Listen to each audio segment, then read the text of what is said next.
Ready in 3, 2, 1, here we go.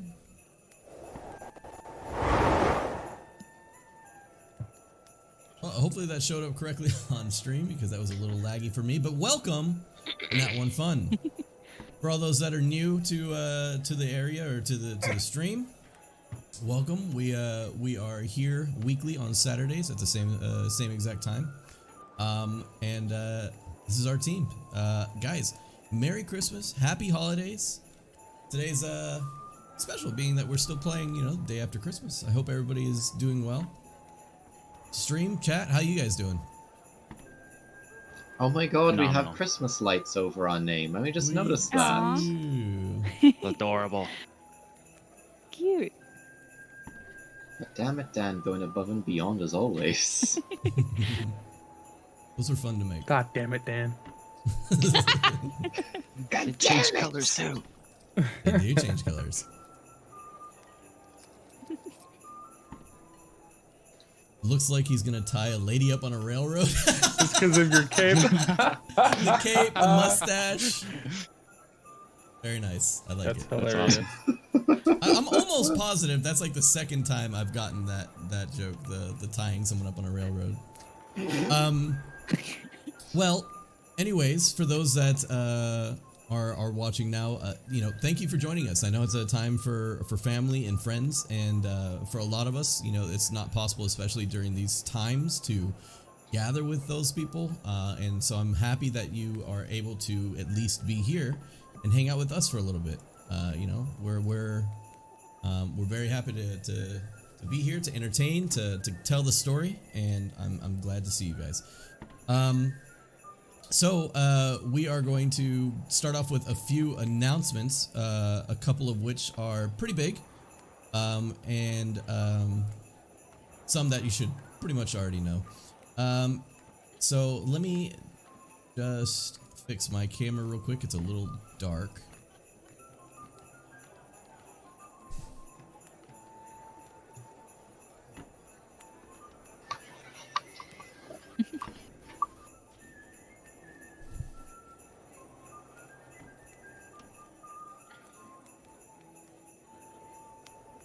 There we go.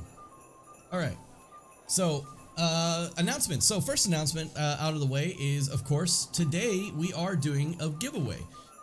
If you know anything about our stream, we love to give back to our community. We are not here to just give you guys entertainment, you know, audio-wise. We are also here to give back to you guys for being here. So, those that are subscribed to the channel, if you aren't already, just know that the giveaways are for our subscribers.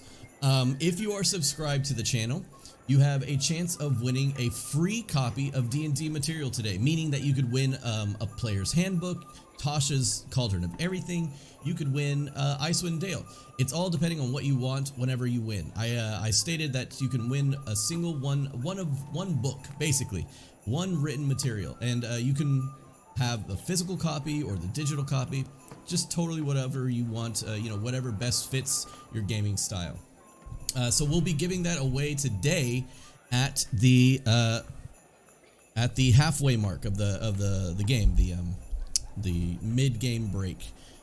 So be here for that, and you'll probably have a pretty good chance. And right now it's looking like a really good chance to win this free material. Don't forget that we also give away a free set of dice monthly.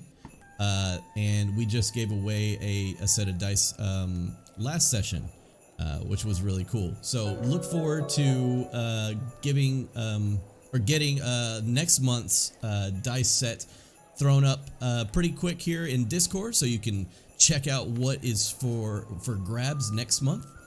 And that, guys, that happens every month. The free dice one happens every single month. And if we can get that sub goal actually raising up a month, you know, if we can get it up to like 100 subscribers, I wouldn't mind doing several dice giveaways a month. Now, speaking of giveaways and stuff like that, I would also like to mention that we have officially been sponsored. Nat1Fun is officially sponsored right now. Now, I have not set up anything on stream just yet because I have yet to receive the materials, but I have been talking with the owner of the company, and we are officially sponsored by Dirt Cheap Dungeons. If you guys can type that on chat for me, that'd be great. Dirt Cheap Dungeons is an awesome way to have your physical games at home brought to a 3D space instead of, you know, having your drawing on a piece of paper or the what is it called, the theater of the mind. It's a really cool alternative to the more expensive dwarven forge and stuff like that kind of materials. Very awesome, very awesome company. And they sent me a whole bunch of stuff, so I'll be looking forward to getting that in the mail probably within a month or so, depending on, of course, how the holiday season goes with shipping. But either way, once we receive that, down below here, and like on the battle screen, when we go over to the battle screen, you guys will start seeing battle cams where we'll actually have physical representation of our characters in 3D space, which will be pretty freaking cool. So look forward to that. Thank you, Dirt Cheap Dungeons, for the sponsorship. I really appreciate it. We all appreciate it. And we, of course, look forward to also possibly doing giveaways from them as well. So we are in the process of talking about possibly getting several kits from their website that we can give away for free on our stream. So if you watch our stream, not only will you get dice, not only will you get D&D material, but you could even possibly get sets of dungeon material for your at-home games. So guys, look forward to that. Again, in the works still. It's a little bit more difficult than I thought, but in the works still is merch as well. We are talking about possibly getting shirts and coffee cups and all that kind of stuff. You know, everything you can possibly think of with the Nat1Fun logo, the keep being your best self quote, that kind of stuff, all up on some gear, so you guys can wear some official Nat1Fun gear, which pretty awesome. So another thing to bring to you guys, Leodin, or I'm sorry, Leodin, Ray does our drink of the week kind of thing, and the drink of the week has been pretty awesome so far. I mean, like literally, I didn't expect it to be as intricate and as cool and as just delicious as it is. But man, she has been on top of it. Do you have anything for that, Ray? Yes, I do. Go for it. So this guy right here, I believe what we settled on was the Forbidden Margarita. I don't remember why, but I just liked the name.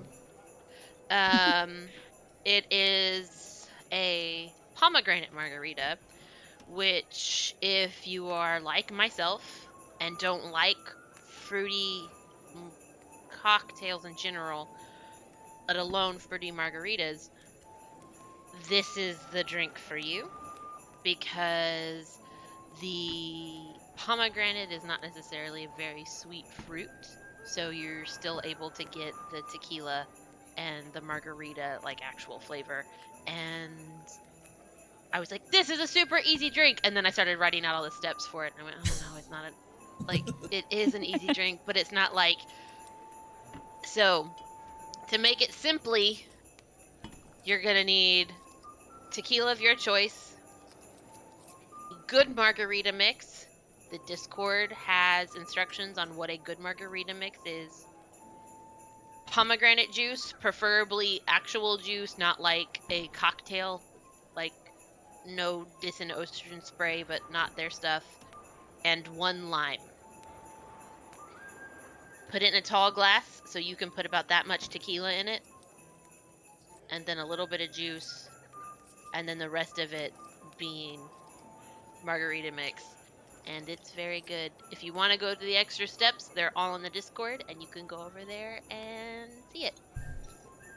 Yeah, excellent. Yeah, as she explained, the Discord is a way better, excellent, like more excellent way of checking out this in a more intricate matter. Like you can always go there and do it step by step. She has done an amazing step by step kind of way to put these drinks together, and yeah, it's just very very thorough, and it comes out like tip top. So really really good stuff there. I myself have a little bit of eggnog for tonight in celebration. So yummy yummy. And tonight I will be using these dice. I like to do a little bit of a show off of like all our dice that we'll be using for this session. So for the DM, I think this screen is good to go. For the DM, I will be using these dice here. They're actually, as hard as it is to see, they're actually like a frosted blue. They are a rough texture frosted blue, non-polished. Very, very nice. The entire set, of course, is the same with that non-polished look. Very pretty stuff. I believe most of the material and most of the dice that I use comes from Die Hard Dice. So you guys should, if you ever think about purchasing some of the dice that we have, let us know in the Discord and we'll search it up for you, because we have some amazing looking dice. And even our resident maker over here, Allie, she has just recently made her own dice, a few sets in the Discord, so go check that out, guys. So I think that is about it. Without further ado, do you guys have anything else? You guys are good to go? Alright, so let me stop this lovely Christmas music for a second. And let's get to the introduction, guys. Let's go.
So, last we left off, our team had just gotten back from the outskirts of town, bringing back the iron for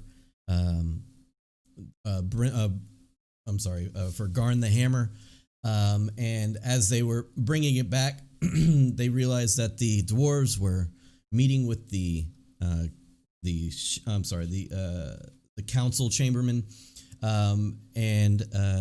As they made their way to the center of town, they also found out a little bit more about the sacrifices that are going on. You can't hear? Hello? Can you hear me? Hello? Can you guys hear me now? Hello? Yep. We hear ya. Oh, you guys couldn't hear me, but the stream could. Okay. Yeah, okay. Sorry about that, guys. Okay, so let's pick back up where we were. So we were at they had found out a little bit more about the sacrifices that had been going on in the towns. But as they find out a little bit more about also what's been going on in the different towns around Bryn Shander, they decided upon going back to East Haven, as they had heard of a strange occurrence of an evil wizard to be burned at the stake come the next couple days, and for acts of murder. And at that time, the team decides that they should get one last good rest here in Bryn Shander before moving out. During the night, the team met up at the tavern and had a few drinks. Ian joined in order to kind of ask if he could tag along on their way to East Haven, as he had an order of metal and gear that he needed to ship out to East Haven anyways. And in order to tag along, he figured why not go with the group. So Ian figures out that he's going to go with the group, leaves them later, and sets up a rendezvous in the morning. With a bit of a rough night's sleep with our resident nightmare factory that is Grimly, we come up the next day seemingly okay. Kin Rava has done some sort of spell that seems to not have worked, or some strange thing overnight. But as the team meets up in the morning, they make their way towards East Haven, gathering up all the material that they need to make it over there. And as they make their way to East Haven, which is only about 3 hours or so from Bryn Shander, they are intercepted by a large reindeer that comes up over a hill, and then another reindeer and another, until finally literally hundreds of reindeer jumping from one side of the road to the other as they stay back for just a moment, knowing that just behind this gigantic herd of reindeer are what is called the Reghed nomads. And the Reghed nomads are the hunters that follow these large herds of reindeer as a kind of a point of life, a system of give and take back to nature. And in staying back, they avoided any kind of confrontation with these strange nomads. They see them jump across, and finally they finish off where they go. As they head back over again towards East Haven, and they start up again, they come up over the hill that reaches up top, this very large hill that you can see down the entirety of East Haven below. And as they look down upon East Haven, they see a sign next to them that they uncover, and the sign itself says, "Welcome to East Haven." It says, it said something about your purse. It said, it says, "Watch thy pouch." And with that, they learn that in East Haven, it is quite literally legal to pickpocket. So to watch thy pouch is, again, a little bit of information about what they're getting into. As they enter East Haven, it seems quite less hospitable than Bryn Shander was. The people seem to be a little bit more cautious. There seems to be a lot of actual action going on in Bryn Shander. I'm sorry, in East Haven. There seems to be a lot more people out and about. Some people setting up stalls. But as they go through, people seem to tend to stare at them, or just kind of silently watch as they pass by. They make their way all the way over to the Wet Trout, which is the tavern all the way at the northeast part of town. And they meet out front a large turtle with a large two-handed sword, in which they find out his name is Jeff later on. Jeff the turtle has a bit of a duty to kind of watch over the tavern to make sure that all the riffraff don't start too much trouble. and they finally let the team into the inn. But before the team decides to go inside, Kinrava has a little bit of stuff that she wants to talk to. Well, either find out about the Red Wizard or talk to her mentor.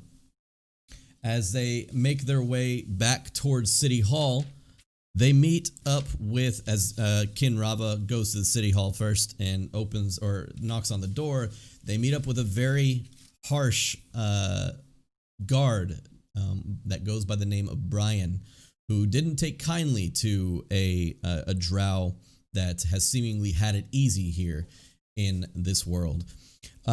As he didn't seem that he didn't want to answer any of the questions. Luckily, though, Tomlin, Kinrava's mentor, steps down and guides them along and gives them a little bit more information about the Red Wizard. Not too much.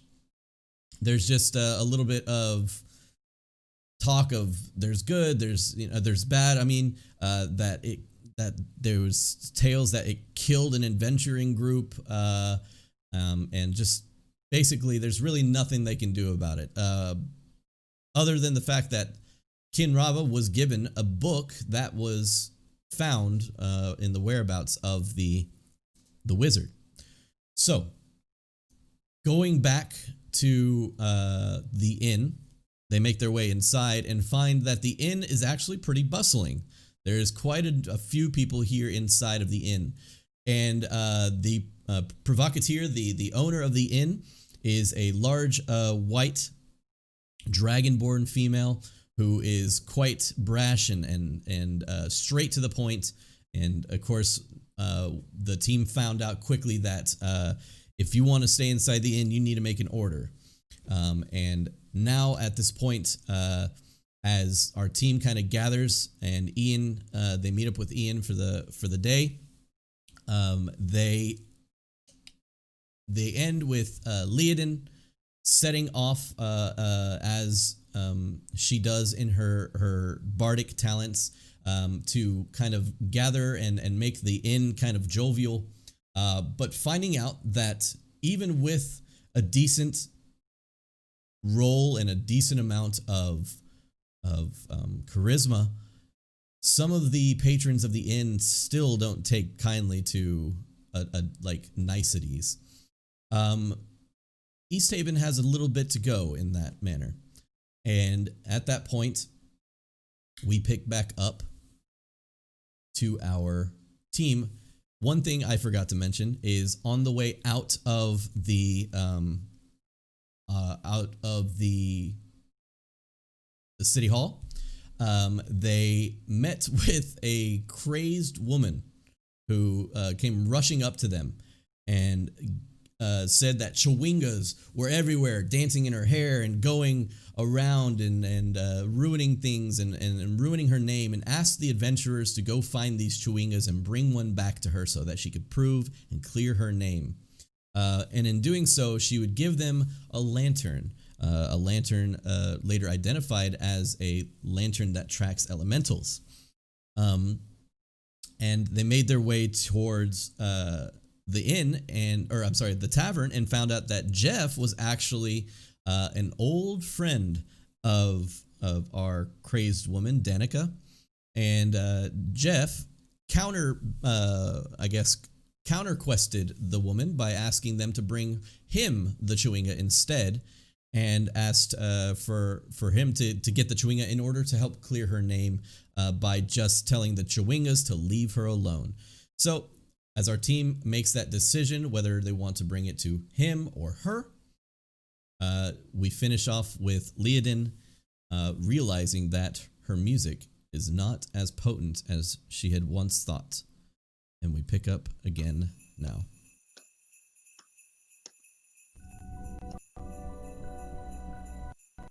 Oh, I do that every time. There we go. So, Leodin, you finish your tune, and some people are like, you can see someone with like a gruff, like, meh. Other people kind of gives you like they give you like an air toast, but about half the tavern is not very impressed. I really don't like accepting this particular defeat, but think that it might be a hill to die on another day. So thank you so much, your ears, for even a few minutes. I'll let you enjoy your peace and quiet for the rest of the evening. I stop and I go, trying not to act like a temper tantruming 2-year-old, Sure. stromping back to my table. You see. Kinrava will. Oh, good. Kinrava's just gonna raise her hand to wave her over to where her and Abel are. You see that Ian had been like clapping pretty loudly and like giving like the fist up in the air and stuff like that. And as he like looks around and reads the crowd, he like and just kind of sits back down in his seat quickly. Easy there, big guy. Tough crowd. You know They this place. It's obviously never don't been one know for good entertainment. music hits him in the face. Maybe they're just saving all of their Yule. Maybe they're just saving all of their joy and festivity for the, festival tomorrow. Who knows? Or maybe if I hit them in the face. Do No, that tomorrow. That's not right, going to never help. mind. Do that Probably tomorrow. not. I thought it was great, Leiden. Thank you. I appreciate it. You My always wounded do pride will wonderful heal. job. Although speaking of a wonderful job, she just holds up the mug that's got this ale in it, and it's just like, does anyone want this? Like, I mean, anyone? I'll take it if you don't want it. She slides it over, not even looking at it. Ian will kind of like look at the rest of the group and be like, well, I really don't have much to go on here. It's been a long day traveling and getting here. I'll probably just hit up the inn a little bit longer, but I'm gonna go and unload all the gear out back and make sure that it's collected all right and get the money paid. And again, you guys had left pretty early in the morning, so about 8, and it's about noon to 1 p.m. right now. Yeah. Oof. You have a whole day. Ian, did you want any assistance with unloading the gear? Nah. Enjoy the mead. I'll try. Yeah, it's not like you're getting paid for the job anyways. I got it. Don't worry about it. Fair. Yeah. Must be strong stuff. They don't come here for the company. No, Yeah, how does the meat they taste? don't. You see Ian kind of look back and forth and like side eyes everybody and says, hey, you should try the Kessel mead. I heard it hits something crazy. Oh, Kinrava just looks over towards our resident dwarf. that Anyways, sounds I'm great. out. And he just Boy, walks away. Ian. Ah, boy. How much did the Kessel mead cost? 1 don't. gold piece. Oof. For a bottle? For a drink. For a glass. Yeah. Oof. Well, since we actually have a moment now, and no one in this delightful establishment seems to be paying us too much attention, we should pretty much just figure out what we're going to be doing. Tomorrow we do have the festival, which Leiden definitely needs to attend, because otherwise Ian, poor Ian's going to get his heart broken, and none of us want that. I've also been threatened just a little. Just a little. Only if Threat- you lead him on. Threatened, encouraged. The line is very thin. No, Ice Heart threatened me. You might I be did. encouraging. That's a difference. Well, we also have, let's see. The wizard is going to be burned at the end of the festival. I'm going to be honest here. I don't think there's anything we can do to save him. Well, he Eh. killed some people. I would like to get more Supposedly. details from the captain about that, but I don't think we're going to find her anywhere until at least the festival starts. If she's not Yes. present during the festival, something is going on. Bigger Devessa did say that she was looking for help. To what True. regards, I'm not sure, but If we can talk, maybe we can talk to her during or after the festival. I mean, let's be. If It's a head of security is not around during a festival, then what on earth are they doing? I mean, it is fairly early in the day. We still have time to try and find her. True, and I do actually want to see if I can find a magic shop in East Haven before the end of the day as well. But we also have, let's see, Chewinga. I don't think we're going to find one of those inside the city. No, I think she told us to actually leave the city and use the lantern. True, but maybe we could find something from looking around her house. I mean, no one gets that Back off eccentric. their rocker. Well, yes, I was trying to be nice about it, but yeah, she's. Yeah. Who's around that's gonna hear? They're not Yeah. paying attention. They're not paying attention. They probably are. You but see know like what we're three, talking about. you see like three people like that were just staring at you guys intently, like look back down at their drinks. I can turn you all into toads. Keep going, see what happens. Really want to threaten people when they're about to burn a wizard? They drink They're all- deeply. Everyone here is going to try and burn me at some point. I just got used to it. It may be Geffen easier did to tell us- avoid it without antagonizing. Not like out. Never mind. So, is there someone around that I can try this Kessel mead?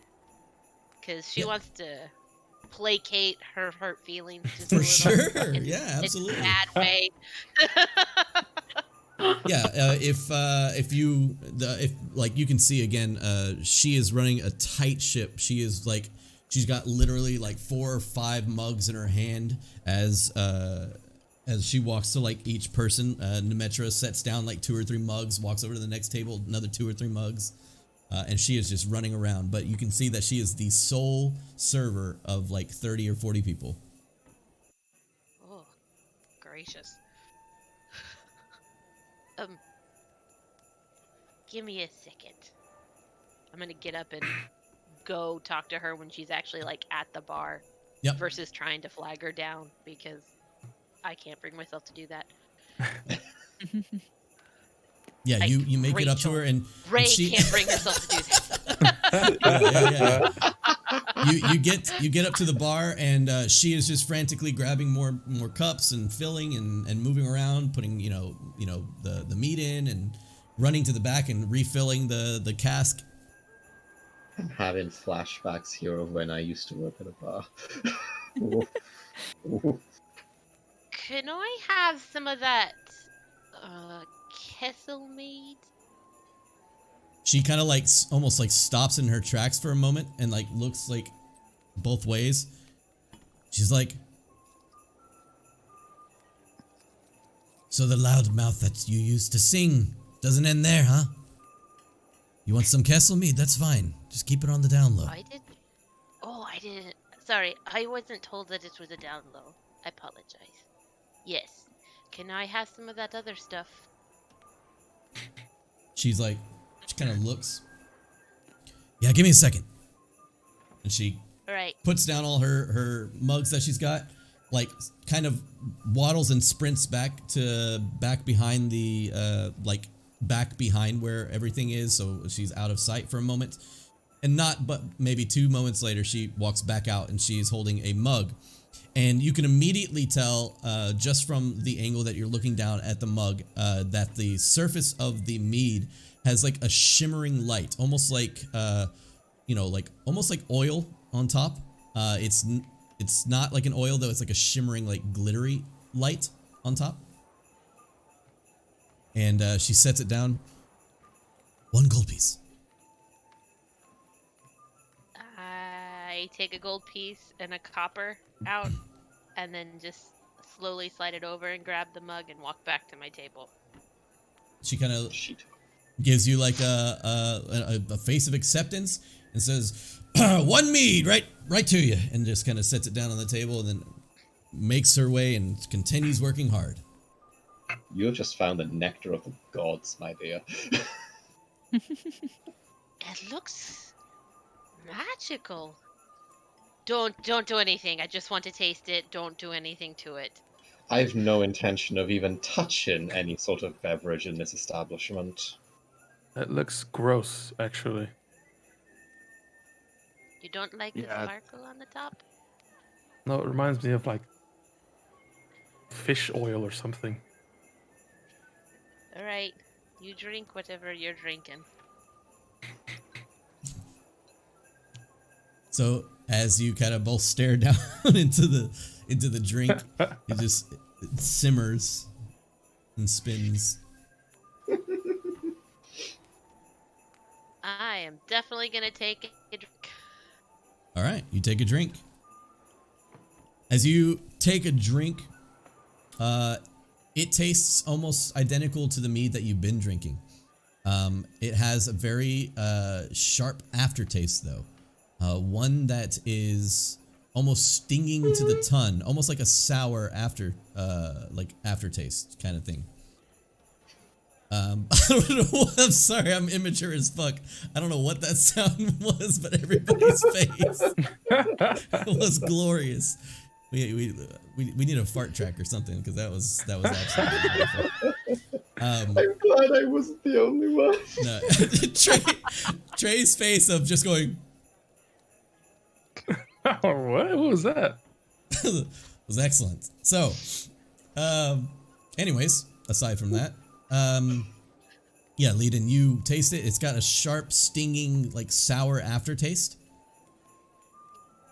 and you feel again that this might have been a little bit harder, like, you know, in alcohol content, but it's not really doing anything for you. Great. Got ripped off. Probably. Oh well. I'll keep drinking it. I'll just add That was worth a shot. I'll just add it to my list of buildings to burn later. All right. Just not while we're That's why standing in it. Always stick with the cheap stuff. Oh. We also... Reminds me again, Grimly, you mentioned that a friend of yours was doing something in the north to supposedly try and end the Rime. Yeah, when I got to Bryn Shander, a gnome told me about somebody in the north working on a way to end the Rime. He didn't really give any specifics. That is something I'm very interested in. Did he say exactly any sort of town or city nearby that you actually know where to go north from? He said north towards the Kelvin Cairn, someone named Hopkin Gumbles. He mentioned the name Lonelywood. The very first thing he said was, "Do you know the place named Lonelywood?" Well... Would that be a place that Alanu is familiar with? Not in particularly, no. Okay. I would be familiar with the Lonelywood, though. Sure thing. Somewhat. It's closer to you than anybody. And as a matter of fact, it's actually, never mind, you would be very familiar with it, considering your backstory, now that I remember correctly. I would say though, there is, you know, that going on. If in regards to, you know, what kind of stuff you guys need, or not need, but have to do for the day, if you'd like, you know, you could always do the Chewinga thing. You could always, you don't have to like travel to a whole nother town to go do stuff if you don't want. You got you got a lot of stuff you can do in this town. Well, we're sticking around for the festival. Festival. And we were Yes, interested looking around in. for the vessel. Actually, Geffen, the total outside, did give us the location of Danica's home. We could go search Geffen. around there. did He yes. said it was outside of the city a little ways. Yeah. Oh, Well, you guys if her actually home's outside of interested? the city, wouldn't that make it easy to also look for the Chewingas?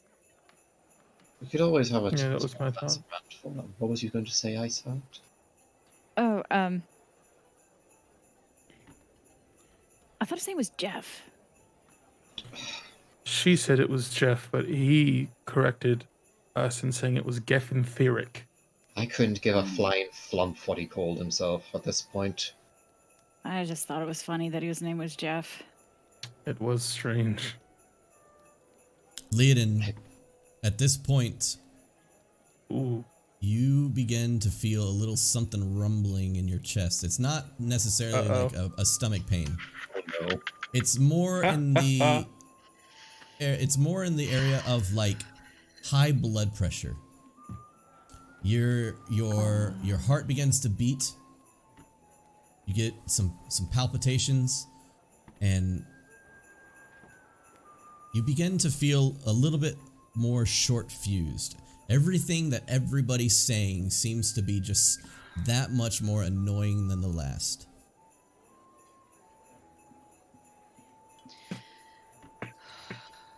Are you okay, Layden? You look a little flush. I'm just annoyed that we're still sitting here. We've been sitting here for so long, and these people didn't like me. Can we just go do something? We keep talking around in circles. We're never gonna decide something if we just keep talking around in circles. Do you want some fresh air? Maybe we should go outside. Sure. Let's go and see if we can at least check out Danica's home. I do need to see if I can find a magic shop in this city somewhere. And I still want to talk to the captain of the guard. Imdra. Yes. We can see if we can find her on the way. All Abel right, gets let's up. do all the things all at once. Are you I alright? just go outside. Oh? She ignores you and walks outside. I'll follow her out. Leodin, I think for that drink was spiked. for all intents and purposes, you now have advantage on your strength checks Ooh. for the next hour, Oh. but you have disadvantage on all wisdom and intelligence checks. Oh.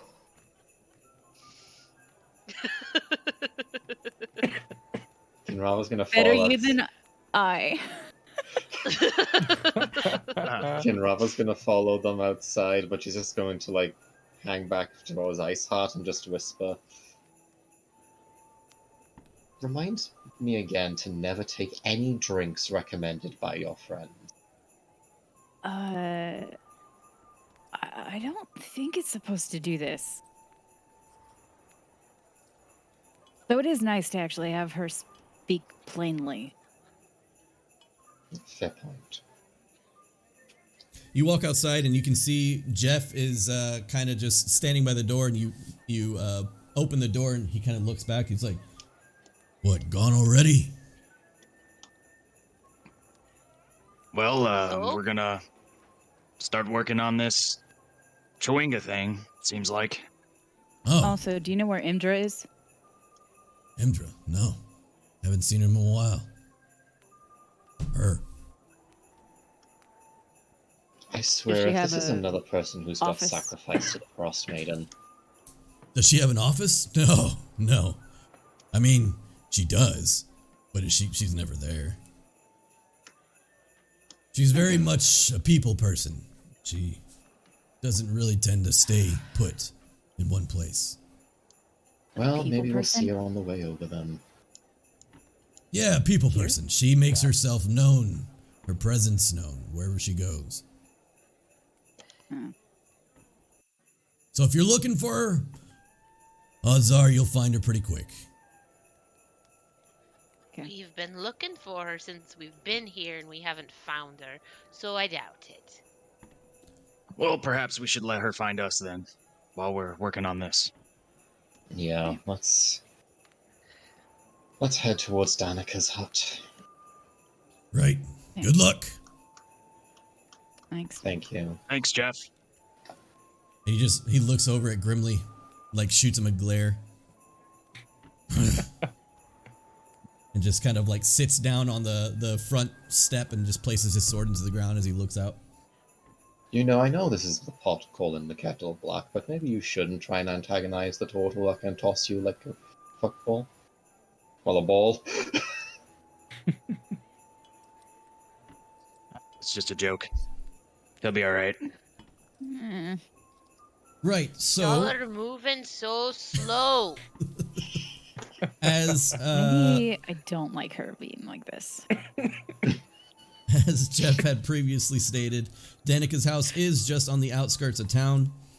He gave you an easy enough description of how to get there, as you know, I mean, it's a house in the middle of nowhere, so it's pretty easy to find. As he says, you know, just head southeast of East Haven for about 15 minutes, and you'll find that she is a lone hut just aside from a bunch of dead trees and a large rock.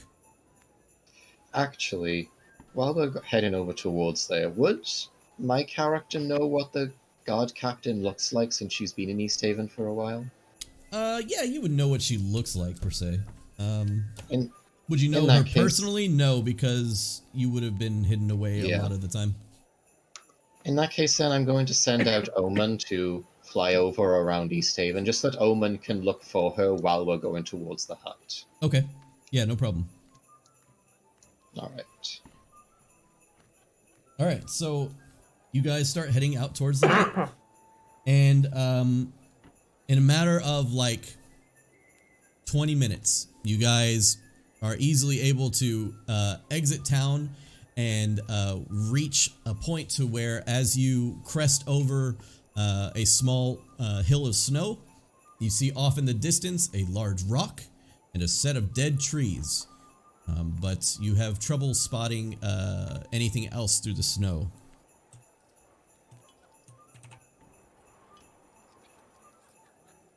How Oh, does... Who gave us directions? I want to go back and talk to him. Alright, so Abel, are you that's- getting anything on your lamp? I pull out the lamp and I'm just holding it up, and I have my short sword out off to one side. Okay.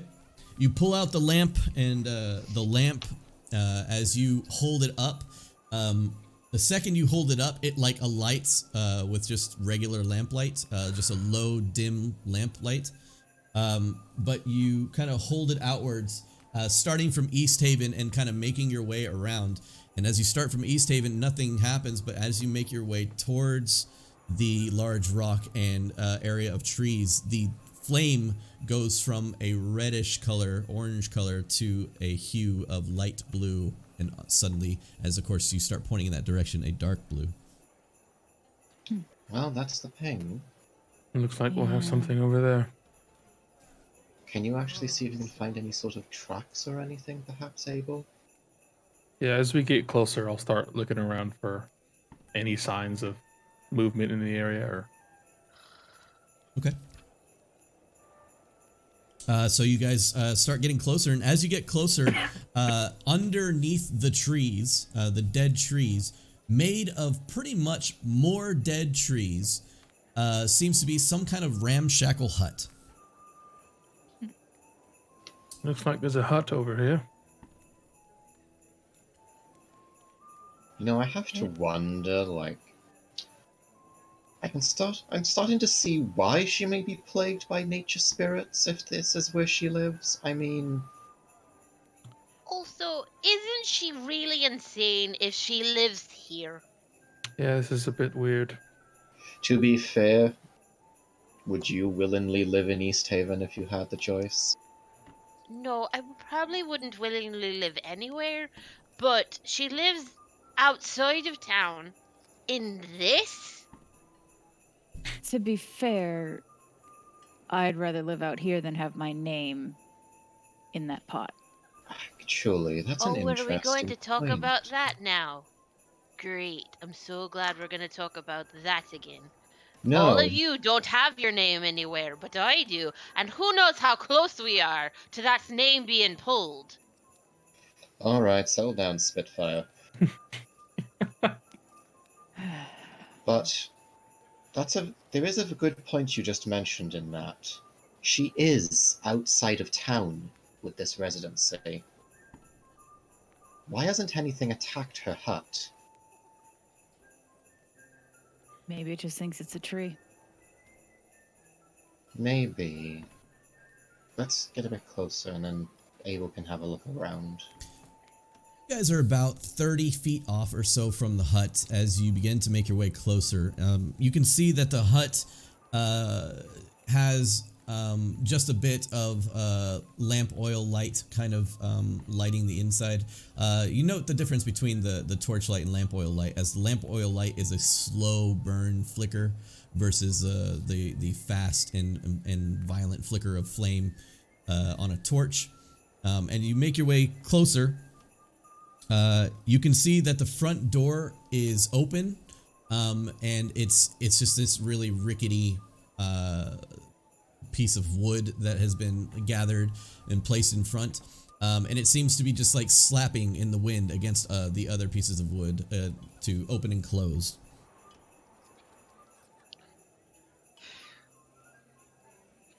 Well, that's a bad sign. Yeah, She might still be out doing her crazy talks. fair. She may not be lucid enough to actually close the door. You know, it's a hobby I hear at some point. Let's and Kinrava's just going to go up towards where the door is. We should probably be a little stealthy about this. I'm just gonna There's something open the inside. door. Or that's totally fine. Leodin literally walks through the crowd of people that are currently in front of the door and just puts her hand out and pushes the door inward. As the door swings inward, it now reveals a very small one-room cottage that is made up of, again, just the old woods that have been pieced together to be a hut. But you do see like hides and stuff like that to make a bedroll. You even see like a small table with what looks like incomplete cutlery. You know, you might see like one fork. You see that there's a pot, but there's no plate. It's a very strange sight.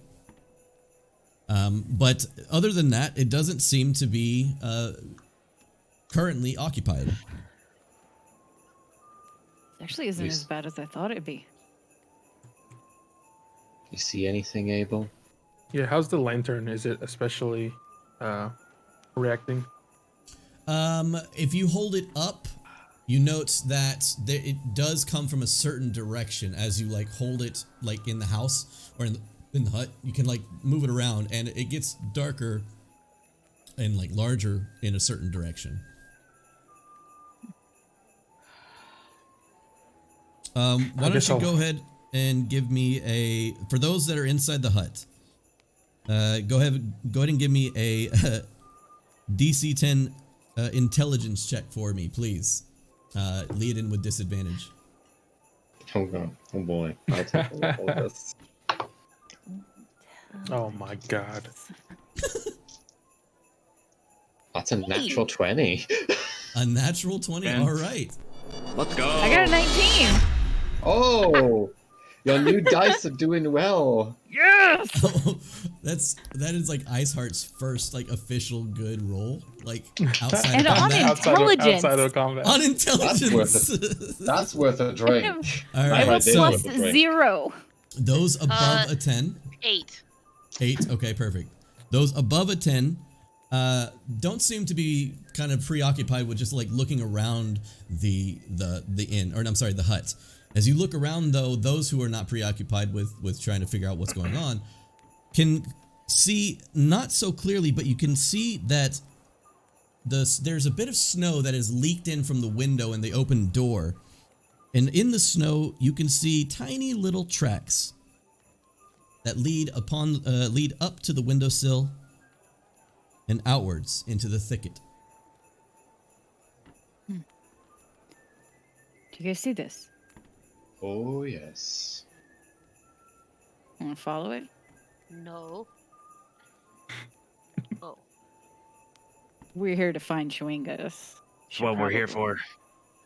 Follow. None of y'all have seen him, so I don't know why you're having that tone with me. Well, Kinrava says nothing. She just looks at Leodon. What? Then she just looks No, at Iceheart no. and is just like, I'm just leaving. No. So she leaves. Or I leave, and I go to follow the footprints. Iceheart, when you entered this hut, you're like literally like hunched over with like your neck against the ceiling this whole time. And Leodin's bullshit or whatever's going on with Leodin is not entertaining for you in the slightest, as you are uncomfortable as hell and you just duck down under the door and just leave. I know all about that. Kinrava's just going to look at Leodon one more time and then mumble under her breath, I swear when I get a hold of you, and then she's gonna go after Iceheart. Perfect. So as you follow the tracks, Iceheart, they lead deeper into the small thicket of dead trees that are kind of next to the hut. And you continue on. I need you to make a wisdom survival check for me, please.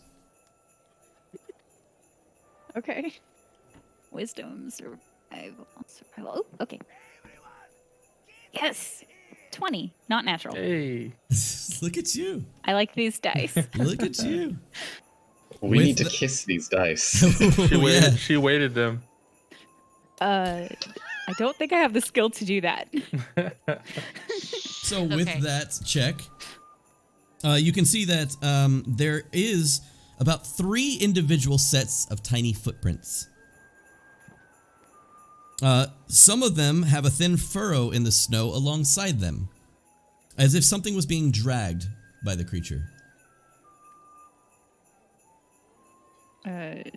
She's just gonna kind of look back and like hold up 3 fingers, and then follow while pointing in the direction that the tracks are going.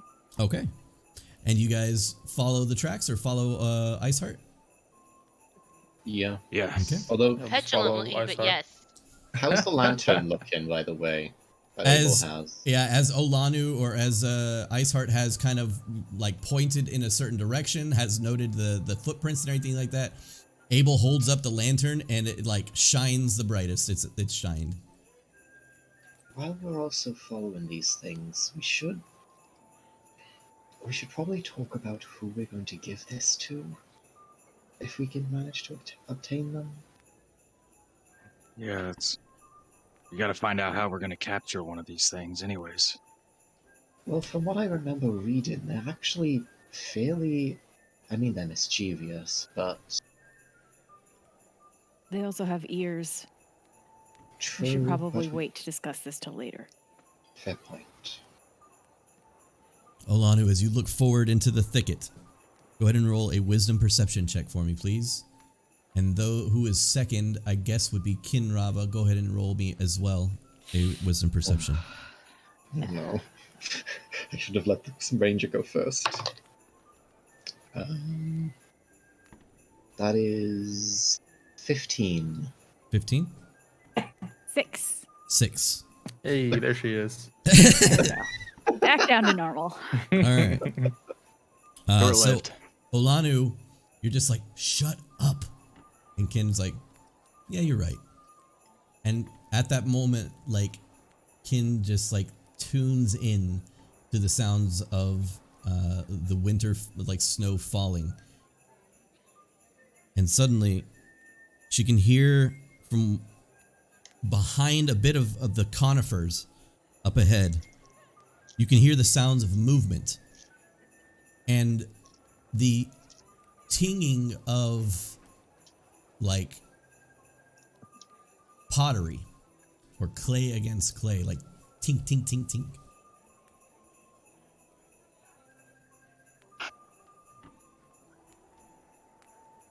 Kinrava's going to point in that direction, but she's going to just gently point towards Abel and say, Could you quickly go see if you could see that? I don't think me or Ice Heart are the most stealthy. Oh yeah, I'll get down. I'll get low to the ground, and I'll approach. You approach, and you move your head kind of like around the conifer and look forward. And just upon a small hill of snow, a flat rock, has been placed upon the tip top of this little hill of snow. And surrounding the rock are a set of 3 small creatures dancing around and looking at the center of this rock.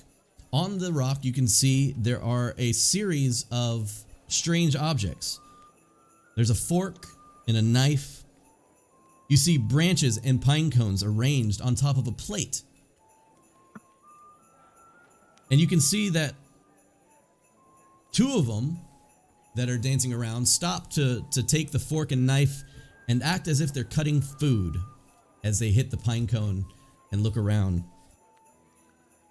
And suddenly, as you poke your head around the corner, the one that doesn't seem to be eating stops in its track, and you can see clearly now in front of you, the Chewinga that's looking directly at you has a mask that has like cat ears that are on top of the mask.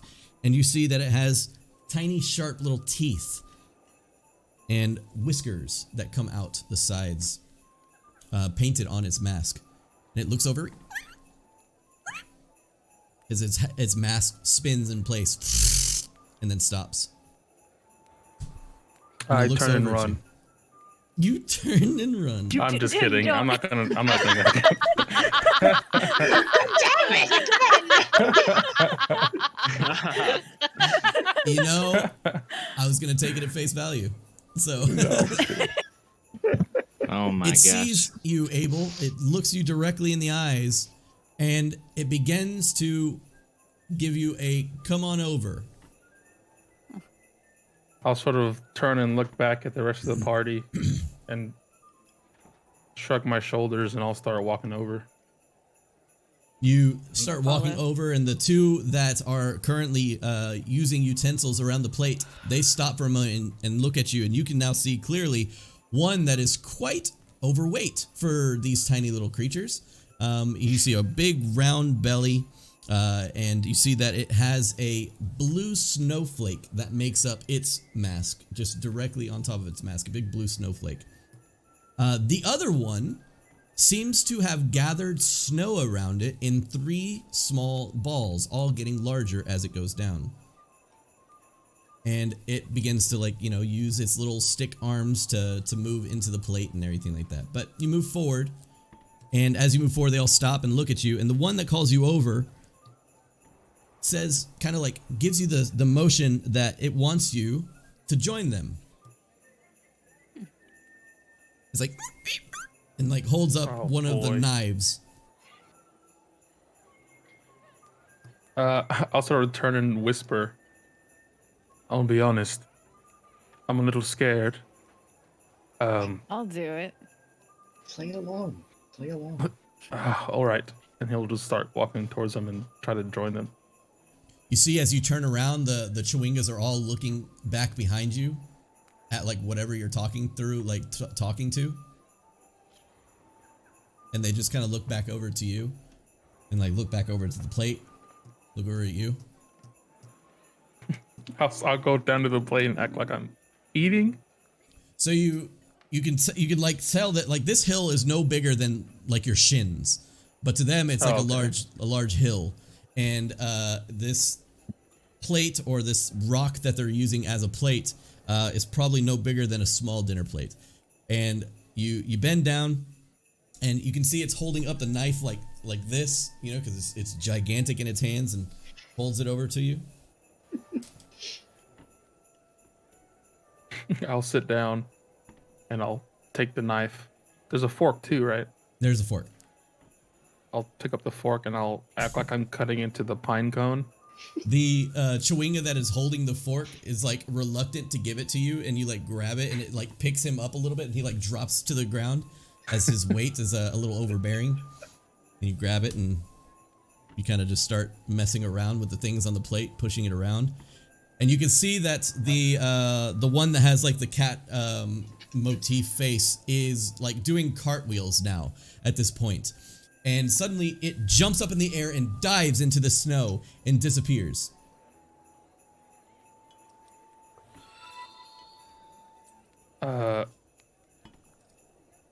I'll just sort of look around for it. As you're looking around, everybody that is watching this from behind a bush can see a small mask begin to emerge from Abel's hair. And then it suddenly kind of like looks out and grabs onto your ear and looks down at the plate that you are messing with. You shake and it holds on like it's riding like a wild stallion. Kinraver I'll is just sort of- furiously taking notes. I would like to try and stealth up without the Chewingas seeing me, if Okay. possible. Or maybe they're super distracted from Abel. Sure. Go ahead and roll stealth. Which just is kinda not sit there like- affected. Leodin. Which is not affected. She can be angry and stealthy. And that is a 21. That's a what? 21. 21? Excuse Okay. Wow. So as you move forward towards the Chewinga, of course, Abel trying to like brush this one out of its hair, and the other two seemingly like clapping along as they watch. Leodin, you pop your head out from behind the corner and just begin to like place your hand out and move slowly through the snow. And the second you put your foot in the snow close to where they are, the two Chewinga that stand by the plate whew, dive into the snow. The one that is made of snowballs essentially just falls down, like all three balls just fall apart and roll down the hill. Is there one still in Abel's hair? The one that, yeah, he's still like hanging on to Abel like a stallion. I would like to, like, snatch it. Okay. Oh, no. Go for a straight dexterity acrobatics, and I will roll to see if it could avoid it.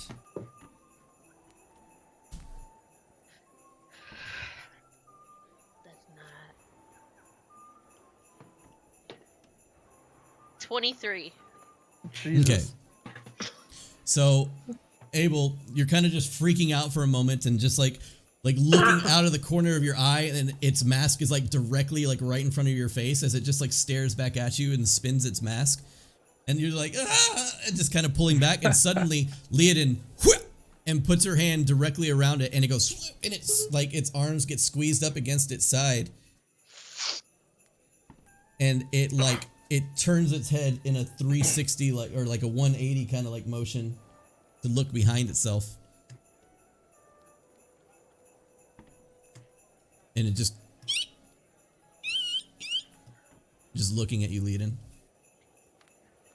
You are an annoying little shite, aren't you? Mhm.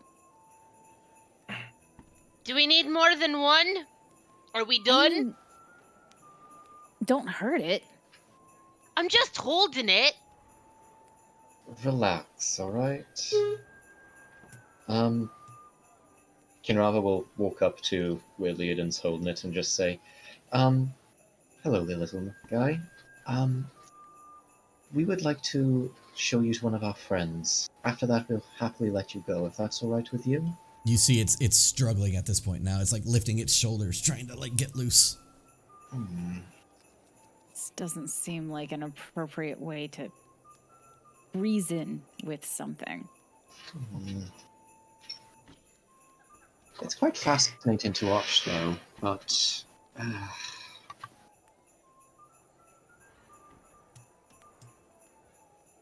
Does What are you guys anyone doing? have any twine?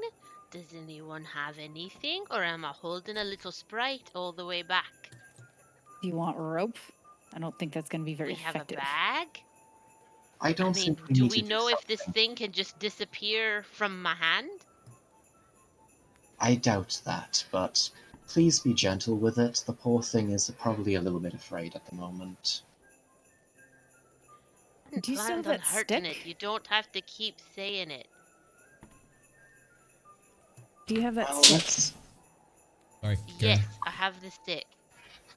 Maybe we can see if he'll leave Danica alone if we give him the stick. offer him the stick, Leodin, but let's at least see if we can start making our way back towards Danica's hut. I'm going to be honest with all of you. I really don't think it's a good idea to give these things to the turtle. Yeah, I think I also I agree. don't. Yeah. I don't think that these things have anything to do with the rhyme. I doubt they have anything to do with the rhyme, and to be honest, they seem fairly benevolent. There's no reason to be... There's no reason to do anything horrible to them when they are clearly... likely haven't done anything either. I get the impression that Danica might be just simply obsessed with them, but... Or we don't know how long Danica's been in this tree. Maybe it was their home first. That's true, that's true. That's true. But we should at the very least show Danica that we have one. Yeah. Do you understand me? It's struggling. I ask the little thing. Yeah, yeah. As Okay. much as you kind of stare at it and ask it, and hold it like right up to your face. I need you to roll a contested strength check, please. Oh no. You can roll that at advantage. Yeah. Oh no.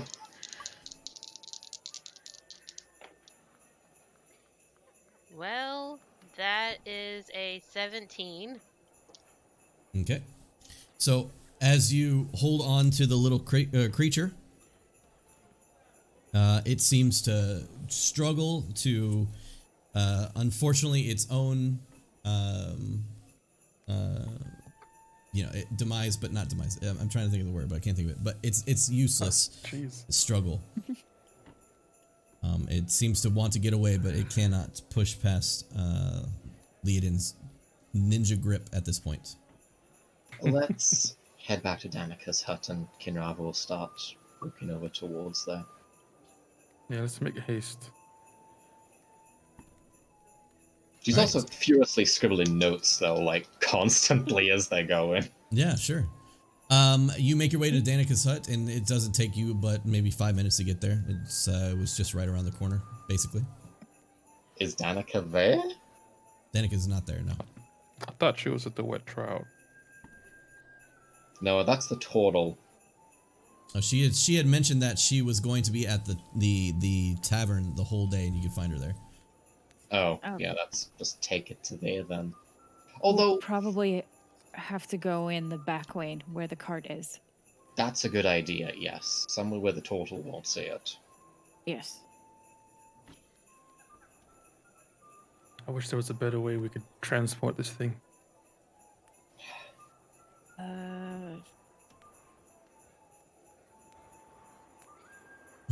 We can find a sack or something inside the house. Let's the not hut. put it in a Maybe. sack, please. Anyone have a bird cage? Could put it in my. I could take the arrows out of my quiver and we could put them in there. Let's just I throw don't a know. sheet over it or something, I suppose. And I could tie it off. Here. I'm gonna pull off my cloak and hand that over. Just wrap him in this. Okay. So Okay, Grimley's let's bluish gold cloak. Let's just get to the tavern quickly.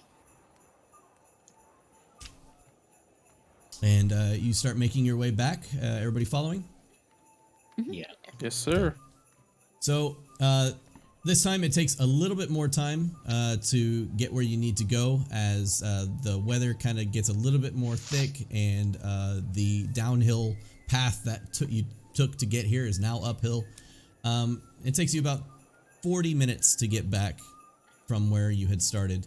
And by the time you arrive at the the edge of town, which is only about a 2-minute walk outside of the Wet Trout, Leodin, your blood pressure begins to normalize, and you begin to feel a little bit groggy, as if you had a rough night out on the town and have woken up the next morning hungover. Do I remember? Oh, sure. Yeah, absolutely. You remember. Okay, cool. Oh no.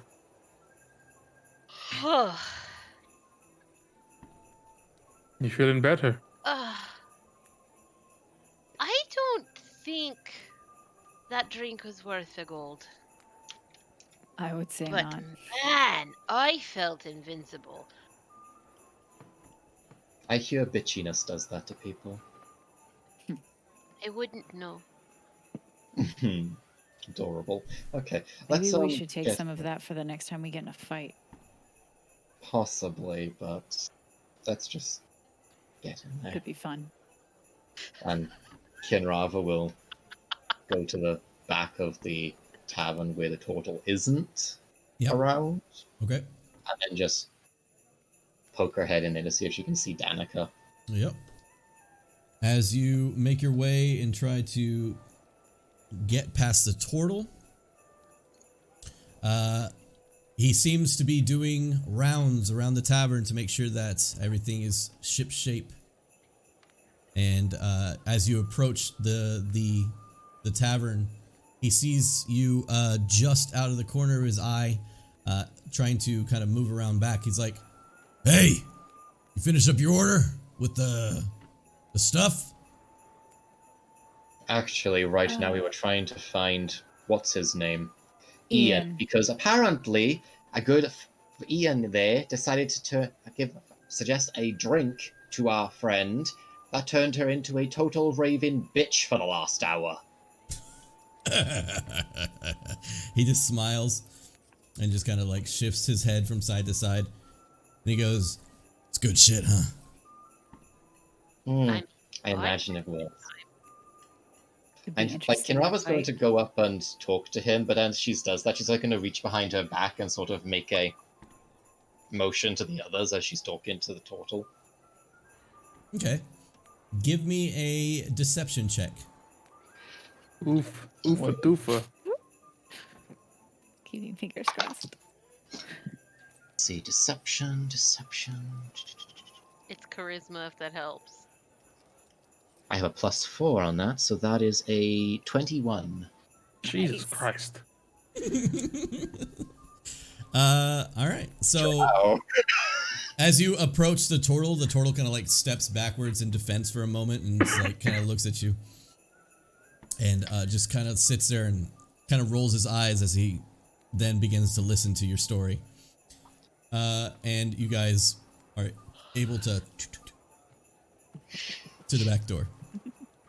Kinrava's do gonna like- stay out- How? Kinrava's How gonna did we do it?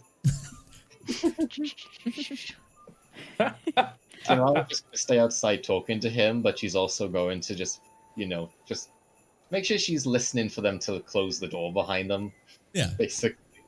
And kid, being that you know what's going on, you listen for the sound effects and you can hear like the pitter patter of feet and maybe even a bit of like, "No, you go first. No, go, just get inside, go," behind you.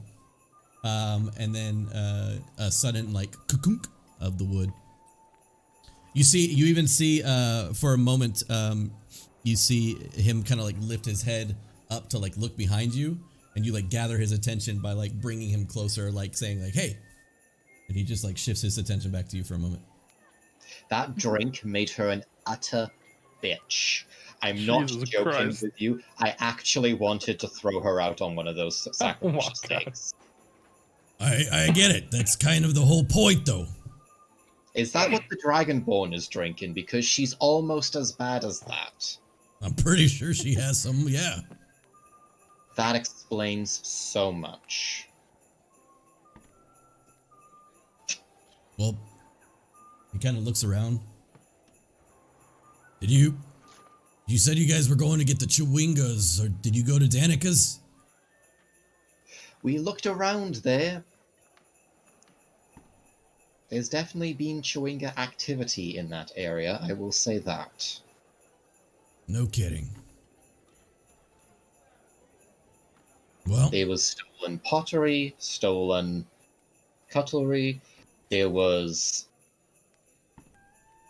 literal footprints in the snow that we followed, but when we tried to get them, they all dived into the snow and then poof.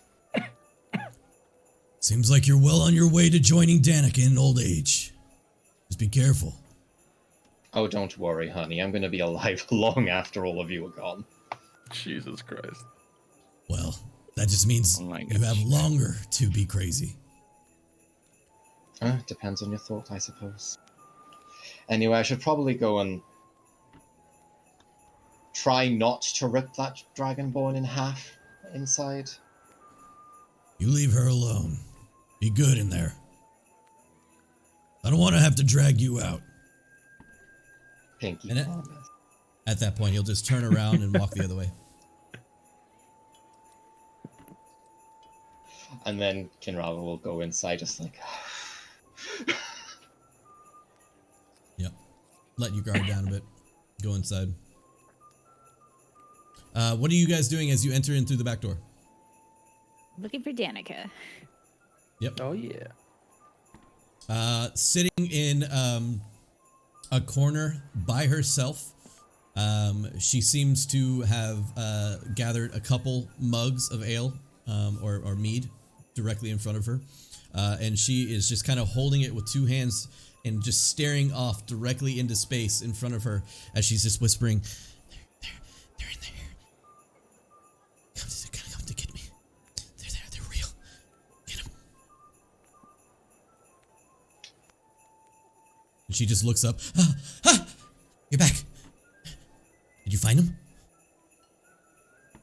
Yeah. Look, I don't think these have anything to do with the Rime. What makes you say that? They're small and kind of dim. Do you know how powerful they are? They're madly powerful. They control the elements. They can end the Rime. They were sitting in a circle eating a pine cone. You've seen them then? Did you bring one? Did you bring one for me? How long have you been living out in your hut? She kind of just like furrows her brow for a moment and kind of looks over at you and it's like, I lost count after 25 Days? Months? years. Weeks? Years? Alright. Have you always seen the Chewingas? Since I was a child. Me and, Jeff, we saw them as children, and he didn't see them, but I saw them, and I told him, he believed me. Nobody else believed me. But yeah, he was When did there. they start living in your hair? They're always in your hair. They're always looking. They're everywhere. But when specifically did you notice? I don't remember exactly the date that I remembered this. But now, you can't trust them not to be there. Right. Is the bag still squirming, by the way? Not the bag, but the cloak. Like, I've got this horrible feeling in my gut. Please tell me that thing is still squirming, even if it's a lie. There's nothing moving currently in the bunch. Oh no.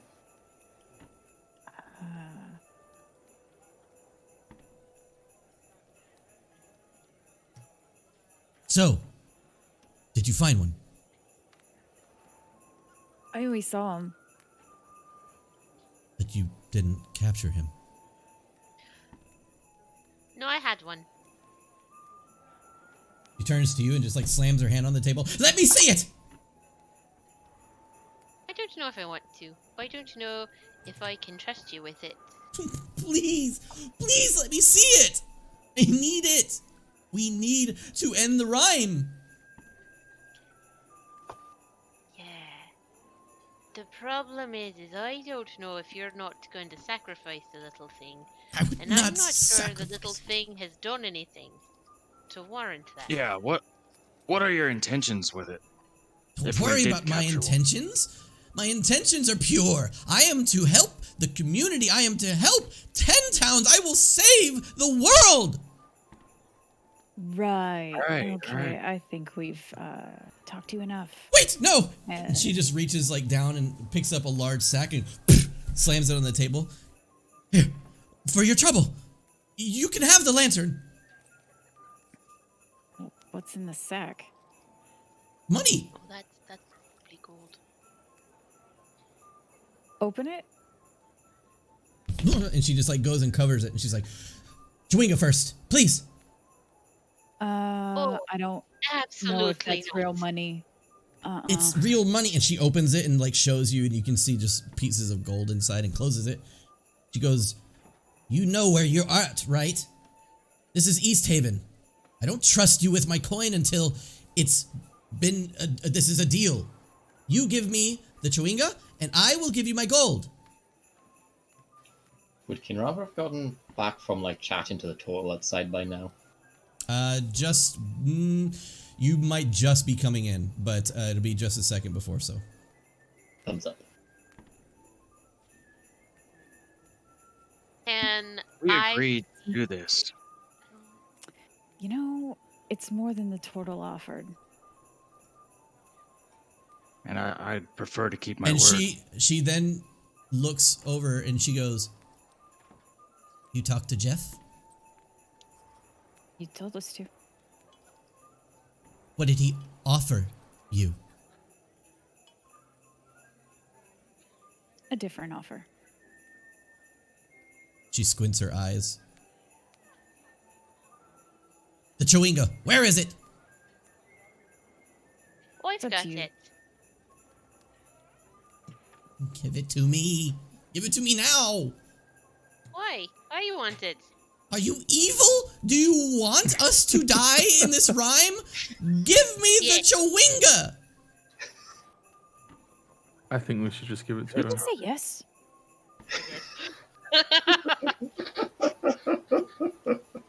I'm talking to a crazy lady. I don't need to answer truthfully.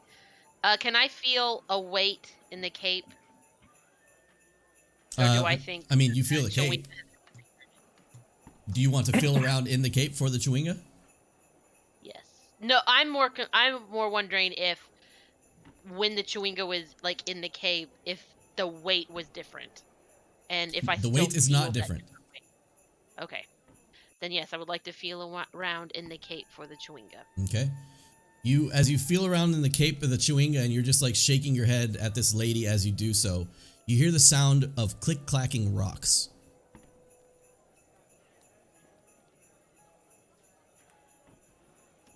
That hurts. Mm-hmm. Click clacking rocks in the cape. Inside the cape, yes. Great, awesome. Jeez. That'd be good for me. I'm gonna like move my hand, like keep trying to find it. You place your hand inside the cape and just kind of like move around, and you grab a handful of rocks. Oh, I should have just held on to it. Probably. Yeah, but all you've seen them now. That's nice. You fair. can just see like the look of like excitement and anger and everything on Danica's face just drop. You don't have him, do you? I mean, we had them. But They're we didn't trickier want to than we walk through thought. town with one in case, you know, it would incite a riot. So we made the wrong decision. She looks over at Abel and she just places her hand out. I hand the We could try lantern to again her. tonight. She grabs it, shuffles her bags, makes sure that she has her coin pouch, yanks it off the table, looks at the group, just and just leaves.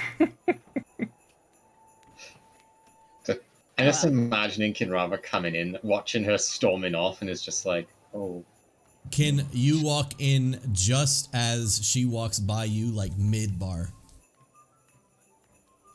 Kinrava's just going to watch her and then just see what her expression looks like. She is like stomping out of the room like an 8-year-old child who just got told they need to go to bed. Well, She swings the door open, like slams into somebody that's holding an ale, and they're like, "What the hell?" And she like passes by, and she's like, "Ah!" and just looks at them. They're like, "Ah!"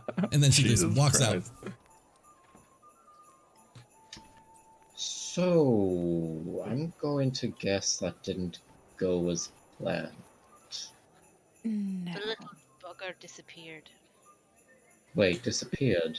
How? There are rocks in the cape. Oh, here you go. Oh. I sent the cape back to Grimly. Okay. Back to Grimly. I remember getting an Arcana check on these ones. Would I know what the rocks mean?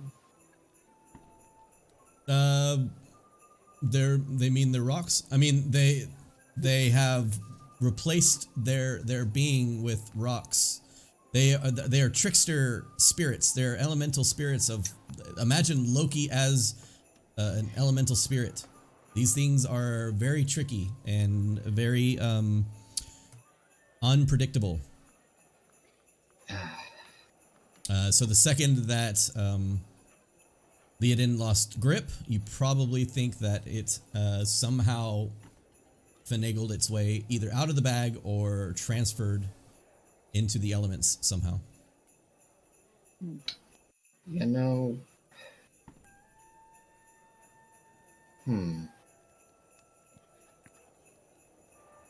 Well, at the very least, we can mark that off our list, I guess. Yeah, How much gold did she offer for it? A It's sack taken. full. You could have guessed probably around like we'll say more than like 75 to 100 gold pieces, more than. I mean, if push comes to shove, we can just rob her house. The Chowinga are doing it all the time, why don't we? We should probably talk to. Is it Jeffon?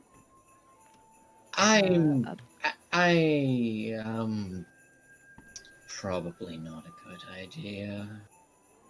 He should probably get her out of that hut. Her mental state is not going to improve if she stays there. Oh yeah, Yeah, she just tried to claw someone's eyes out outside. She is not in a good way. Yeah, I underestimated how severe her condition was. I'll be honest with you, I expected her to be crazy. I didn't expect her to be that level of crazy. Yeah, me neither.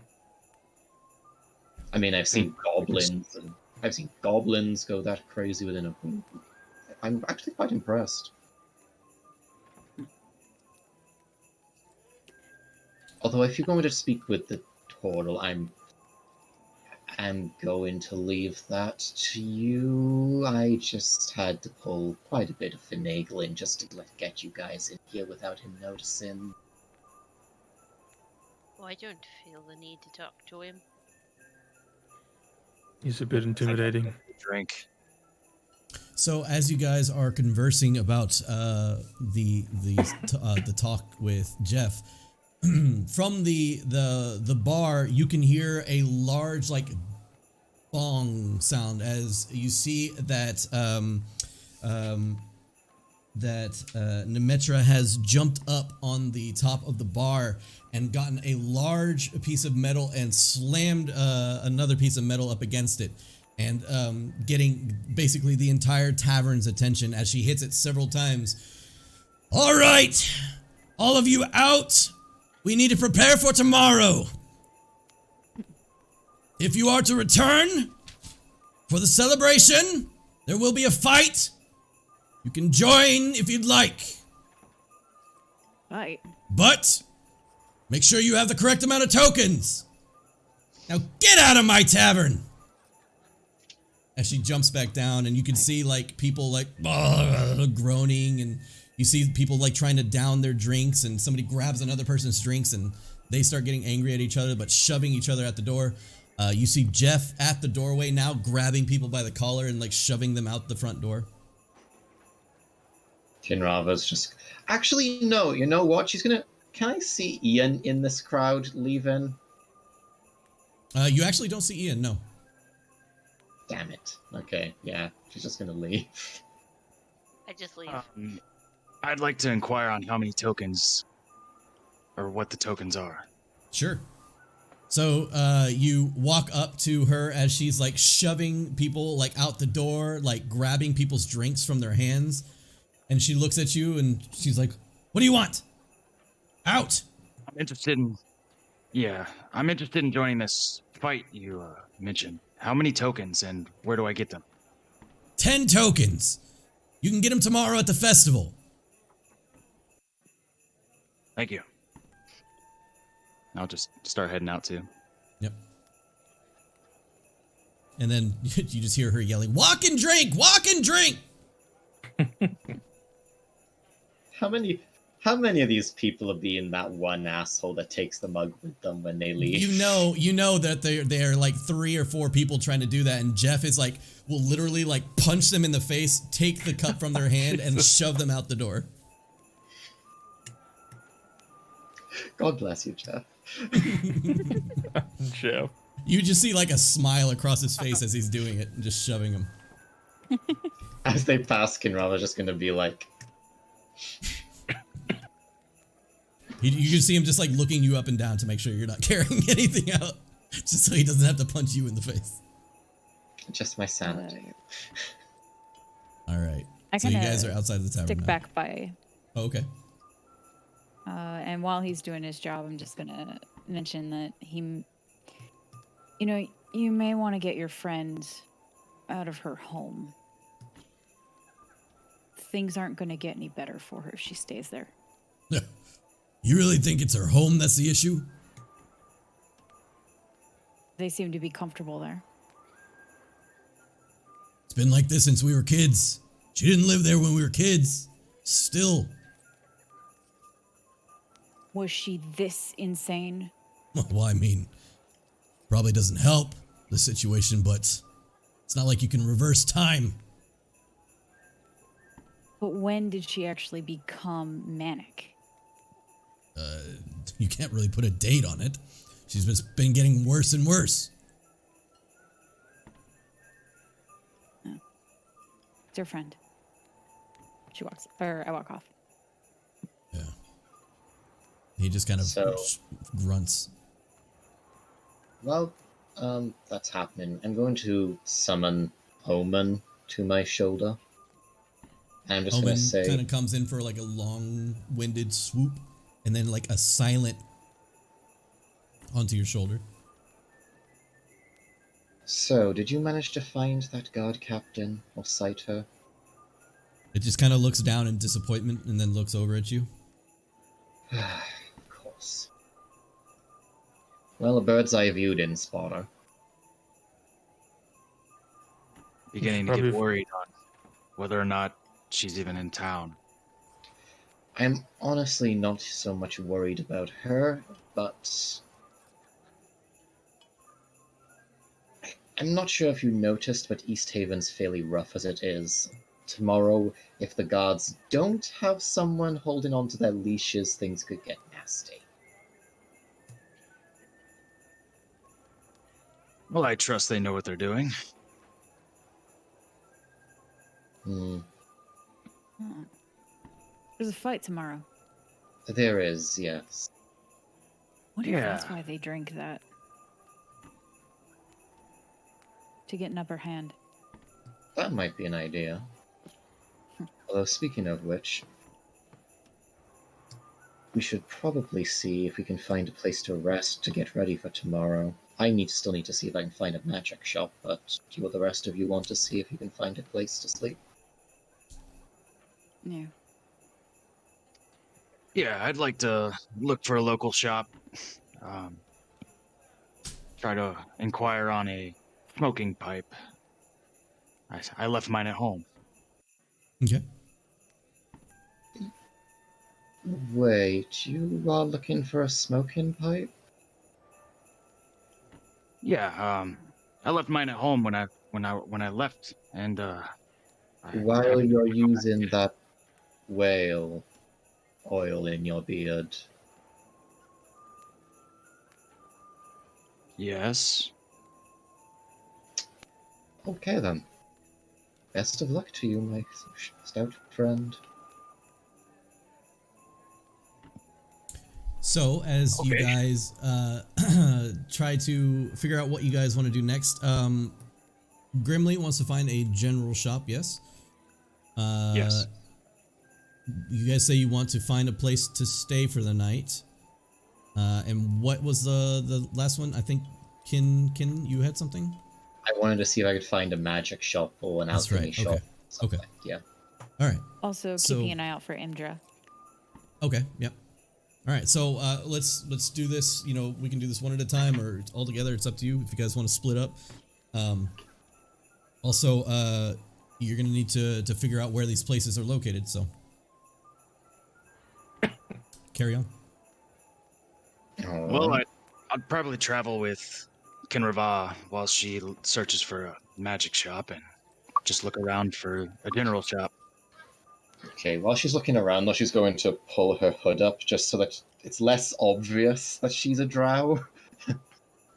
Yeah, I mean, as you guys walk outside, you note the weather again was a little bit rougher on your way back home, and the snow is falling pretty heavily, but the wind has not picked up. So it's just a nice silent snow that is just it's a heavy one. Yeah. Alright. Do I know where a magic shop is in this city, or do I have to make a roll or something? So what you will note is that magic shops are not a thing of Icewind Dale. It is very much a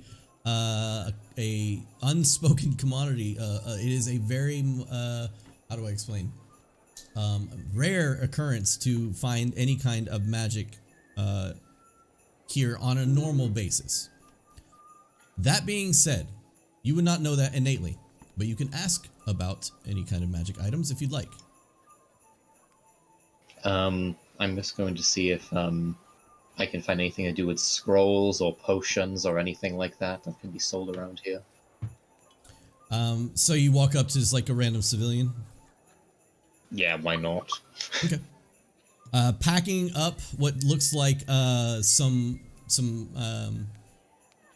like pickaxes back behind one of the wooden barricades that they have made for their little setup, whatever they're doing the next day. You see them packing up those axes, pickaxes, and you walk up to them, and you see now it's a very like elderly, like human male, and he looks to have like a peppered beard. Excuse me, sir. Would you happen to know where I could get my hands on some arcane scrolls or potions in this city? And he kind of like looks and like turns around with like a, what did you just?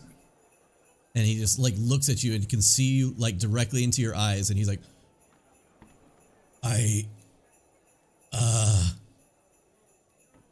go ahead and roll an intimidation check.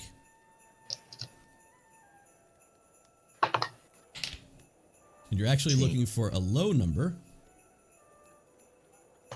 I got a +4. That's a 13. Really? Okay. Well, just luckily enough, the man steals his nerves for a moment and kind of swallows the frog in his throat. And he's like, must be new here. Magic items are we don't have those in East Haven, but I mean, luckily for you, magic items just so happen to be part of tomorrow's celebration. You might want to talk to Fizzlestaff Boomstick. She's the, I guess, leader or the master of ceremonies for tomorrow's event. Fizzlestaff Boomstick? Fizzlestaff Boomstick. I'm going to assume that's a gnome. How'd you know? Call it intuition. Hmm. Do you know where we could find a general store at the very least? And do you have any inclination where you could find the guard captain today, or would that be better to find her tomorrow? Haven't seen her since they talked about capturing this wizard. Oh boy. Alright. How about the general store? Yeah, just go down that street, third building on the left. Alright, thank you, and I'll toss him 5 copper pieces. Ugh, and he just like catches them. You're welcome. Thank you, my Just- good sir. Just a quick question. If someone was arrested or, you know, causing a show and got into some trouble, where would they take them to be held? I'm not quite sure what you mean. Like Nobody the gets jail held or- here. He means when he gets flat out drunk tomorrow and does something stupid, where can we pick him up? To be honest, I haven't heard of a place like that. Say, if you're talking about somebody who breaks the law here in East Haven, you'll be put to death. You go out, you walk out into the snow, most of the times never to return. So they just kick you out. Gotcha. Alright. Well, thank you. Thank you very much.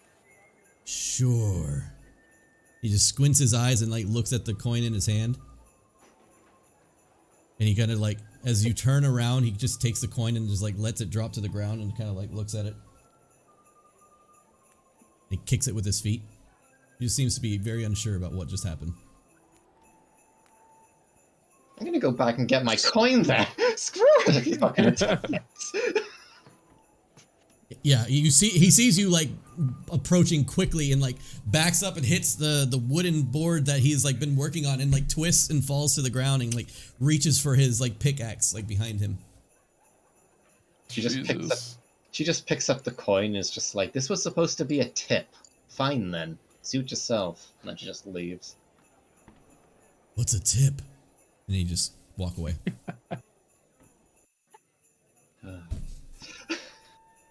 Well, I was hoping to find some information on whether or not where we could find this wizard.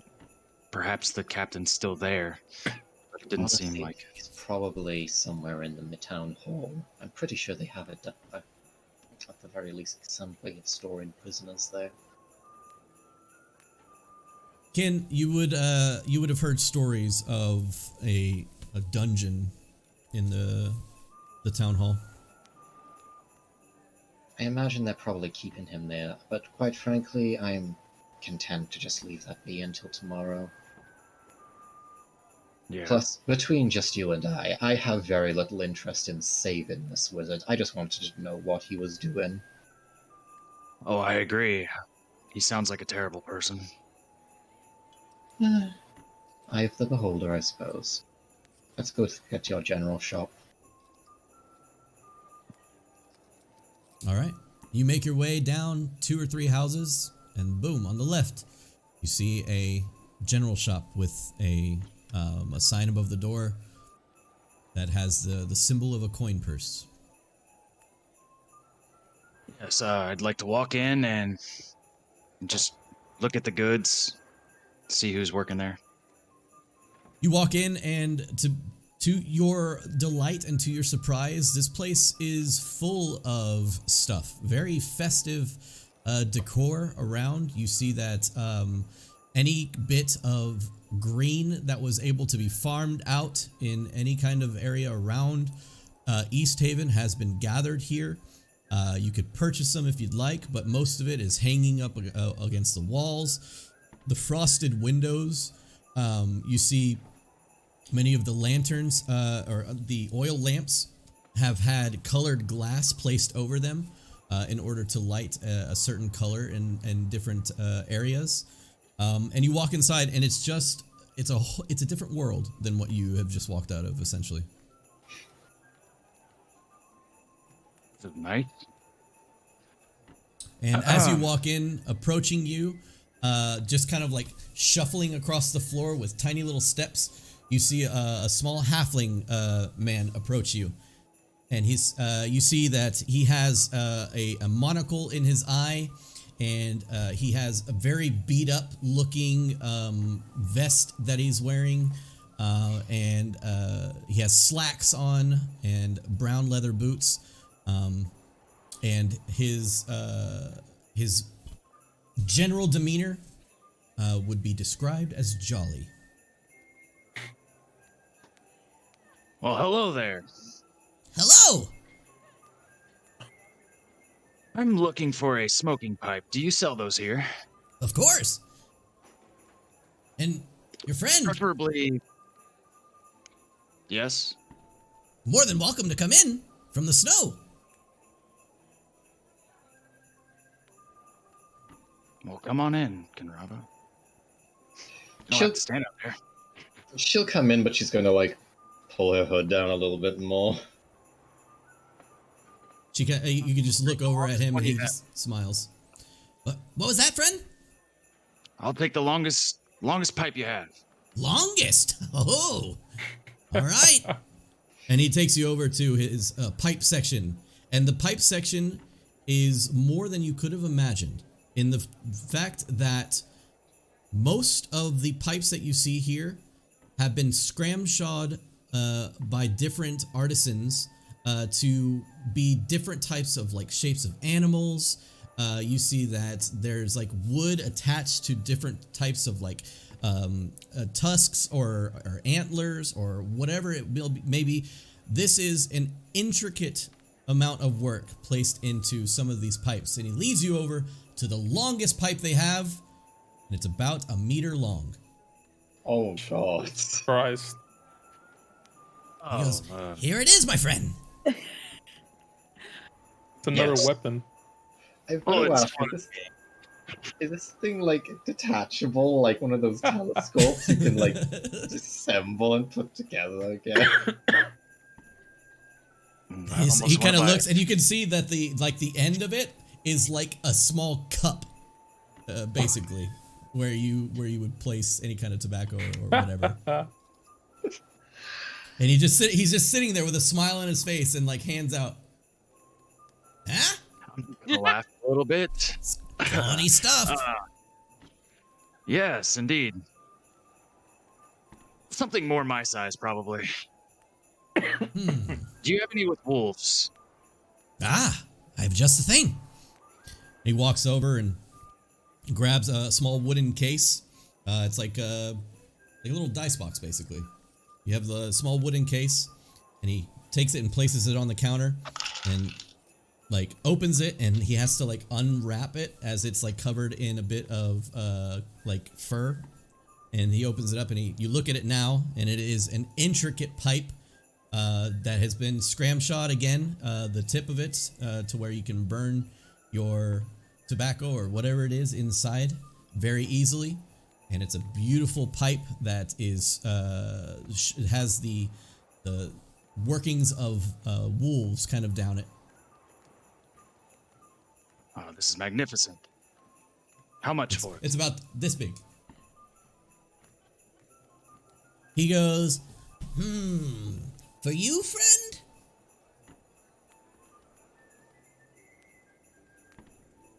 $50 silver. Sold. Well then, you have yourself a deal. I expect tobacco will be included. Of course. And you see him close the box immediately, wrap it up, of course, close it, and walk and waddle over towards the back. You see him step on some stepping stools to work his way up to the bench as he begins to wrap the box in some different hides. It looks like a small rabbit hide that he is wrapping around it, like white with black spots on it. And he wraps it up nice and tight, gets some twine, wraps the twine around the top of it. And then he takes a small scoop, a metal scoop, and he takes his hand, digs into a barrel, and pulls out a huge cup full of tobacco, and places it inside of another little small sack, and places it next to this. Boop. He goes, "There, 50 silver, sir." Hand over 5 gold. Oof. Oh my god. He's, 1, 2, 3, 4, 5. Excellent. Thank you. Well, I hope you enjoy. And I hope to see you thank again you. for tomorrow's festivities. I'll see Actually, you there.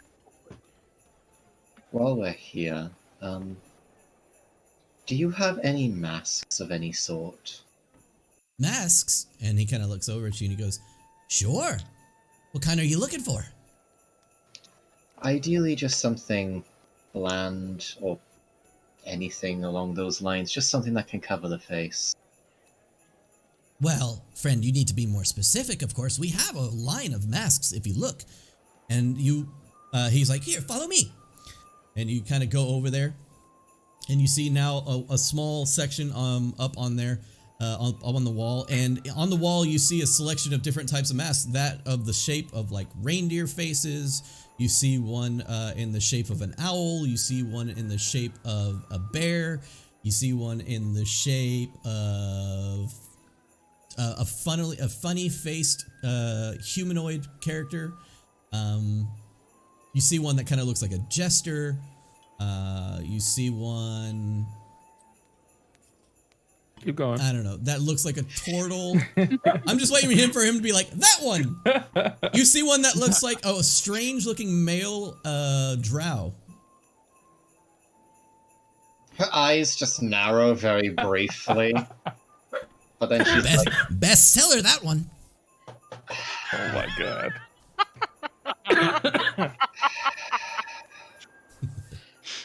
I'm sure it is. Could I have the owl one, please? Sure, of course. If you wouldn't mind, it's a little. You can grab She'll- it. If you... She'll reach up and pick up the owl mask. And he'll just kind of hold his arms up. She hands him the mask. How much would that be? And he kind of looks over at you and your friend, and he goes, 5 silver. She gives him exactly 5 silver. And he just looks at it and he's like, "All right." And he goes, you can, if you want, there's a detachable handle that you can pull and hold if you'd like. She reaches Versus up to wrapping it around your head with the leather that's attached. It's up to you. Thank you. I appreciate it. And she'll stop and put out. Can I do a sleight of hand check to cast, like, Mage Hand without him noticing? Yeah, sure, go for it. What are you doing? She's just gonna see if she can knock the Drist mask off the place where it is. Go for it. Yes, Kenrawa. Let's see. That is a 16. He just seems to be counting his money and placing it all in a bag, and suddenly the mask pops off from the wall and hits the ground and shatters into a million pieces. Oh, And he's like, no. oh. And you get to see him like put his hand up. And he's like, "Oh well." And you see him grab one from behind the desk and put it right back up to where it was. And you can walk out of the shop. She like pauses for a Nice. moment as if actually considering doing it again, but then she's just like, whatever. Okay. It's okay. I'm okay. It's okay. Everything's okay. Just been standing at the door, smoking my pipe and watching, and kind of giggled to myself. Oh my god. Grimly, you light this pipe up, and this tobacco tastes of peppermint. It has like it has a very minty like flavor. It has all kinds of aromas and stuff like that you haven't ever tasted before. This is the best tobacco you have ever smoked. Damn well better be. Not lying. But She's just going to. I'll look tell at you what, Ruby. as you're standing there with that pipe, people passing by on the street, they turn and they see you smoking and they nod their head and continue walking. Finrava's just going to tie the mask around her face, just like completely kind of cover her face in general. Mm-hmm. Imagine it's still like eye slots though, right? Yes. Yeah, there's like tiny, like horizontal eye slot. Okay. And So- that actually is a real world kind of application as well. For those that know, those small little eye slits, they come on. They were made by like the Inuit people and stuff like that as sunglasses, basically to help glare across the snow. So that's kind of what's on that mask. It's the mask of an owl with small horizontal slits for eyes. She's going to put that on and wrap it around her face so that her face is completely covered up. Excellent. You know, just for the record, that 5 gold was... I have no idea why you spent that much on a pipe. That was the asking price. It was 5 silver. Oh no. 5 silver. He said 50. Could have sworn he said 50.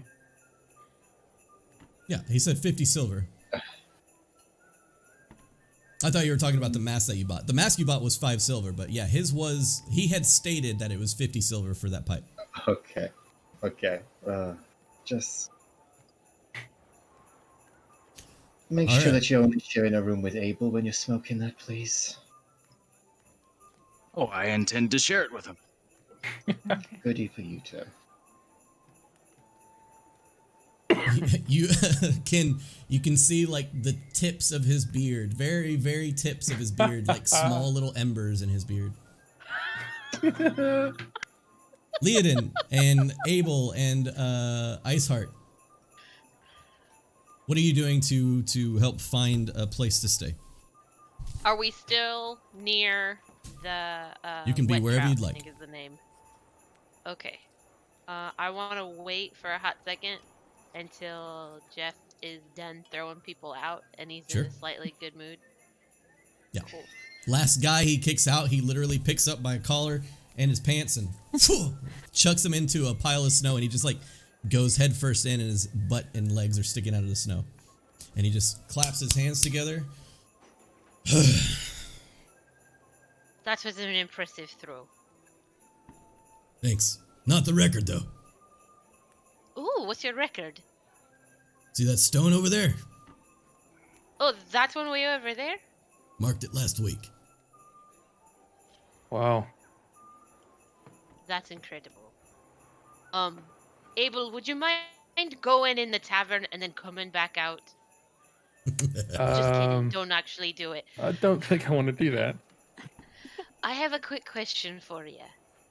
What? We're looking for a place to stay. Would you know of an inn? Sure. You make your way to the west side of town. Along the docks. You'll find your way to the White Lady Inn.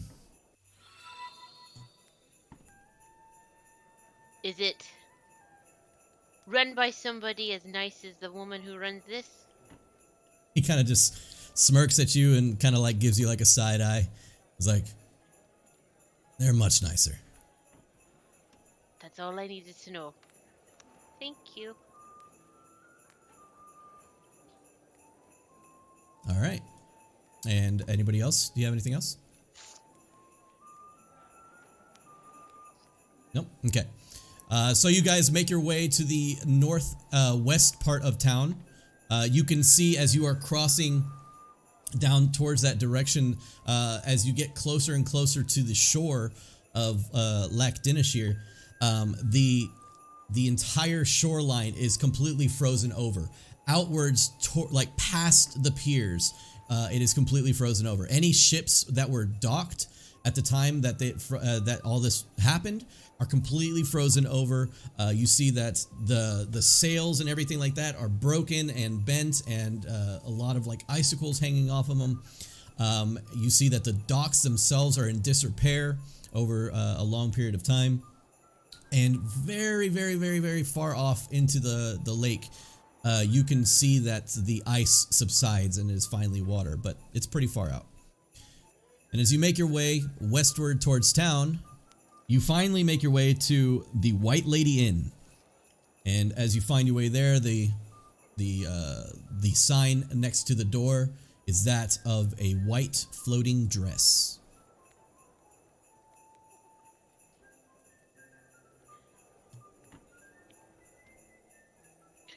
Are y'all good to just go in?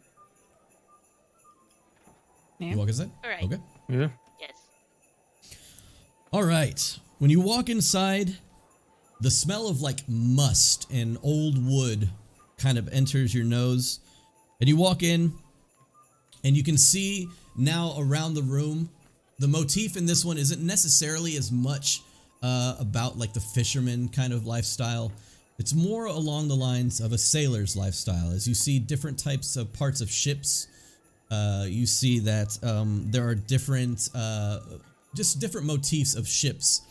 And there are like paintings, old paintings of like a very noble like man dressed up in a winter gear, standing beside a very beautiful woman dressed in a white gown that reaches down past her feet.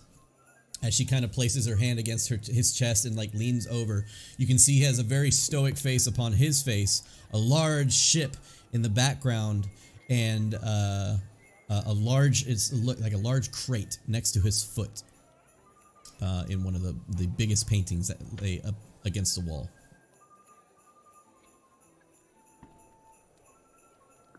You see, there's a bit of a there's like a bit of a greeting room. There's a few tables around, but it seems that the patronage is maybe like 2 or 3 people that are drinking, but you hear a lot of like footsteps and thumps and everything like that. There seems to be a lot of people above you in the building.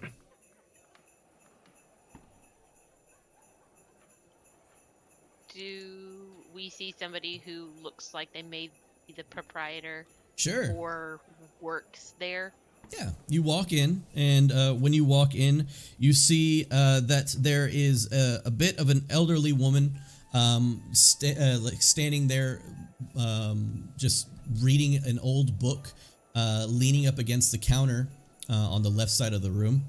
Hanging from the ceiling, like above her, you see a large like antler chandelier made of different antlers.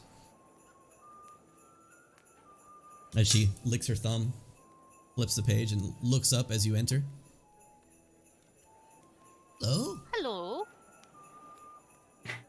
Hello? Hello? Hello? How are you? How are you? Thanks.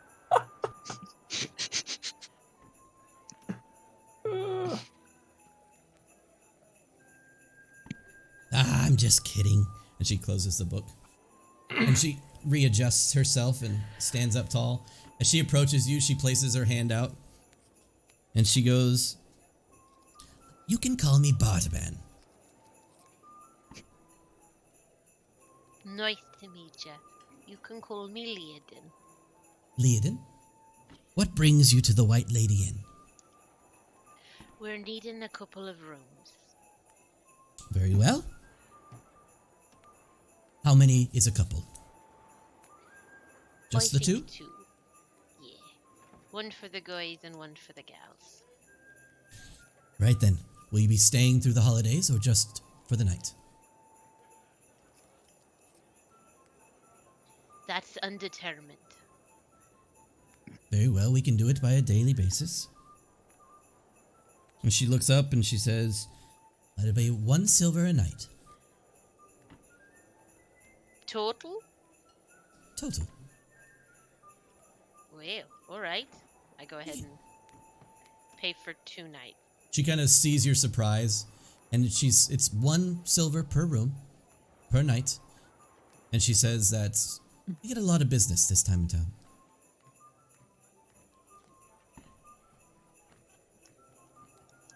So, I go ahead. Alana will take Sorry. out the second silver. okay. So 1 silver apiece. 2 rooms. Yeah. as she hands you a large set of keys.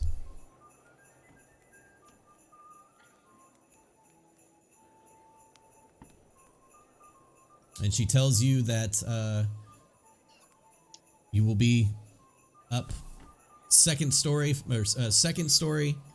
There's going to be a like roundabout at the end of the hallway. You can take that up to the third story, and you'll be the third door on the left. The next door will be, of course, your other room. Thank you so much.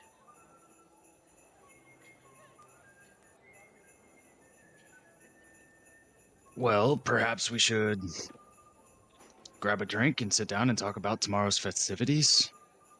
Perhaps we should go find Grimly and Kinrava so they can come join us at the inn. That sounds like a good idea. Leodin, as you kind of are walking away, she will note the mandolin that lays across your back and across your side. And she goes, "Oh, you play?" I do. I've not found your town to be very inviting, but yes, I do. Staben has a bit of a bite, but here at the inn, we seem to find the right type of crowd. Oh, If you are privy to it, after the celebration, we have one of our bardic friends coming to the inn to sing his songs.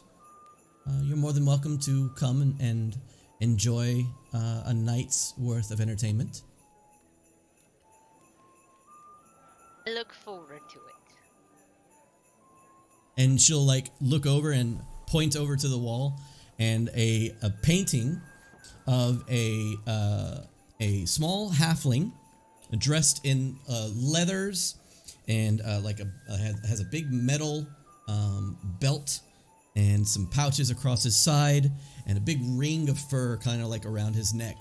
He is Captain Morganing it on top of a barrel as he with his large like teeth like glancing outward, and in his hand he holds a guitar slash acoustic guitar type of instrument.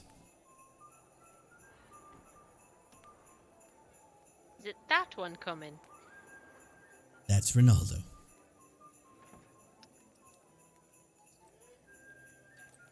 Gotcha.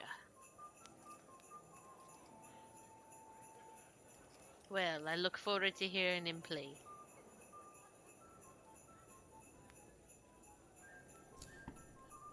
Right then. Go find your friends. I heard you speaking of them. And you're more than welcome to stay the night. I heard the celebrations start early.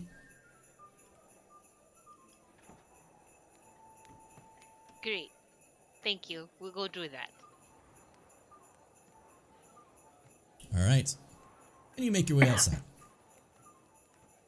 They said something about a general store. Probably, yeah. I pop my head back in. One more quick question for you. Is there Third a building on the general store right, near it? second on the left. Thank you. Thank you. It's just down the way.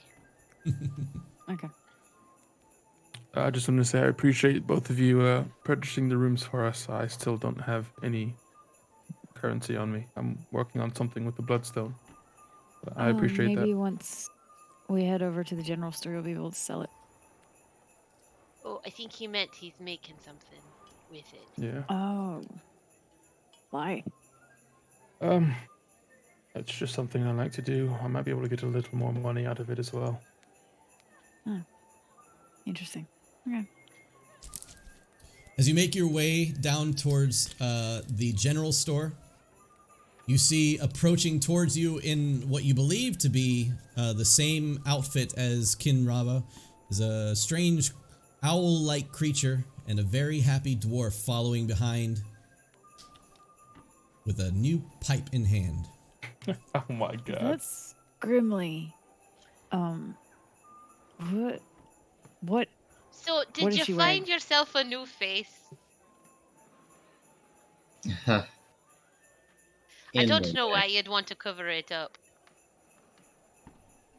While I admit my looks are probably quite high up there, I'd rather not have everyone we talk to either decide to pull out the pitchforks or just turn the snow yellow.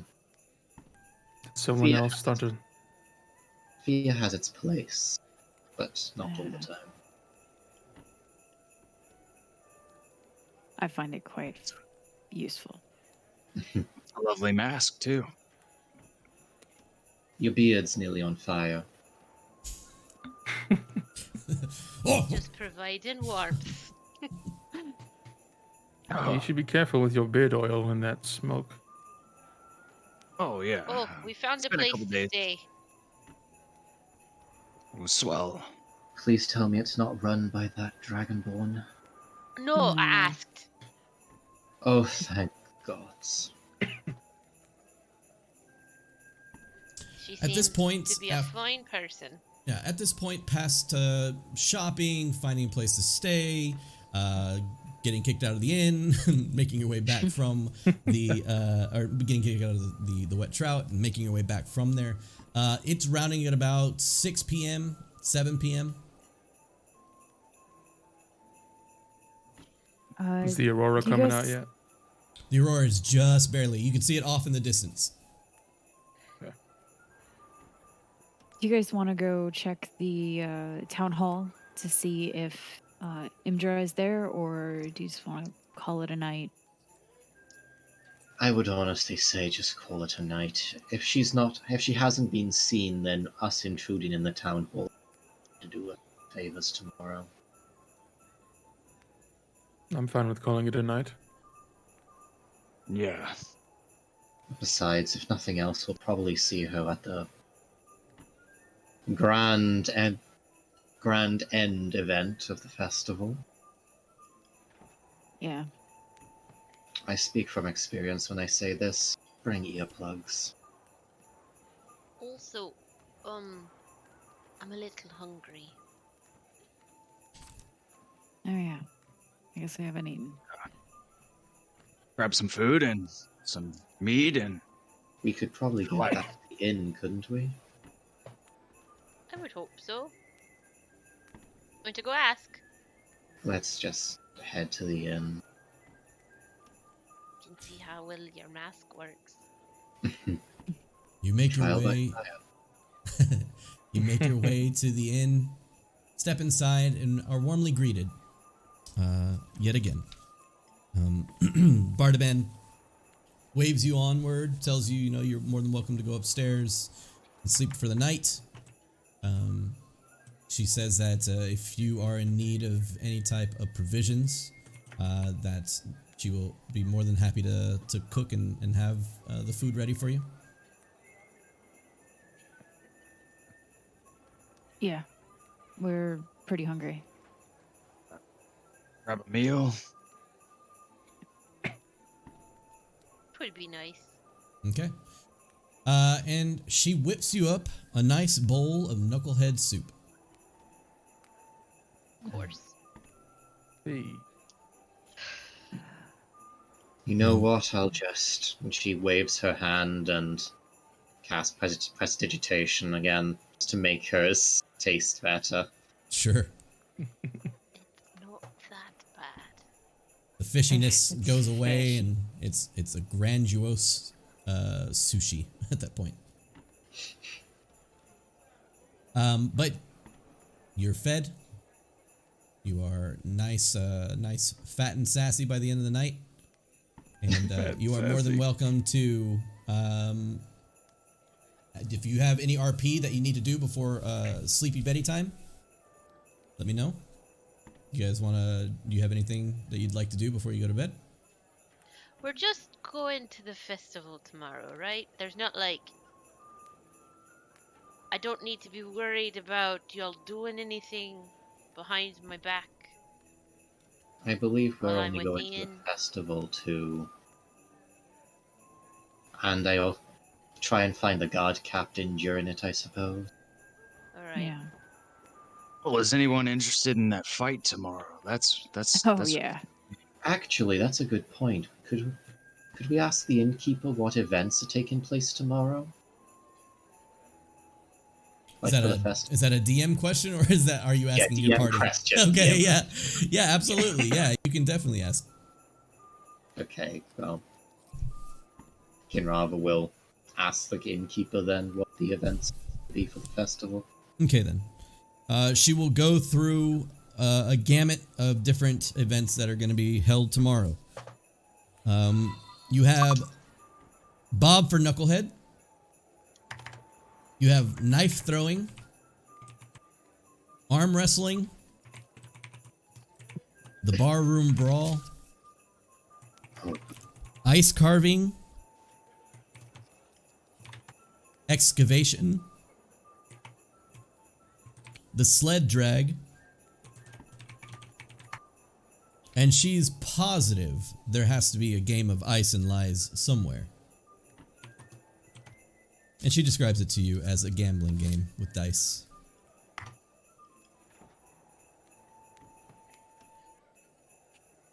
All right, thank you. She gives you a wink and kind of nods in your direction. She takes a moment to like realize like who you are or what you are and just kind of shakes it off. No, you're wearing the mask. You're good. Yeah. Still weird. It is. Yeah. But in East Haven, it's not like ultra weird. There's still some strange people here. She'll go back to the table and list out the events to everyone. Bob for At least Knucklehead. have prizes. I imagine the prizes might be the tokens that they mentioned beforehand. Ooh. This is gonna be fun. Well, hopefully it's better than that. I assume we have to use tokens to become participants. You likely have to trade money for the tokens, and then the tokens can be exchanged to participate, and then exchange for prizes.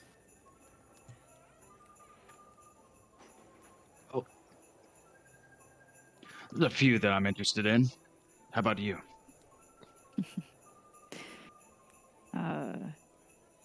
Arm wrestling, fighting, sled pull. I got those in the bag. I'll take you up on that challenge. Bring it. I'd like to gamble a little bit. I've never done that before. Ooh. I was definitely going to gamble, and now I definitely want to gamble with you. I'm also interested in knife throwing. So was I. I think I'm going to melee see if I can find this. I can't believe I'm saying this name. God. Fizzlestaff Boomstick. Pardon? That's the name of the one who's going to be running the magic school during the event. Fizzlestaff Boomstick. It's a gnome. Sounds I like a assumed no. it was.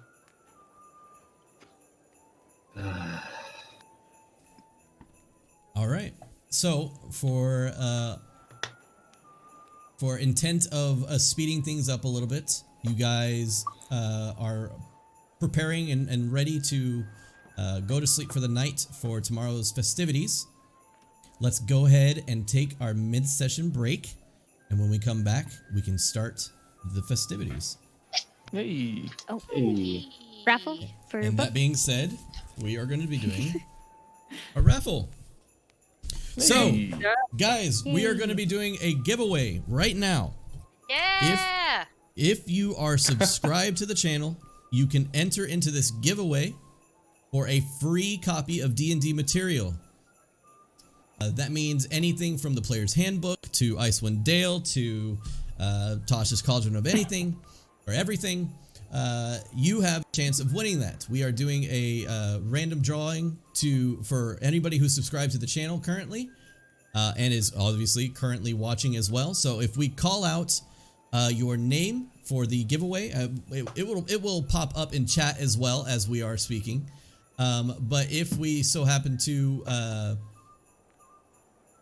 or if you so happen to miss it or anything per chance, it will be all up in chat. You can see it right then and there who the winner is. We will contact you right away if you do not answer on chat in screen by messaging us or just saying like, you know, thanks for the prize. We will move on to the next person in line of who won that one. We will do another random drawing. So let me put here. So let's start giveaway. It should pop up here soon. A free D&D material raffle has started for subscribers. Use !raffle to enter the raffle. If you are subscribed, you can type in !raffle and you will be entered to win the free D&D material of your choice. Again, remember that if you enter, you have the choice of having the physical copy or a digital copy sent to you, depending on what you would prefer.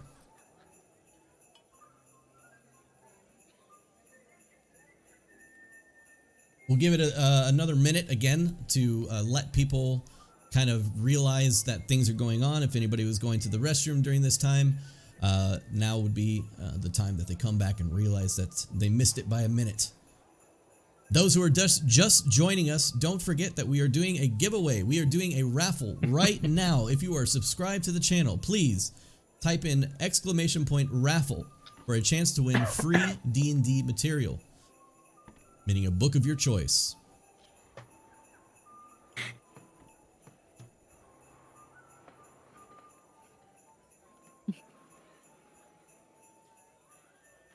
Welcome to the chat, What's a Brash. discount? What's a discount? Grimly is 5 gold. the king of being swindled right Overspending. Yeah. now. But he also has bought some really great stuff. So it's not like he's being swindled for coal. So not for me again, my wife says. No. What are you doing? Guys, don't Even allowed to forget, be in chat. if you're just now joining us, please type in !raffle. And if you are subscribed to the channel, you will be entered into the raffle for a free copy of any type of D&D material, such as the player's handbook, a module of your choice, anything like that. Assassin's Creed New Hope. What? Can I get a video game? Yeah. This is for the PS5. I'll get it to you 3 years from now. Oh, mine came in on Wednesday. Nice. I couldn't get to it till yesterday Maybe you because I can was out of sneak town. You know what would be cool? To implement a dice roller into the chat.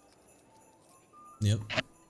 There are I believe things like that that you can download for, or that you can get with like the different mod bots. All right, guys, it looks like right now it looks like you have a 1 in 6 chance of winning some free material, Oh yeah. which is currently MSRP of like $50. This is like a $50 giveaway. All right. Shit. So I'll give you guys another, looks like 20, no, I'm sorry.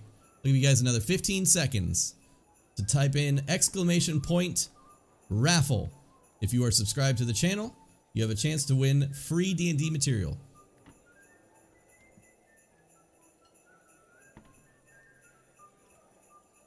It's a 1 in 6 chance, ladies and gentlemen. I could roll a D6 if I wanted to. Can you add another minute to that? One more. Can I add another minute to No, that? I don't think. There's no way to do that, right? Yeah. No, I mean it's straight up. Cav58, did you mistype it? It's !no space raffle.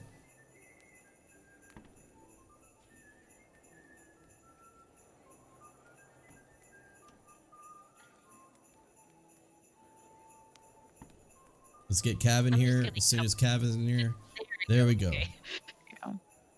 All right. So in 3, 2, 1, 1 in 7 chance of winning. Here we go. Picking the winner. You've got to be kidding me. Yay! It's rigged. It's rigged. Cav, congratulations. Photo Cav, finish. for the photo finish. Last minute champion. Coming in to steal the pot. Wow. Cav 58. I gotta know you're here in chat though. There we go. All right. There we go. Aw. All right. Cav 58, if you don't mind. Bullshit, dude. I'm never watching again. Oh, man. Oh, man. All right. So, Cav, if you don't mind reaching out to me on Discord, please, so I can get your information and I can get you a copy of some D&D material. Be it digital or physical, depending on what you want. We can figure it out from there, all right? All right. Congratulations, Cav58, on the win. Thank you, everybody else, for participating. You know, Arth, Darksiders, Shiny, Trebbing, Over What the Heck, and Brash. You guys are the real MVPs. Thank you very much.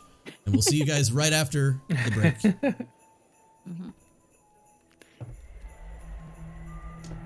Oh, don't worry about that.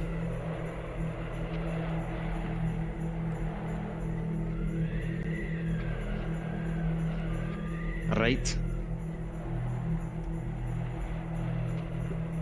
Can chat hear us? Does anyone know? Okay. Okay. Nah, I'd like to talk to can chat. Okay. I am going to get myself some coffee real fast. Yeah, you should do that. Nocturnal motherfucker. Is anyone chat not subbed? Shadow Assassin, are you subbed? You are not. Now you are. Hey.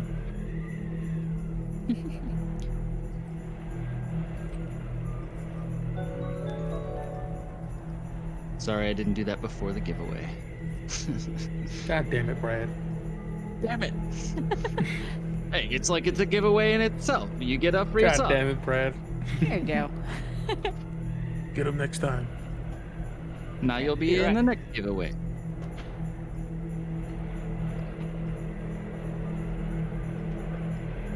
Hope you win some dice. You think this barroom brawl is gonna be fists only? Yeah, probably.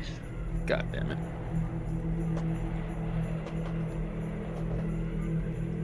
It'll be strength checks all day.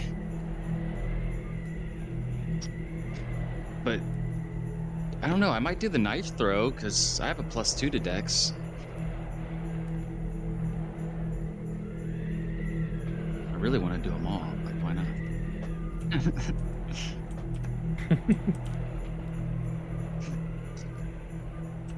I need to get some money. I need to sell this bloodstone. I don't think I'm gonna be able to finish the jewelry thing. Grimly would be happy to loan you some money.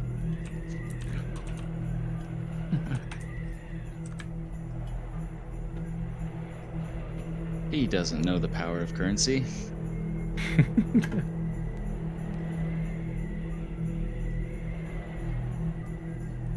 Open hand fighting, no mantis blade or mono wires. Me with gorilla arms looking around. I have a Most of feeling these people that. don't know that's a cyberpunk thing. Oh.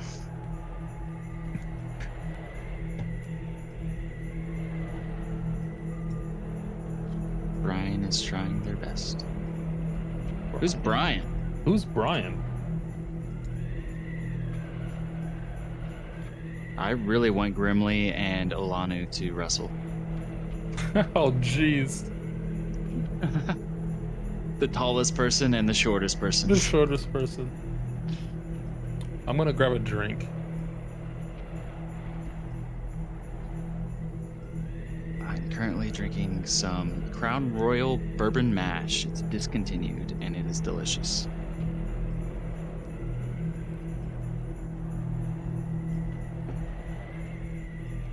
Brian.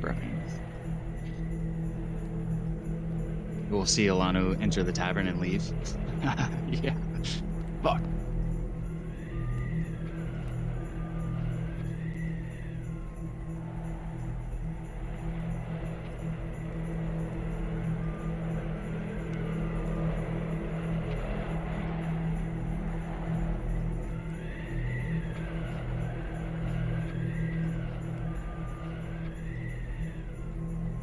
Brian is nicknamed for brain when I've been drinking.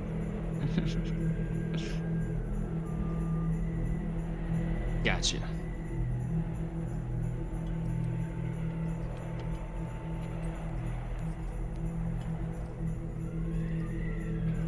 Is it Brian? Brian was an asshole in our campaign, I think.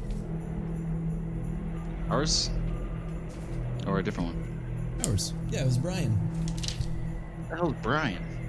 Brian was the one that answered the door when Kin Rival wanted to find out some more information on the Red Wizard, or on the Wizard. Yeah. Good thinking. What a dick. Brian. Old Brian. I love how Kin Rival is like so forward to speaking to people. Yeah. He's like, I'm just gonna walk up to some random citizen as a drow. Okay, you got it. It's amazing. She keeps forgetting that she's a drow or in a new area, and she's just like, oh, yeah, that's right. Fuck me, I guess. Basically. She's the best. Kin Rival is definitely my favorite character right now. Dan better get some chat votes up. Got to spend my channel points. 10k going to vote, spin the wheel 20 times max.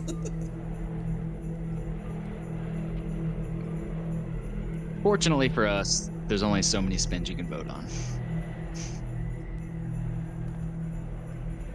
That is true. I haven't been able to really do the spins. We haven't done very many random tables lately. But come the non-holiday and non-travel sessions, we will definitely have times that you guys get to pick what goes on in the game. I'm so jealous that the chat gets to go watch the stream prep. Oh, it kills me. It kills me every time. The stream prep is so fun, dude. It's so fun because it really brings out like the creativity from everybody, and like a mix mash of like people who are goofballs, people who are super serious, and then I'm just in the middle trying to like balance that and make sure that it's not crazy. Do you leave the VOD up? Is it something we can go back and watch after the stream? No, you can't go back and watch it because there are spoilers for past the point of what we're actually doing that next session. Reason being is because I have to plan ahead, like way ahead. I can't just be like, you know, per session plan for the next session kind of thing. Right. I want things to be kind of like deep story-wise, so I need there to be a bit of foreshadowing and stuff like that going on.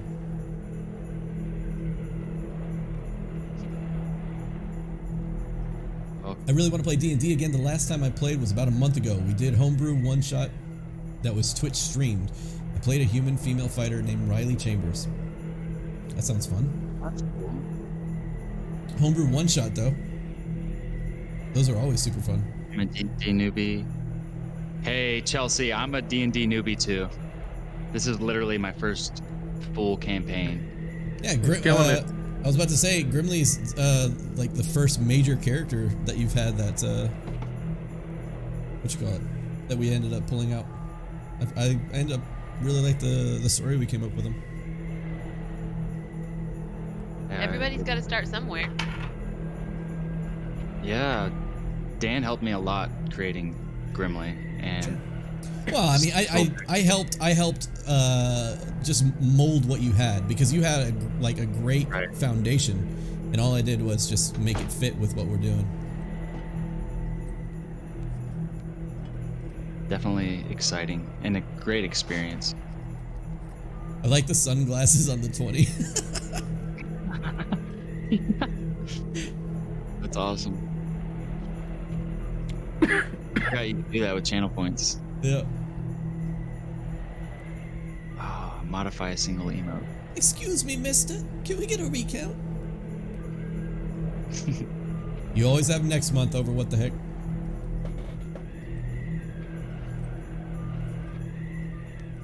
Not to mention, if you weren't here earlier, we did get sponsored. So we're going to be able to give away sponsored material pretty soon, like soon enough. Hey. And not wait for that. Let's go. Oh, go ahead. One of those hoodies. Those hoodies are sick. Oh yeah, the actual clothing line stuff they have. It's pretty neat. Let's go down the line real quick. Grim with the host. Trey with the gift sub to Darksiders. Thank you again, Trey, as always. Anthony's backseat mother, thank you for the follow. Pitlord WW, thank you for the follow. EXERG, thank you for the follow. Doug, Uncaged, and Coach, thank you guys for the host. The Cool Grandma Games. Sorry, What great the name. hell? The Cool Grandma Games has followed. Thank you for the follow. Hermione at your Hermione Atumalaka. Hermione Atumalaka. What is that name? Thank you for the follow. I appreciate it. Chelsea Hay, thank you for the follow. The Nat30. Cool name. Thank you for the follow. Brash50 with the gifted sub to Nat30. Congratulations, Nat30. Welcome to the Nat1 fam. And Brash50, thank you very much for the gifted sub. Angel Scheib for the follow. I appreciate it. And Grim with another gift sub to Shadow's Assassin. Appreciate the support, guys. Oh yeah. Guys, while we're on break, which we'll be getting off break here in just a second. While we're on break, guys, make it a quick run over to our YouTube channel. Like 2 seconds. Pop in and out and give us a subscription. Free to you. Easy. All you got to do is click a button. We are so close to 100 subscribers on our YouTube channel. And that'd be a nice little milestone for us to hit. I'd greatly appreciate it. Now. Do it now. Type it in chat so that it's even easier Chat for you spy. to do. Damn, Whoa, Cav! Holy butts! Close. Cav Thanks. paying That's for awesome. his free giveaway by gift subbing 5 people. Proxima 3055, Samwise 713, AC 1802, Chelsea Hay 93, and Furious Gaming. Congratulations and welcome to the Nat1 family. Cav 58 with the generous sub bomb. Thank you. And just note that that just means that Cav, not only did he help pay for this giveaway that we're doing now, but he just now entered 5 more people, or possibly 5 more people, into next month's drawing. Ooh. What a kind guy. All of you have less of a chance. Or No, girl, I'm just kidding. sorry. What a kind person. It's a dude. Thanks, dude. Yeah, dude.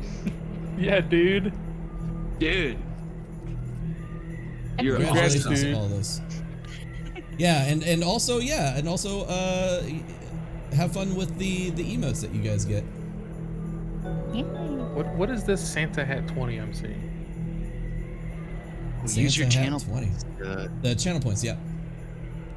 to modify the emote. Bruh.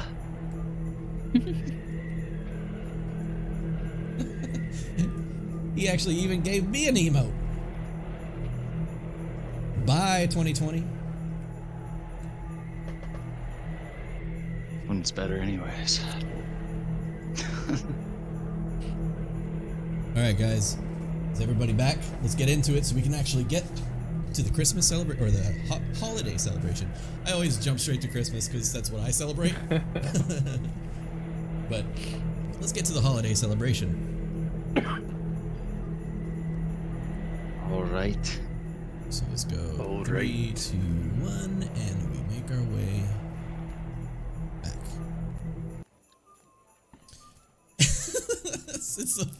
Kinrava is a solar flare right Oh. Solar flare. He's got to stay There. awake somehow. now. All right, she's back. Right. All right. Seth is muted right now. I'm not sure if we're also muted because of it. But we are back. Are you there, Kinrava? I am indeed. Perfect. Okay, Hey. just making sure we didn't start without you. What's the holiday? Not dying? Okay, pretty much. Just my tie here. This wizard that's getting sacrificed is gonna TPK us. Don't worry.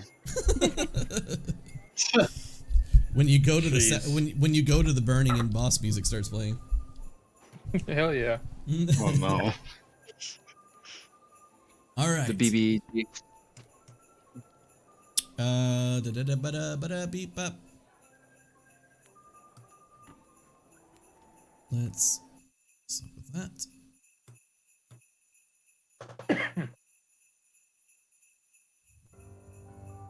Nah, it's too dangerous. What in the world? Don't worry Got about very it. tense. Don't worry about it. What was that? Nothing. We'll just go with the old-fashioned hatching a plan. Oh no. Oh no. All right. So, Grimly, in a strange turn of events, God damn it. you get a decent night's sleep Oh. Ooh. for the first time Congratulations. in That peppermint. months. That tobacco. For the That's first what you time in think, months, Seth. you get a good night's rest. The inn that you guys sleep in is pretty well stocked. For an area in the middle of nowhere, in the north, you have decent looking beds, mattresses made of different wools and skins to create a very soft bed. It's seemingly warm, not just from the fires that are lit within the actual inn itself, but the amount of people that are staying here causes the heat to raise, and at the third floor you feel warmest. And as you guys wake in the morning, as you guys are kind of like yawning and waking up, Grimly, again, you're surprised as you open your eyes and you like look both directions, feeling out of place for a moment. And then suddenly, boom! A huge explosion goes off outside as dust and rocks fall from the ceiling, or loose dust from the floorboards kind of like fall down from the ceiling, and you kind of like duck down to freak out and realize there's something going on outside. God damn it. Wake up! I'm up. I'm up. Did you hear that? Something's what going was on that? outside. Alana like springs to her feet with her axe in hand, like, what the fuck? As Grab you your things. as you freak out but catch a glimpse of the window attached to your room, you rush over to the window and you can see now outside in the darkened sky, all seems to be silent yet again. But for just a moment, before shooting off from the center of town, a streak of light fires up into the air, once reaching its peak height, which seems like hundreds of feet up. The projectile explodes with an echoing boom. Boom! Yet again, making the Jesus walls Christ. shake. And as it explodes, you can see the face of a creature, an owl-like creature, emerging from the explosion. As it explodes in the air, it morphs into the shape of a rabbit, trouncing, a giant red rabbit trouncing through the air. And suddenly, you see another one spark up behind it. Boom! This one exploding into a blue owl that swoops down and captures the rabbit. And as soon as the owl and the rabbit meet, an explosion of color and embers fall and fizzle towards the ground. And you begin to hear cheers erupting all throughout the building and the town. You know, Would I shouldn't have I gotten them know out. what those are from my background? Yeah, totally. Of course, it wouldn't have Great. been that obvious when you first woke up, Yeah. And after we saw like but the after several rounds of artillery have gone off. Jesus. I am quickly throwing on my winter gear and like sprinting downstairs, heading to where the where this is happening ever in town. Yeah, for sure. It seems that as soon as you get downstairs, people are already downstairs, and like as if you had just gone into like a ski lodge, there are people just standing around, smiling and laughing at the table, like cheersing their mugs to each other. And you see the proprietor just kind of like slowly moving and grabbing people's mugs and moving back and moving back and forth. But you can move outside Okay. as you kick through the door. Great, I'm outside. Yeah. You can move through that. That's just kind of a description of what you see on the way there. And you kick through the door, and as you make your way through the door, you open your hands wide and look, and you can just see sparks of fireworks flying from the center of town as a large as it sparkles down. Just heading to where I think the person setting them off may be located, towards Yep. the center of town. As you make your way out the door, you take one step towards the center of town before you hear, "Hey." And standing next to the side of the doorway, against the doorway, leaning up with his foot against the door, like a foot against the wall, you see a So cool. nicely dressed Ian standing up against the wall. Of course, I nicely just- dressed being, of course, in his winter gear, but I say, "Oh, okay, good morning." I grab his hand and I yank him and I say, "Come on, we've got to go see this."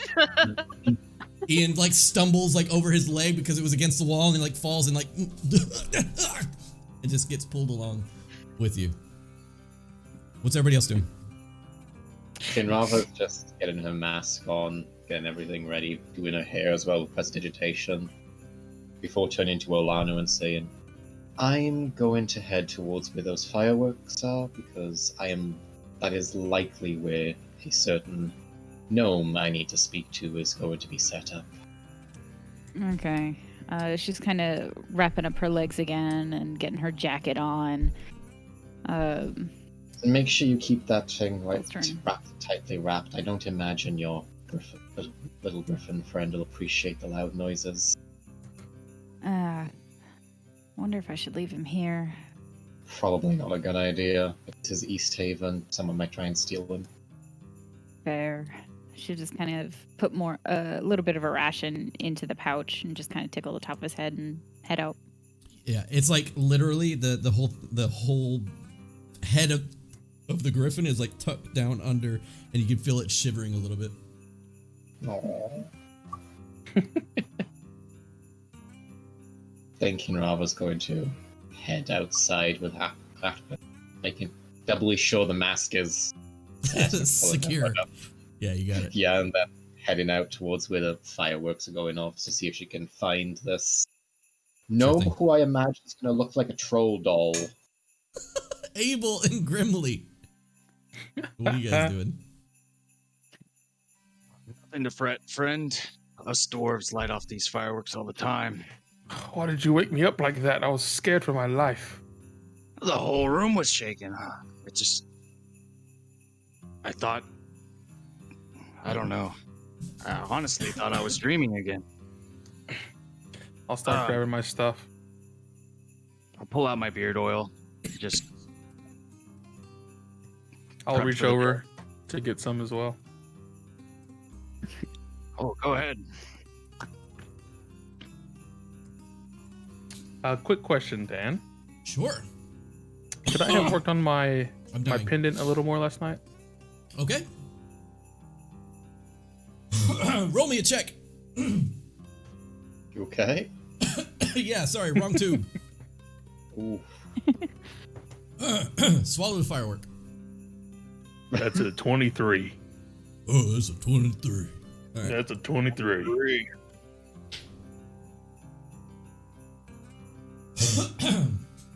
As this has been the most comfortable location that you have slept in months and months and months and months, possibly the most comfortable location you've ever slept in, you have found it quite easy to steel yourself and concentrate on what you were doing.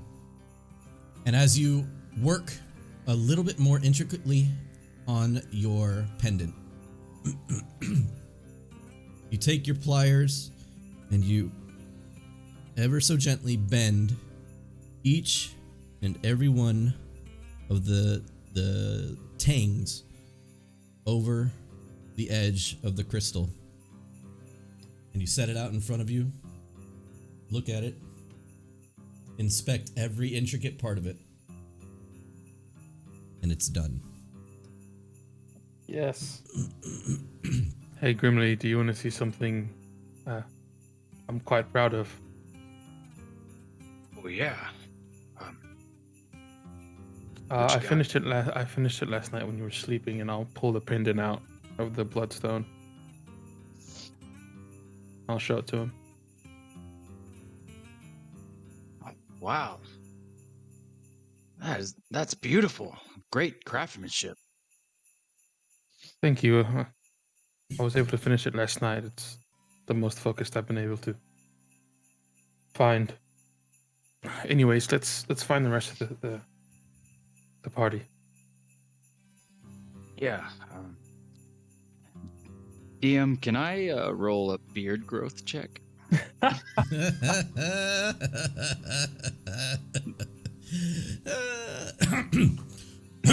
Yeah. After what you burned off.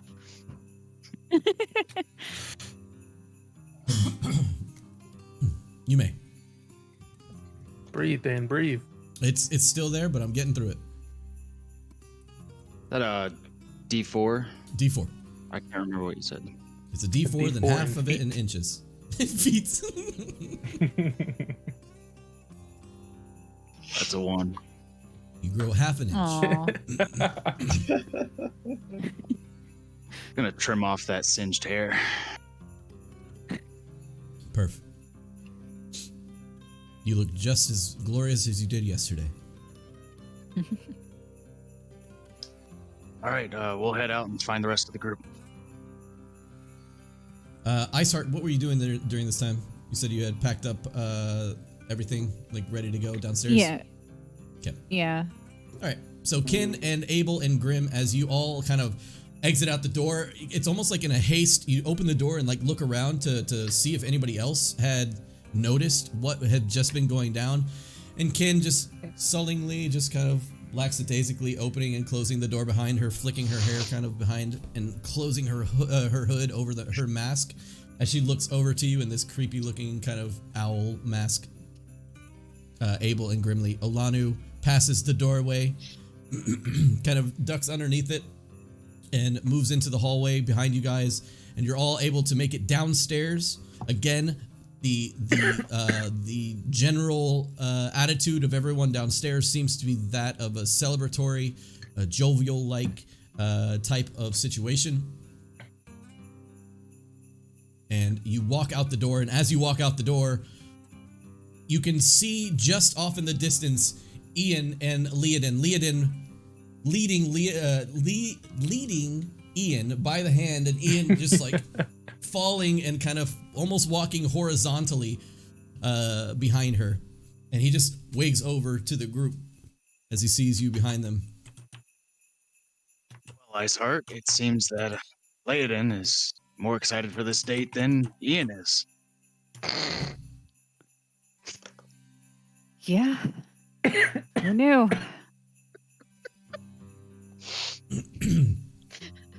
Leodin. Let's give them their space.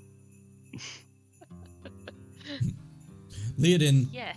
as you approach the town center, you can see a large crowd of people are just walking to and from different locations. They're not necessarily gathered around. You might see a few children that are gathered, but in the town center, you see what looks like a stage of sorts, a wooden platform that has been leveled off a few feet off the ground. And standing on the top of the platform with her butt kind of up in the air and her like front half of her body stuck inside of a crate, you see a what looks to be the size of a gnome sticking out of the crate, digging around for something, throwing pieces of metal behind her, and then finally sticking her head out of the crate to reveal someone who has like what looks like bronze type glasses that stretch across her face and wrap around the back, almost like goggles. And in her hand, you see a very strange looking item that you have never seen before, as she holds what looks to be like a small miniaturized cannon in her hand. And she places some of the stuff that she had grabbed out of the box next to her, which just seems to be like literally like random pieces of metal. You see a small cog, you see like a fork, you see some other stuff just go in the top of this thing that she's holding.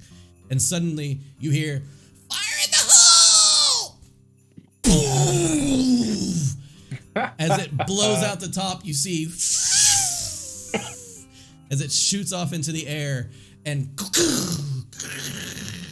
you hear the small kids, "Yeah, woohoo!" I am behaving like a small child right now. Going, oh, that was my favorite so far. A large cloud of smoke emanates from the tip of it, and it dissipates, and she's covered in like black soot, and she wipes the black soot off of her goggles, and she just like stands there and smiles as she puts her hands on her hips.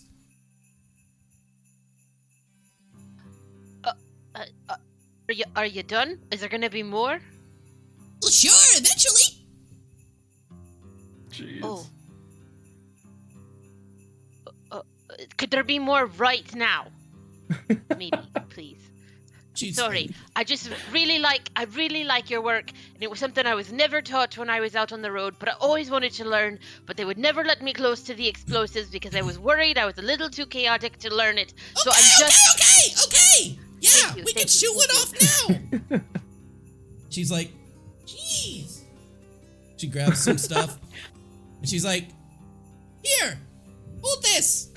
And she like hands you the cannon that she's holding, and she says, "Light it up." Okay. And she bends down, holds the bottom, and the barrel of this cannon that you're holding warms to the touch, until finally it begins to rumble in your hands, and you hear, "Fire in the hole!" Another large explosion, sending the cannon out of your hands into the snow below you. As she like fumbles to catch it, and it shoots up. Boom! It explodes, and you can see like the antlers of a large elk kind of like emanating across the sky and falling and sizzling down. That was amazing. Thank you so much. My name is Leodin. It's nice to meet you. You are amazing at your craft. Where did you learn it? I'm super curious. She looks at you through blackened goggles and then like she goes, "Where did I learn it? I don't know. I've just books, I guess." Oh. Maybe I should have read more. Sure. She goes, "Well, enjoy Hrathgar's wake." And she kind of turns around and makes her way back up onto the pedestal. Ian is Well, just it's all now down catching. here for now. Yeah, Ian is just now catching his like breath and catching his footing as you like let off the explosion. Ian had been like flung back like 2 feet, like landing on the snow behind you, and is clearing away like soot from his face. And he goes, "Leiden, you good? You okay?" Yeah. "Well, I'm glad you're having fun." I just really like fireworks. I was never allowed to play with them Oops. when I was younger, and so this is great. Sorry. He just gets up and like wipes the snow from himself. And he's like, "There's no need to be sorry." And he's like, he looks at one of the kids that are just like open mouth, like, "I can't believe she went in front of me," kind of thing. As you see one of the kids now being led up the stairs to the large stand, and they have a very ramshackle like setup to allow the child to hold and touch the thing as it goes off.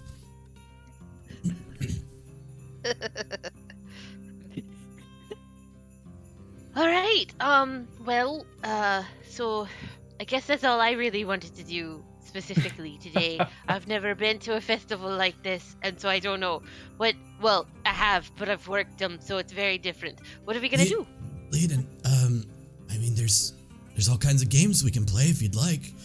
I think All right. I saw your friends not too far behind us making their way here. Oh, all right. You should probably go back and find them. Well, I don't. If you want to, we could. If you could, we could just leave if you want. We could just go like to the. There's one pretty close. We can probably just, if we leave now, we could probably just leave and get there before they get here. All right, and now I'm confused. But okay, let's go. Yeah, no, that's great. No, and he just like starts walking off. And Abel, Grimly, Iceheart, Kin, you can see Leodin leading, or I'm sorry, you can see Ian now leading Leodin from the town center as Ian kind of gives you guys like a second look and then continues on towards wherever they're headed. Can we see a place where we can purchase tokens? There does not look like a place you can purchase tokens, no. There seems to be just a shit ton of stands, like all around, each offering a different type of carnival-like game.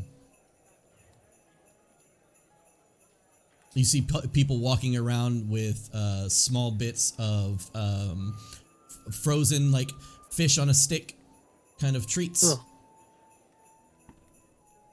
And some like, flagons of ale. Oh, is anyone Mead. interested in joining the festivities? I'm going to see if Yeah. I can at least get my business sorted before I do anything frivolous.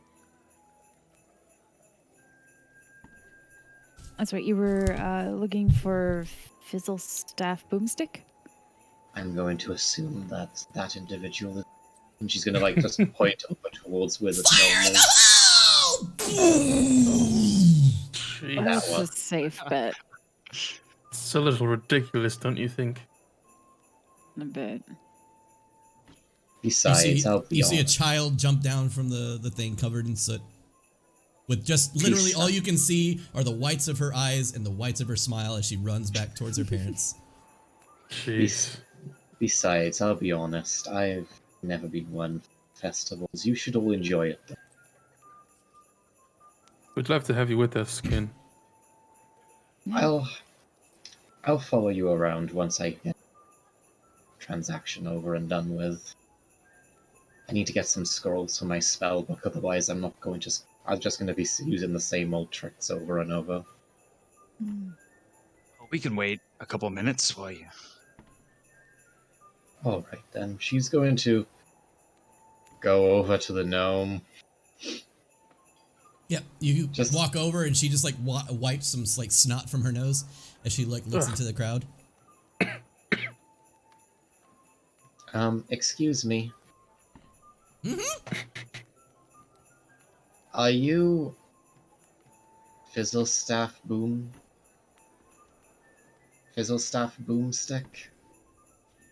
The one and only.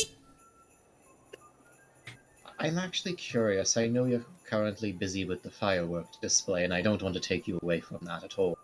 But do you have any scrolls or potions that you brought with you to the festival that you might have for sale? No, I don't have any scrolls or potions. But if you want to participate in the wake, I did bring a handful of magical items that you can choose from. I will think about it. Thank you very much. Sure thing. Let me know if you're interested in looking at them. Will do. And she will just leave the gnome to her business, and she'll come back over. You can't see her face, but she is very clearly not happy. Well, there What'd you goes. find out? I found out that this entire frozen wasteland is worthless and deserves to be. You're only finding that out just now. Well, she seemed excited to show you something. What was it? Magic items.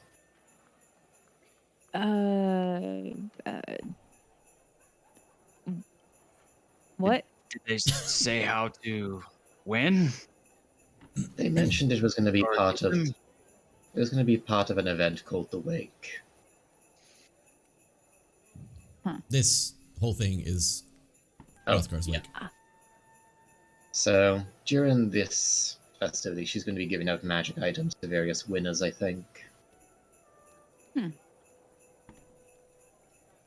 I can help identify them once you get them if you'd like, but I actually have very little interest in many things in that regard. Interesting. I don't see any reason why we don't participate then. Yeah. Go and have fun. I'll follow you around.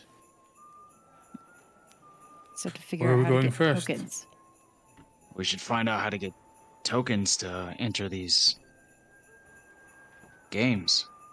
Yeah, Oh, did by you the guys way, see where Iceheart. Ian went? Oh, they went to. Seemed like they ran off to play some games.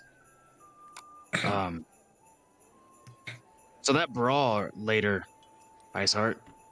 Mhm. I was told that it takes 10 tokens to join, if you're interested. Yeah. Should go see if Ian knows how to get tokens. Yeah, we You need to figure hear that out. over the sounds of the crowd, "Come one, come all! Come throw some knives and win yourselves tokens!" Hey, Oh, that answered that question. I'm going to go over there. I'd love it if you joined me. Let's Yeah. let's do that. I would be happy to. She's also going to take out a spell book while she's walking around and just start writing in there a little bit. That special quill. You start writing in it, and suddenly, just from kind of like not within your head, but kind of very closely to you, you hear, "Is it time now, Master? Should we talk?" Almost. Let me finish writing you up a brain. Very well. And Leodin, Ian takes you to the closest stall next to him, and he looks up towards you and says, well, care to join me in a round of Bob for Knucklehead?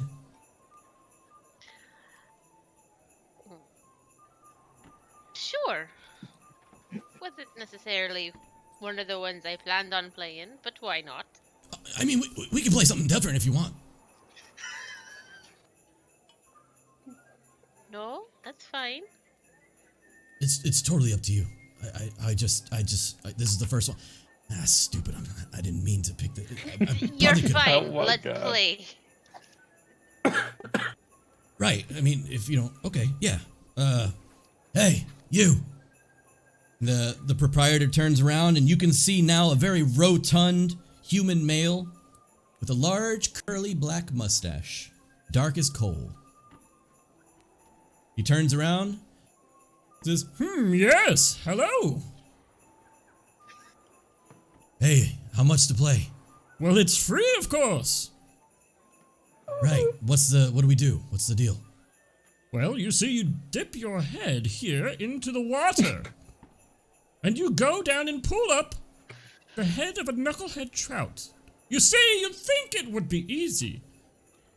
But little do you think about the water's temperature. See, after the first few, you might be successful, but after that it gets difficult to even feel your face, let alone bite down. Do you have what it takes to bear down on all 5 knucklehead trouts? If you do, you may get a special prize at the end. I don't know. What do you think, Leiden? I mean, I wasn't necessarily looking to freeze my face off today, but I wonder how many people are gonna play this game, so therefore the odds of winning are better. Why not? Let's try. Knew you'd like it. All right. And he's like, all right. So what do we do? And he's like, here. And he just like leads you over to 2 large buckets. And the buckets are full of knucklehead trouts, heads, just the heads. They've been chopped off and thrown into the ice water. And it's just a big vat, like a big wooden vat of water filled with these heads. The smell is pretty bad. And as you approach, luckily it's so cold that it kind of eliminates some of the smell, but as you like approach, it still is pretty bad. As you approach, he says, there will be 5 rounds. Each round will be more difficult than the next. If you make it all 5 rounds and capture the heads of 5 knucklehead trouts, you will win the special prize. Are you ready? I am. Are Then you bob ready? for knuckleheads! All right. And you see like a small crowd of people beginning to come up to the area. You see Ian brings down his hood and like ties it behind him so it won't fall. He like rolls up his sleeves and he's like, oh boy, here we go. All right, I need you to roll a Constitution save for the first knucklehead trout.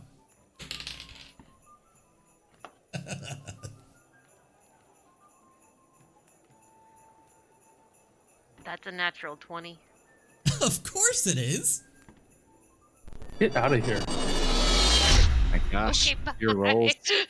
Go get out of here. So it's a 21. Jeez, can I get your luck?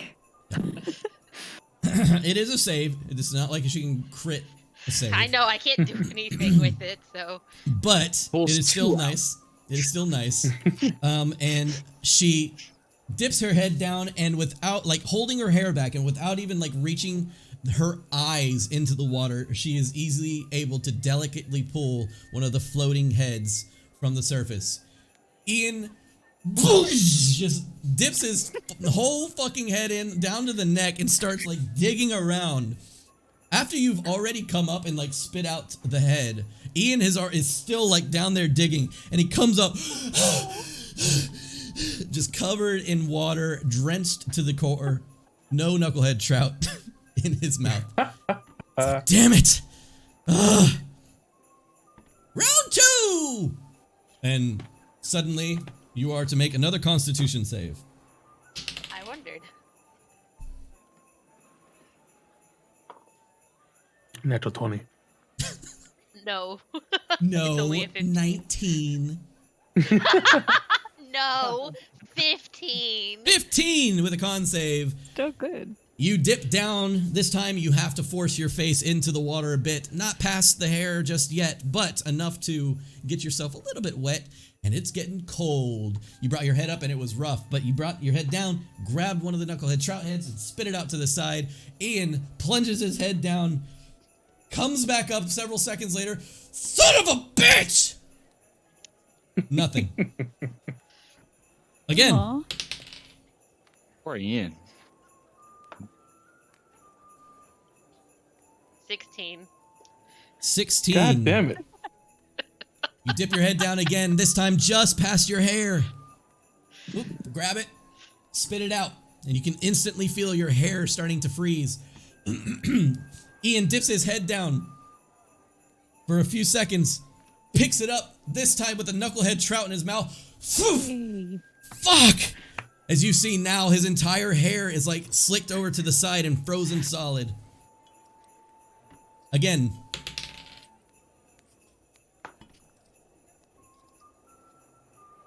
15. 15. As you go down, you have to dip your whole head in. And after a few seconds, before you lose your breath, you end up not pulling anything up. Ian, on the other hand, goes down, comes back up, and his face, his beard is frozen solid. You can start to see like icicles begin to form as the water drips from his beard, and nothing in his mouth. And he goes, I thought this was gonna be much easier. Roll again.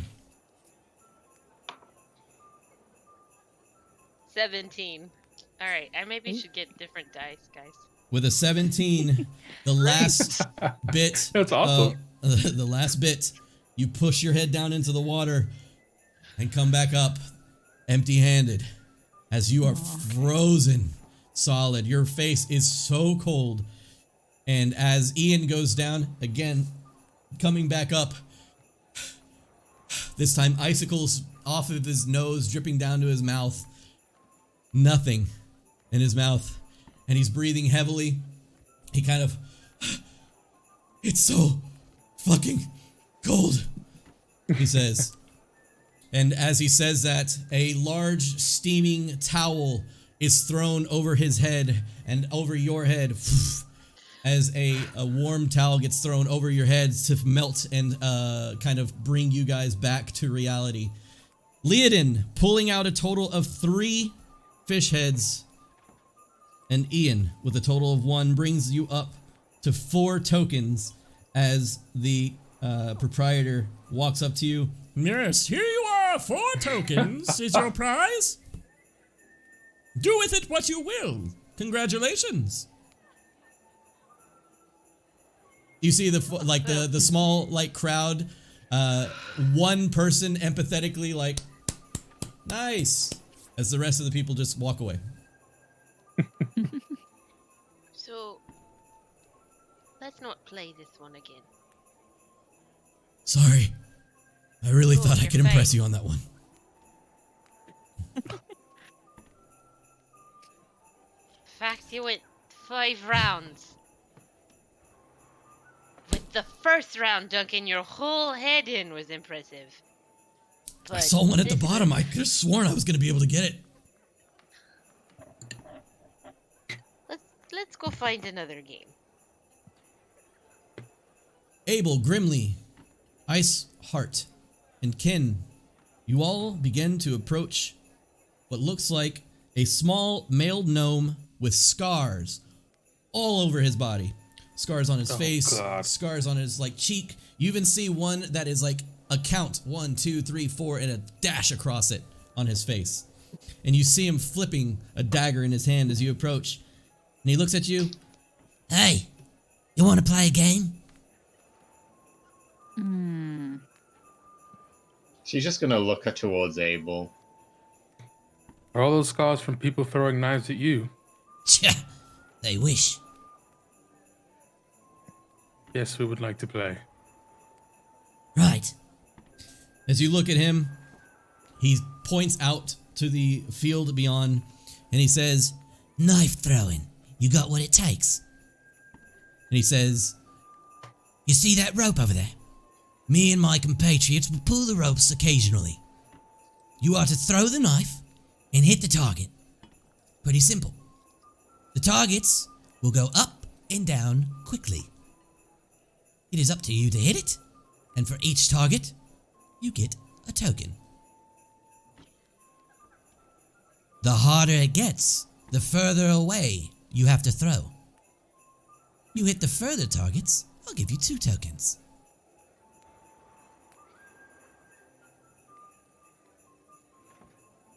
Makes sense. Savvy? Sounds fun. Right. Good. Good. What about Good you? luck, lads. He kind of looks over at you, Ken. What about me? You playing? I'm afraid not. I'll let the boys handle this one. He just points his dagger at you. Knowing your limits. Smart. And he reaches up to Abel, Grimly, and Olanu. Are you doing this as well? I'll participate. Okay.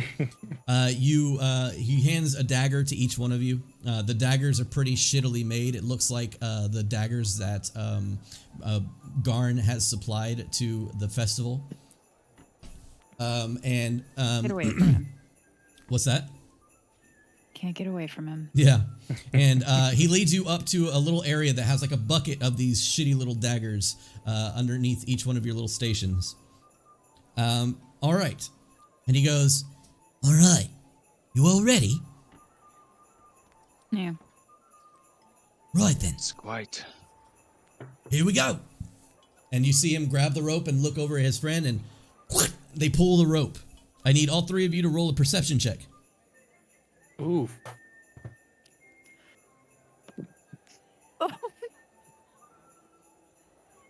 Three. I rolled a 25. Oh my god! You see into space and time. Go, Abel. All right, for those that didn't... Natural? Oh. Oh. That's a Nat1. Oh. No. First one of the game. All right. Yeah. So, Alanu, you don't have a choice. You just fucking throw the dagger. Those that roll above an 11, you see a Yeti pop up out of the snow. It's a Yeti carved out of wood. And you, of course, can decide whether or not you want to throw it or not. I will throw. Abel's throwing, Grimly throwing. Olanu, you don't have a choice. You throw. Go ahead and roll a dexterity check for me, please. This is just a dexterity. If you are proficient in daggers, Okay. you can add your proficiency. 5. I think it's simple. So it should be fine. I rolled a 21. Oof. I'm rolling like Ray. Abel, Doesn't look like you it. toss the knife right into the Yeti's head, and it causes the wood to splinter in that area, and then it falls. Grimly, 13. 5, Five. and Olanu 13. Olanu, as it's falling, you just barely catch the edge of it, and it hits the snow. And Grimly, yours off into the distance and into the snow. Then he goes, "Puh!" And then another one pops up. I need you all to roll another perception check, please.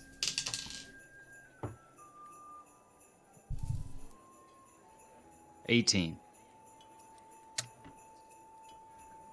7.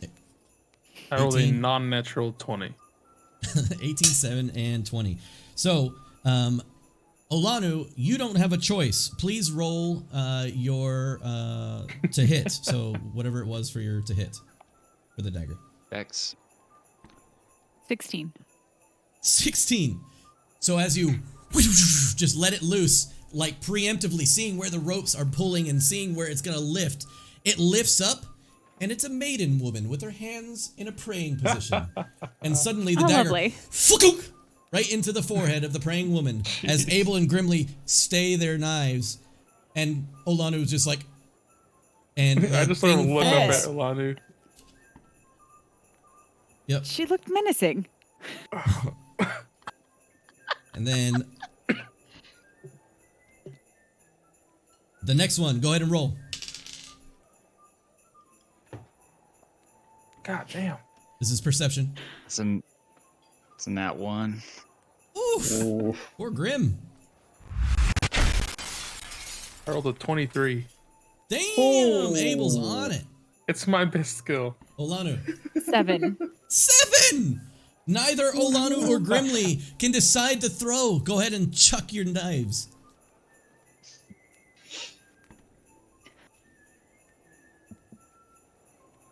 $13. 10. 13 and 10. Luckily enough for you, you guys don't throw well. As you like pause for a second. Oh shit! You've already let go of the knife and it causes it to go off crazy. As the thing pops up, it is a Yeti. Abel, would you like to throw? Sure. Go for it. God damn. 23. 23. You hit. As again, it smacks dab right in the Yeti's forehead. Roll perception Oh, yeah. again. Fuck. There it is. 8. Jeez. 8. Jeez. I rolled a High five. 14. 14. All right. Abel, you're able to decide whether or not you want to throw. Grimly, Olanu, please let loose. That's 17. 19. The thing pops up, and this time it's a woman holding a baby. Oh no. Fook! Right into the baby's eye and the other eye. As two daggers Oh. stab right into it. Abel, do you want to throw? Sure. No, I'm not gonna throw. Okay. Olanu, Ah. you're doing great. You're doing great. Yep. Just amazing. Roll again, guys. Yet. Yay, I 11. finally get to choose. All right. So if you 20. cannot choose, which is an 11, if 11 or higher, if you cannot choose, so below 11, is there anybody that cannot choose? All right. Since you can choose, as they pull up the thing, you see that it's a Yeti. You can throw it.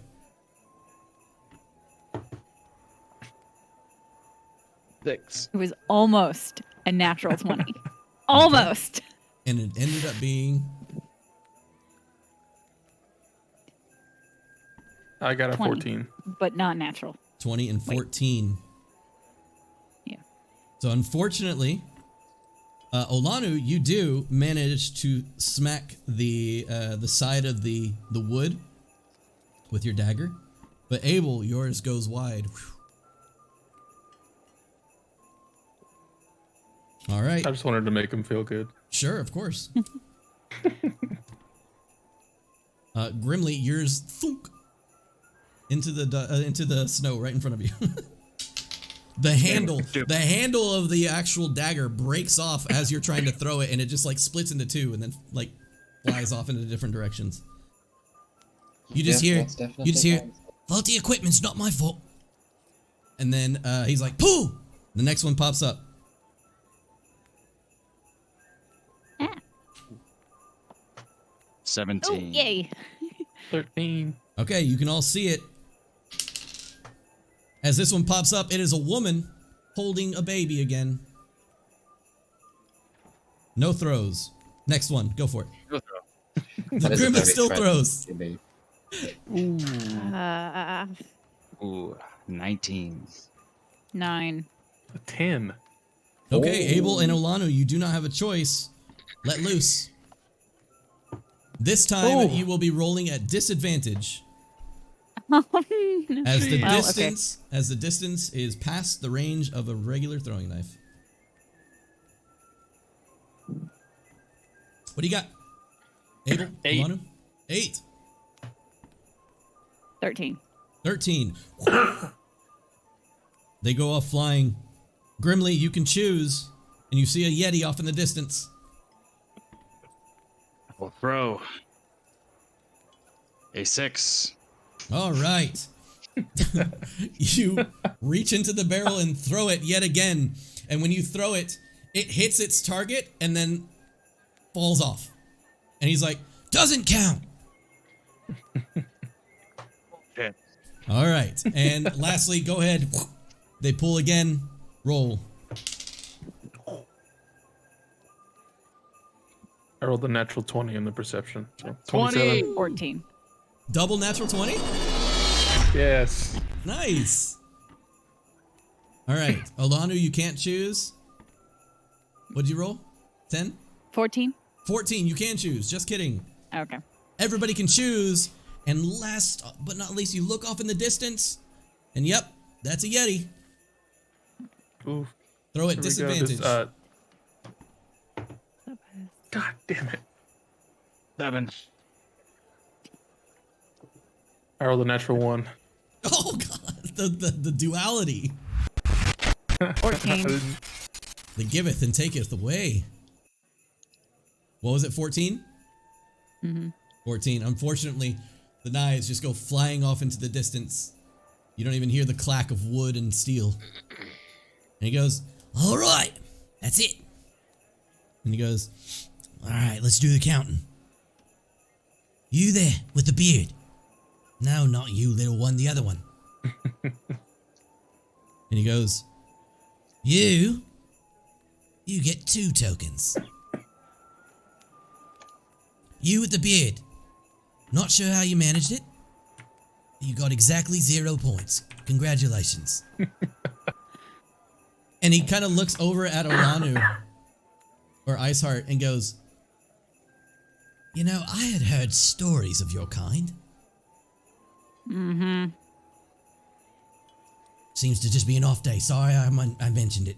Anyways, you're free to play again if you want, or there's plenty of other games you can play. Well done, all of you. There, that was quite a performance. Very dangerous looking baby. It's probably a demon. We'll probably find something else to do. Apparently the stream is lagging pretty bad. Can I get a confirmation from the team? Looks good for me. Oh. Wagging, throwing my arms up in the air, talking. Good to go? It seems to be frozen. Oh, it's good for me. It's clear for me. Guys, just So restart. right- Just restart your streams, guys. Just hit that reload button and see if that helps. As they're walking away, Yep. can Rava just reach over, grab one of the knives, and throw it at one of the targets? Only once. Just want to do it once. You can, but due to the nature of the game, the targets are kind of laying down. So, Fair enough. Never mind then. Yeah. all right. So, Leodin, you look at Ian, and Ian says, "How about you pick?" Oh dear. I think you might be sick. No.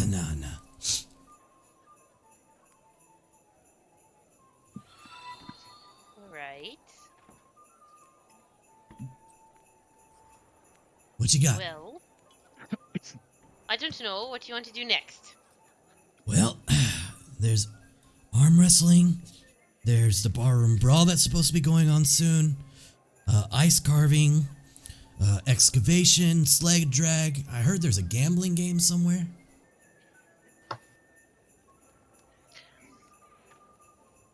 So, what exactly is the excavation? Do you know? Is it exactly what it sounds like? Well, I mean, if it's the same thing as last year, I believe they were trying to dig up bones. No, thank you. So, yeah, let's go gambling. Sure. Probably best to find them in around the inn.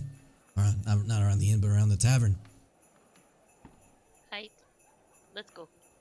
Sounds good. Wait, I thought the tavern had the brawl. They No, kicked no, us like out last night around the for tavern, secret. not inside. Oh, alright. Yeah, no, alright, there's alright. tons of stuff like outside of everything. Oh, Leodin. Sorry, you did not have a Nat1. Okay. Sorry, it just played the Nat1 logo thing. Ah, Okay. And you can make your way over towards the tavern. And as you make your way towards the tavern, you see a lot of like people drinking their mead. A few people like singing a drunken song together as they like hold their hand, like hold arm in arm together. It's pretty early to be this drunk, but there are a few. And you see just outside a small table that has a sign that has been leaned against the table itself, and sitting in the seat of the table, one of the seats that sits around it, you see a very beautiful looking female elf. Sharp cheekbones, a beautiful but piercing look, face paint that kind of like runs from their forehead off to her eye and down, and a shaved head on one side and braided hair down the other. As she sits there taking coins and just going.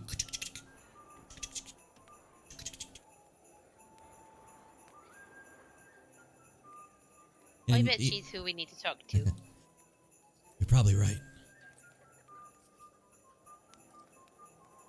And you walk up and the sign underneath says Ice and Lies. While we're walking up, I want to make sure that my coin purse is still nice and nestled right here. Yep. Because I don't trust none of these fools. Sure. Currently, your purse is just fine, right where you left it. Cool. All right. So, I'm not familiar with Ice and Lies. Also, you're devastatingly beautiful. Just wanted to get that out of the way. How do we play? She glances up from her coins, and it's like almost like it almost brings you to tears, or it like pushes you back. Your heart stops for just a moment as she like slyly looks up at you and gives you a smirk. And she goes, "You to make a bet? Would you like to play?" I would absolutely like to play. I can tell you the rules then. Have a seat, lovely. I sit down. Ian's like, "Here, you can have my token if you want." Oh, thank you. She goes through the rules. She says, there are 3 rolls in total. The first roll, you roll a d6.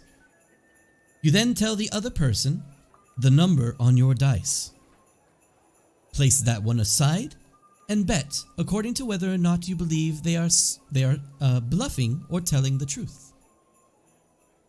You then roll another d6 and repeat. Lastly, roll a d6 openly so that the other player can see the roll. Make your final bets and reveal all of your dice total. The highest amount wins the pot. A tie is a sudden death round where we both roll. Highest wins the pot. Well, this sounds like a great game. I'd love to play. Very well, how much would you like to bet? Are we betting tokens or are we betting money? We can bet tokens. Money, it's up to you. And she gives you a smirk.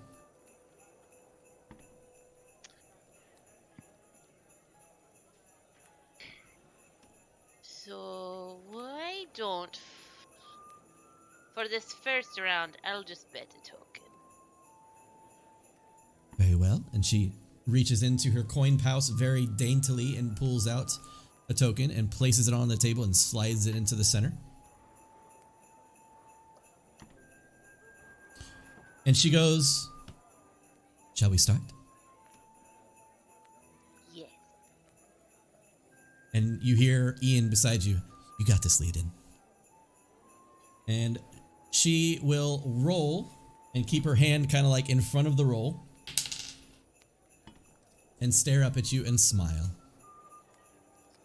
And she will say, it's a 6. How about that? So it's mine. Interesting. beauty before age. Oh, that would mean you. Oh, you don't look a day over 30. Also, you are very much more pretty than I am. Go for it.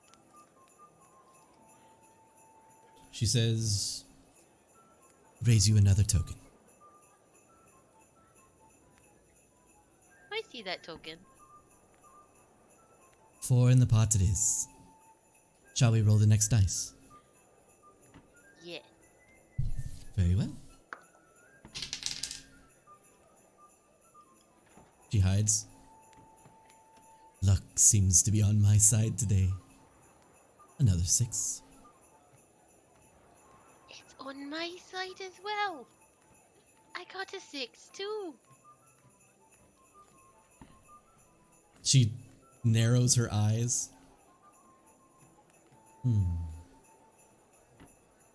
Tell you what, I go ahead and raise you another token.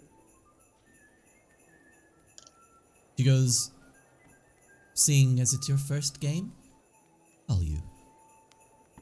And she puts another token in. 6 in the pot then, as it is.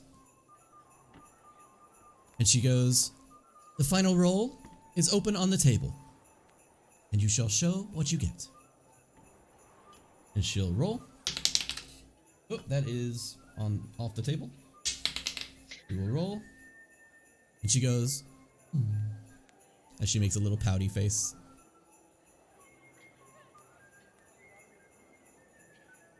And she goes, well, it's a good thing I already had 12 points then, isn't it? Oh, but I'm not sure your 12 will beat my 18. You think I'm to believe you come here, first time out of the gate, and get the best hand out of the game? Interesting tactic. I know. And she says, I'll indulge it. Good luck to you. I will not add to the pot. I'll leave it standing too. Very well. Good luck. As she moves her hand to the side, you see 2 6s and a 2.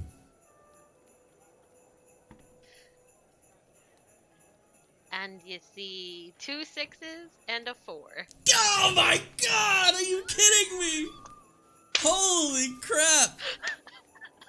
Nice. Nice. I only bluffed once! She didn't bluff at all, and I still lost.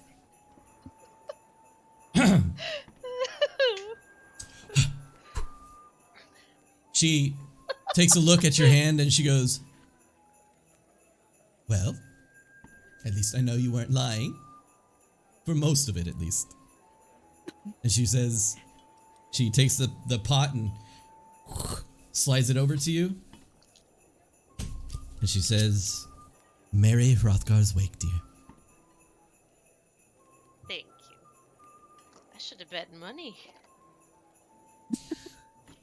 You see, as soon as she turns, Ian kind of like gives like her like a look, like a confused look, because you're like looking at Ian. Gives her a very confused look, and then like looks over to you and like just kind of gives you a sideways smile, and then looks back over at her with confused look, and then looks back over at you. Leodin, you turn back over towards the woman, and you can see she's like goes from like a scowl or like an angry look on her face, and then like a very happy look as she looks back up at you. Play again.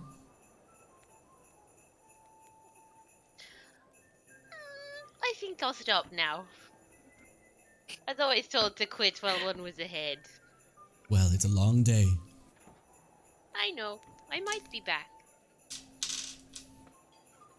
See you then, dear. As she waves you off, and you can see her face kind of just goes neutral. All right. Abel Grimley, Icewind, or Iceheart. Sorry, I'm going to do that forever and ever in a day. Iceheart and Kin. What would you like to do? There's a plethora of things. Arm wrestling, barroom brawl, ice carving, the digging game or the excavation, sled drag. What do you Arm three wrestling? fancy? Ooh, that might be fun to Oh. watch. In order to do the ballroom brawl, we need 10 tokens. Yeah. Right now I'd you have a say, total of 2. I'd say we should Glad you're do not the. with Leodin. Let's try doing the arm wrestling. I'm pretty sure Iceheart can win us a few tokens though. Right on. I'm You make your I way. say pulling that out all my with 20s. You make your way over to what looks to be a pretty decent sized crowd. This one is more towards the town center, so you don't have to go too far from where you're located. And you see what looks like a bit of a person that is like calling people in, and you see now as you approach, you see an elf standing high and tall as he is, but with very short blonde hair. The hair itself is like shaved on the sides and is like cut almost like it's tall in the front and then angled backwards. And as you see, he's calling people in. Come now, come one, come all. And you look, and he has a scar across one eye, and his other eye is blackened. He's like a black eye. And you can see also that he has huge arms. 2 very large arms, but he obviously skips leg day because his legs are pretty small comparatively. And you can see him calling people in. And he sees you all approaching and says, "Come now, one of you, join. The tournament begins soon." I'm interested. Only one. Aha. Well, for now at least. You can face your opponent once the current tournament is over. Yeah. One at a time at least. So, large one. Iceheart, is it? Yes. Got wind of your name? The Goliath that roams 10 towns. Your Well, name? My name is Xander Lefthook.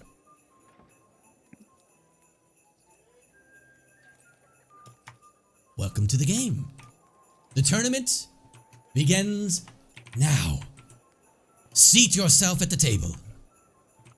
She takes a seat. As you sit down, he announces you to the crowd. The Goliath of 10 towns, Iceheart. And you see like people like confused at first and then, yeah! And suddenly he goes, and our yearly challenger, Joe Glassjaw. As you see a very skinny, puny guy kind of come out of the crowd, crack his neck, and make his way over to the table. As he like waves to the crowd, you can see a few people snickering and laughing. And he gets up Please and don't roll a 1. sits down in the seat, and he's like, ah. And he puts his arm on the table, and he looks up at you, and he like looks up, and he looks up, and he looks up until he meets your eye contact, and he's like, and he like calls somebody over, and they rush over and like place a few books under his arm, and he sits up in his seat, and he like goes like this to reach your arm, and then finally, you guys are clasped. And Xander puts his hand over yours, and he goes, Iceheart, you ready? Yes. Joe, how about you? Yeah, I'm ready. Let's do this.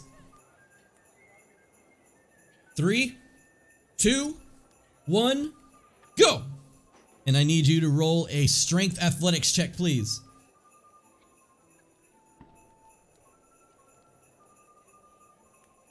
12? As you are grabbing onto Joe. He's putting up a little bit of a fight, but then suddenly you start to lean into his arm, and he's like, Roll again. Strength athletics check. Not that die. Hey, better. 17. And without an issue, being in a winning position, Joe struggles and suddenly, wham! And you overextend his arm because of the books, and he's like, ah! And grabs his shoulder, and he's like, you win, you win. And he limps away as the cheering crowd lights up. The Xander left hook walks up and congratulates you, holds up your arm, and says, you ready for another bout? Absolutely. And suddenly, coming from the crowd, you see a small boy consoling the man as he had walked out into the crowd. A small boy kind of like walks up to the man, kind of like patting him on the back and like holding his arm. And then the man places his hand on his shoulder and nods at him. And the boy nods back, grabs his hair, ties it behind his head, and walks up to the bench. You can see now small tusks emerging from the boy's mouth as he approaches you. As you look at him, he says, hey, you ready? Yes. You? Good. I'm ready. He goes, what you did to my dad back there, I'm gonna do twice as worse to you. Let's do this. And he places his hand ready to go, and you place your hand there, and his hand is like really tiny in yours, but you like grasp around it basically. And as you grasp around it, of course, Xander walks back up, grabs your hands. He looks at the boy, looks at you. Iceheart, you ready? Yes. And he looks over at you. Tiny Tim, you ready? I'm ready, always ready. And he grabs the hands. 3, 2, 1, go! Go ahead and roll a strength athletics check. 12. Olanu, you're like, give me a break. And he starts to push your arm in the direction that you were not expecting. And suddenly, you need to make another strength athletics check. Jesus Christ. Okay. Okay. 20. 20. You push. Yeah! Now catching your breath and realizing this is no joke. And the kid like struggles. Go ahead and roll again.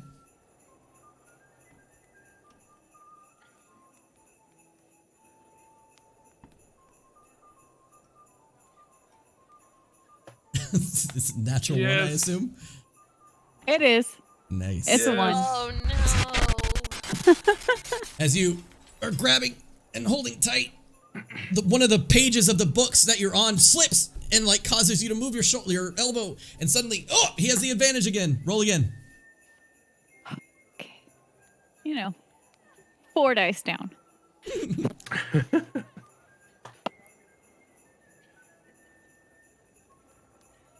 15.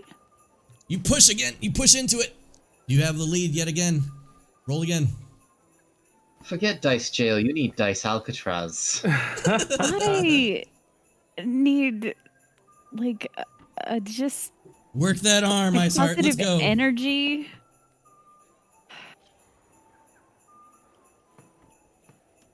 Uh, 13.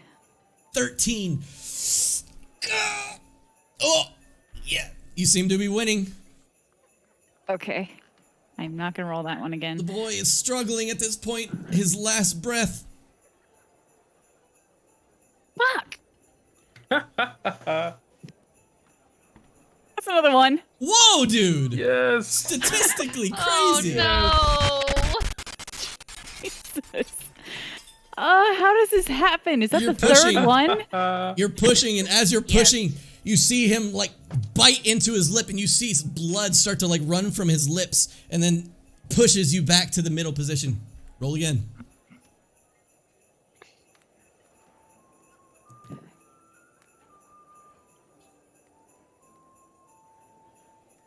$14. 14. pushed forward. Tiny Tim is on his last breath. Tiny Come on, Tim. come on, come on. Come on, You hear Lana. chanting. Okay, You hear 16. chanting. Tiny Tim, Tiny Tim, Tiny Tim from the crowd. You have a few people cheering for you. Ice Heart, Ice Heart, Ice Heart. And suddenly, wham! And you bring his arm down, but unlike his father, he's able to like catch himself and just pull away. And he grabs his shoulder and he's like,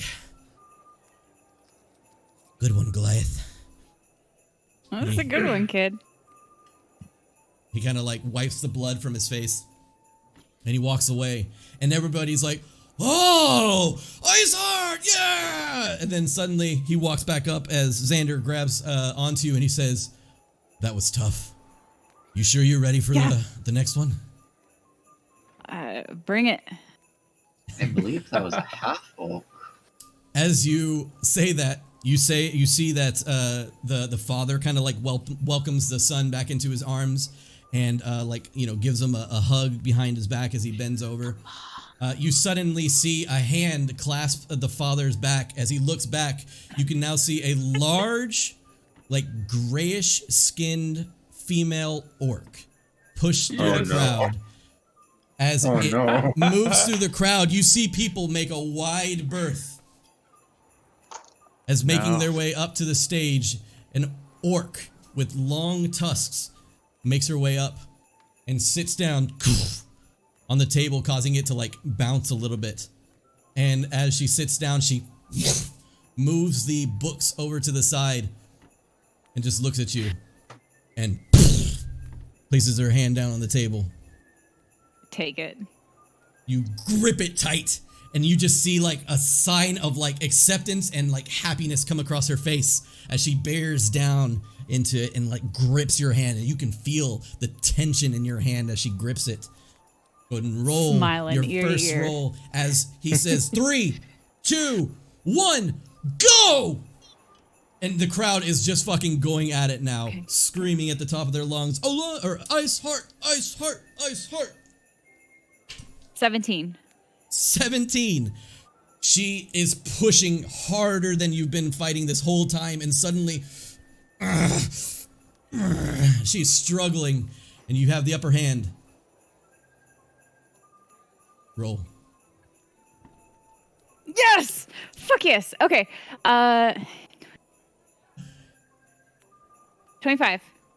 25. As you push into it, she is pushing back. She is pushing back, and you feign weakness as you push and let her get to the middle position to gain back a little bit of strength in your arm, and suddenly, wham! Slam her hand, and it breaks the corner of the table off, causing the corner of the table to break off. And she kind of like falls off to the side a little bit, and she just like wide-eyed like looks like, that's against the rules. And the guy like kind of steps in between. He's like, whoa, whoa, whoa, whoa, whoa. It's all right. It's all right. There's always next time. You'll get him next time, Ursula. Go back to your family. Ursula. And she's like, you can see her just bare her teeth. And she just looks at you and points. And then like walks away. And then everybody is just cheering like crazy. And at this point, everybody's like talking amongst themselves and like kind of going crazy. And Xander looks at you and says, you up for one last fight? Who's it against? He winks at you. I give it a shot. Everybody, for the grand finale, give it up for Iceheart. And suddenly, just like the biggest cheers, everybody cheers for Iceheart as, you know, the whole crowd just kind of is elated with the current victories.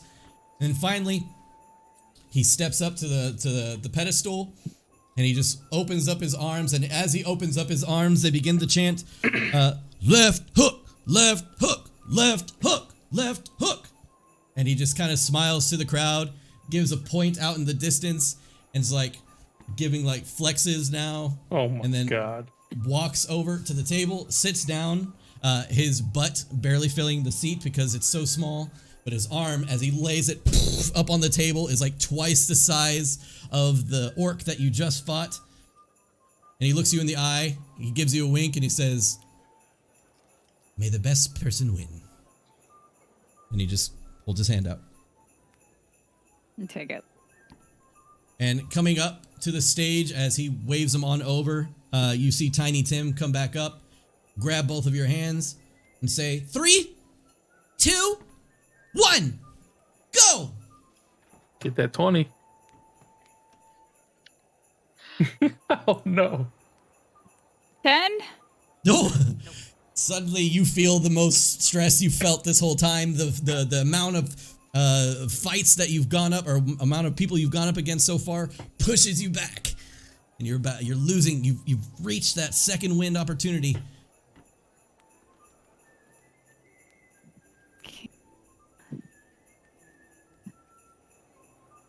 18. He kind of like pushes into it and is like pushing you down and nearly has you on the table, and suddenly you start pushing hard back and you bring it up to the middle. And it's a struggle, and you can now see his face has gone from like happy and jovial to sweating and like concentrating. Okay. Why is math hard? 22. Yes. His arm just begins to bulge. You see the veins in his arm pop, and suddenly you're pushing him to his limits. His hand is but centimeters from the table. Roll. Ice heart. Ice heart. A big chant. Ice heart. Big chant. Ice heart. Ice heart. Do it. 13. You see him dig his little feet into the ground and put his other arm like steady itself, and then pushes it back to the middle. His little feet. A little cup over there is getting full. Ah.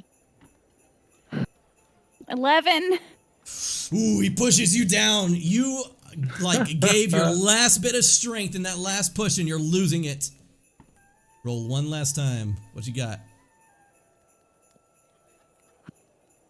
No. No. 8. 8. He's struggling, and he looks at you, and he winks.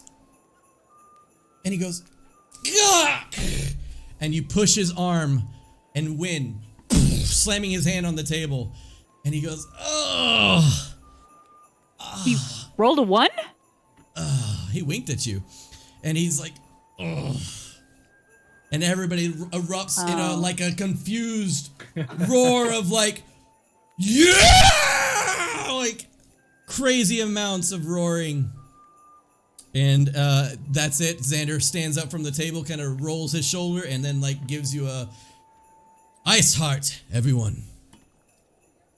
And you are, as he approaches you, you are given 6 tokens. Goddamn. And as you are given 6 tokens, you hear from the crowd a roar as the orc Ursula is not happy with the results as she pushes her way to the front and stands up on the stage, and she says, "You, one more time, one last round. Make a bet. I can match it." Right. I think I'll save my tokens for the brawling pit. Have fun though. And she slams in the table. Clearly her eyes have like gone bloodshot and her limbs have like extended a little bit. She seems to be raging at this point. As she makes her way off stage, you see her like crack her neck and like grab her son by the wrist, and then her husband like by the back of the neck, and then begins making their way away from the crowd. And you just hear it's It's just like a a very constant. healthy relationship. You just hear a constant, hear a cheer of ice hearts. To make it better, the man, when she approached him with this crazy look and making everybody afraid, he had a smile on his face when she grabbed him by the neck. Okay. See that right there? That's a dommy mommy. Well done, Iceheart. Thanks. Uh, did I don't think I should have won that last one though. I I'm think he going gave it to me. I'm going to be Yeah, straight you're on with the you. table. This man isn't chugging strength potions. Nobody aside from Alanu at this point would have seen anything. Yeah, he had you on the table. Well done. Eh, thanks. It's quite impressive. He needs to learn how to squat. I'm pretty sure that he's just chugging potions every day. I don't think that's natural. You look He down does at have tiny Olanu's little legs. legs. Yeah, you look down at Olanu's legs and they're like perfectly carved, like amazingly muscular legs. I'm pretty sure that he must be. There's some potions involved there. And at this point, Leodin and Leodin and Ian. Ian will kind of like laugh about, the last thing and shove it, just kind of put it in the back of his head. And he'll say, again, I did the Nat1 thing. Sorry. Again, Leodin, he'll look at you and he'll say, you want to go find your friends real quick and hand off your tokens? I want to show you a special place that I know. Oh god. Sure. All right. Well, I'm almost positive I heard the entire town shouting Iceheart just about 5 seconds ago towards the city center. So So did I. we make our way there. And you just see him kind of like rub some sweat off his forehead and like make your way towards the city center. You make your way there. You see Olanu is like currently surrounded by about 40 or 50 different people that are currently cheering her name. As she kind of like is being like her hand is being held up by a very strange elf with very large arms and small legs, eventually leading Olanu down to your friends. Oh god, I thought he was a human. That makes it like 10 times more weird in my head. He was an Oh elf. no. So, is he on something? Because if not, he needs to pay attention to his legs more. I know. Oh, hey. Like, Hey. yeah. Oh, hey. I've got 8 tokens. Do y'all want them? You have 8 tokens. 8. Wow. Where I'm have you really been? good at betting. I'll say. And you'll see that Ian is not next to her. Ian is actually like hanging back and like looking the other way and like looking back every once in a while and then like looking away again. How's it going with Ian? I don't know.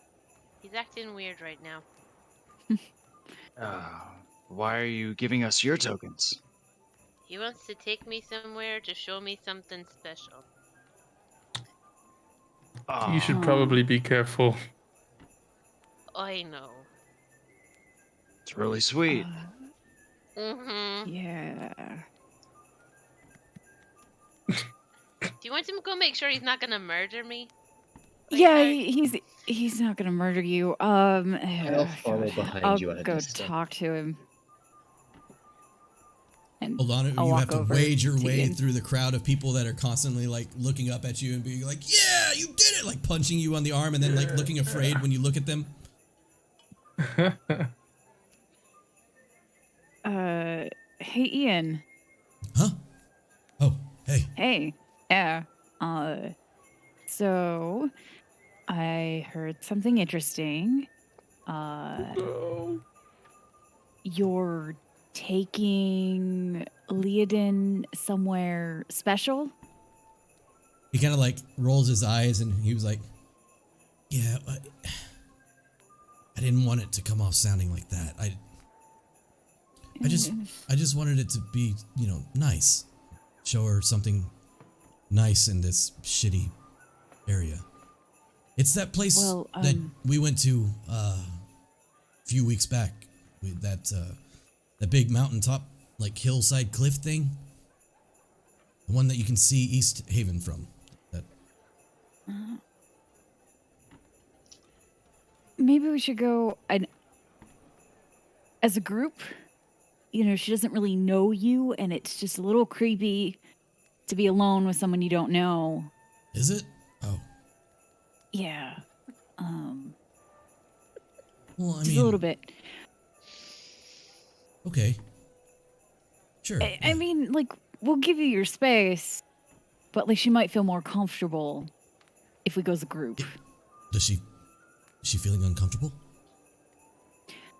No, it's just, you know, no one in Icewind is, you know, not a criminal. That was a long time ago, Alana. Have a past. I know. But think about it. How many people do you know, hell, even here, that don't have a past? I agree. But that's not me. And he looks at you and I he know. places his hands on your arms, basically on your like biceps. He looks you in the eye and he says, "Look, I promise I'm not here to take advantage of Leodin. I'm here to show her a good time. That's all." Trust me, I'm not worried about you. Just, yeah. I know you're not going to do anything. She would feel probably more comfortable if we went as a group. Also, could you try and be more of a friend? And he looks Like- up at you and he's like, "Are you jealous? Come on, Alana." Oh, Jesus. No.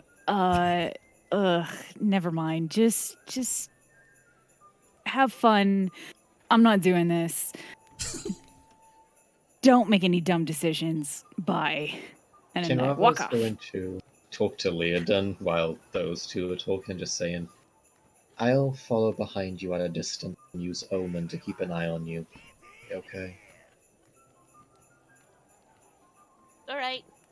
I don't know that back home, anytime someone wanted to take you somewhere nice and secluded, it was never a good thing. I don't. He got sick after he really failed playing the Knucklehead Trout game. And then he started acting weird after we saw the elf at the gambling game. So Well, I would, okay, and this is DM Dan coming in. I may have misinterpreted or may have made you misinterpret what I was trying to say during that point. Ian was looking at the girl while you were walking away from the table and noticed she went from a happy face to like a scowl and like a angry face, and he was very confused by it and like, I thought she was nice, and then looked up at you in a nice manner. That's what he was trying to do. I don't know if that's what Leodin Great. would have interpreted, but that's what he was doing. So I'm sorry, breaking a fourth wall, but carry on. no, that's what I interpreted in the beginning, and then he kept doing this. Yeah, he was more. I think he was just more worried about her than anything. Can't trust somebody that looks at somebody like that. But So- I'll follow at a distance using Omen to keep an eye on you. All right. Iceheart Besides, walks up. Festivals aren't exactly my thing. He's not a bad dude. Yes, he has a past. Everyone here has a past. Just don't take advantage of him because you are at a severe advantage. I'm going to go find a drink. And I walk off to find a drink. Okay. I haven't took. Here, Abel. There's my tokens. I'll pass them over to Grimly, including mine. Okay. Here's We take 10, Grimly. There's your There's- 10 for the There's roll. 10, and then Ulanu has some as well. Alana has 6, I I have think. 6. Yep. Okay, so that's 16. All right. All right. So, at this point, you'll see that the festivities have kicked off in full. You've had time to do all these kind of different events, and it's rounding out to be about midday, running into about 1 p.m. kind of.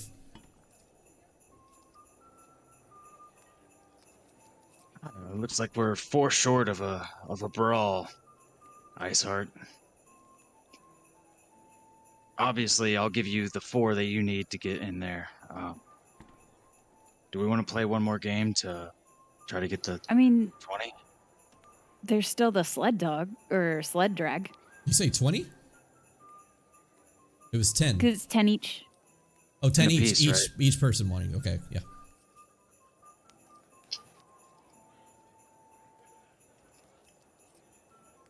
Do we see any of the sled drags? Yeah, sure. If you want to. You go up. Is it- Sorry. Go ahead. Is it like people dragging sleds? It is. Okay. So as you walk up, you see a halfling male that is standing in front of the event. And it's off towards like the outskirts of town, like where they can get a good run with the sleds. You see that he has red wavy hair with freckles, and he's wearing a beanie. You see that there is currently prepping and getting ready, like over by the sled. You see him like donning the gear and everything like that. You see a large turtle, but it is not Jeff. Aw. You see a large turtle, and he seems to kind of like, as soon as he gets everything set, he turns around to the sled, which has a bunch of rocks on it. You see him turn around to the sled and bend down and pet a very tiny little white rabbit that sits upon it, as he walks to the front and just kind of like waits and looks over in your general direction. Grim, you want to participate in this one? Yeah, I think we have a better chance of getting some tokens if we both... How about this? I'll wager 5 gold against you that I beat you. We'll make it Okay. interesting. Yeah, I'll do it. Just for fun, you know. So you walk up and you can see the halfling male like immediately like starts making his way towards you and holding out like reins that he has taken off of these things and like holds them out. He's like, sled drag, come join the sled drag. Okay. You there, large one and small one, join now. We'll join. Nice. Oh, And he goes, the game is open bets. What are you betting?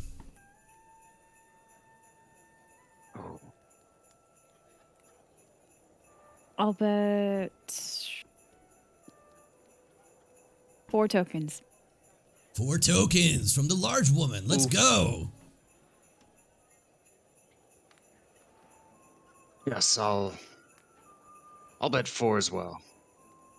4 tokens from the pretty dwarf. There it is. All right.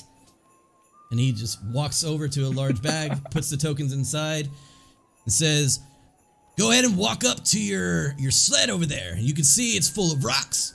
You can grab the reins, place them over your shoulders. And what the game is you will pull the sled from one station to the next, grab one of the rocks at the next station, place it on top, and make your next station. And so on and so forth, getting heavier and heavier as you go. Until finally, you reach the end and you win the spoils. You ready to drag? I'm always Ready ready to to go. drag. Very well. Put the reins on and let's get started. Always ready to drag. All right. So you walk think I up to the just did first couple of carts. There's a shit ton of rocks on these things, and it looks pretty fucking heavy to start off with. So you give it a pull, and it seems doable, but it seems a little difficult. So during this, Abel and Kinrava, the little guy will walk up to you and be like, "You there?" He goes, "How would you like to get involved? You can help your friends out." How so? You see here, and he points over. It's a large pyramid of snowballs. He goes, "How about this? You can throw these at your comrades or enemies if you'd like. If you hit, you can cause them to slow down." Kinrava, are you interested at all? I did promise Leodin I'd at least keep an eye on her from afar with Omen, but if you handle this with Grimly, I'll make sure that... She glances briefly at Olanu before just referring to Abel. She may think he's a friend, but I like to make sure. Makes sense. Sure, I'll help out. Right this way. And he just leads you over towards the snowballs. Kin, you can of course join in Leodin's roleplay once we jump back over there. All right, Olanu, Grimly, you don the reins and place them over your shoulders, and you feel the tautness of the leather straps around you. And as soon as you guys have everything set, you see the turtle placing his reins around him and looking over at you and giving you like a smile and like a what's up kind of thing. And at that point, the guy will look over at Abel and say, "You get 1 throw per station. You got it?" Got it. "All right, let's do this. Let's drag!" And then he like throws up his arm at the top of his, like, you know, at the top of the thing saying, "Let's go." And at this point, you can roll a strength athletics check, Grimly and Olanu. And Abel, if you would like to throw a snowball, you can. Nice. To slow down the wait. turtle. 22. 9. 22. 9. Grimly, 9. Okay. Olanu, you're just like, and you just start going. Grimly, you're like,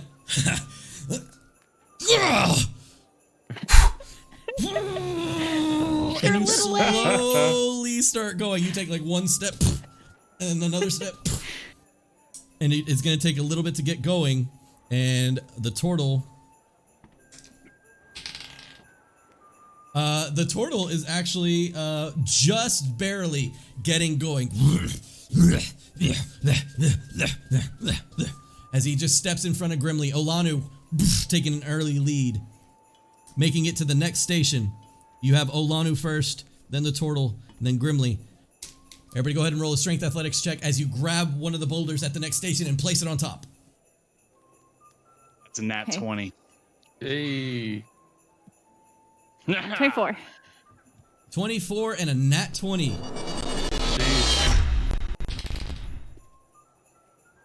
With the turtle only rolling not so well, the turtle loses traction in the snow and falls for a moment and then gets back up. And in that moment, the slow but sure Grimly begins to pass by. Olanu grabs the rock and runs. Now Grimly in second place, Olanu in first, and the turtle behind. Moving on. Go ahead and make the next check. Nice. 20. 20. Not natural. 13. 13, unfortunately, you pick up the next rock and you put it on and you're like, oh. And you start pulling and it's rough. And the turtle catches up with you and you are neck and neck with the turtle. Ah. I'll throw out the turtle the next chance I get. All right, you can throw him at the next stop. So Grimly and Turtle. Olanu still in the big lead up front. Olanu, you're already reaching the last checkpoint. Go ahead and roll. Everybody, your strength athletics check. The 13 again. 10. 1310. Everybody seems to just slow. That's way too much weight. Even for Olanu, using all her freaking like power to get to that point initially, has started to slow. And last but not least, we make one last throw. Olanu is still in front, but the Turtle and Grimly neck and neck. Ah, No. Evan? That's 4. No. Natural 1, but what's the strength athletics check? make sure that is a 1. Yeah, that is a 1. That is a 7. Okay, and Grimly? 7. 7. The Turtle, strangely enough, begins to gain traction. Abel, you can throw the snowball at any point. Go ahead and roll a dexterity check if you're proficient in what is it? The items that are not really weapons. Improvised weapon. Thank you. If you're proficient in improvised weapons, then of course you can do that. But if not, then throw. I am not. It is still a Dexterity. 22. 22. I rolled a natural 19. So, as the Turtle pulls ahead of Grimly, he smiles, and you see the little rabbit like hop up in place and turn around to look at Grimly, and he pulls, and Olanu seems to have lost her steam. She takes a few steps, and as she takes a few steps, the Turtle, you can see him out of the corner of your eye right now, Olanu, and suddenly, a snowball hits him in the face. And he falls and loses traction. And Olanu, you slowly but surely cross over the finish line. Grimly, roll one last time.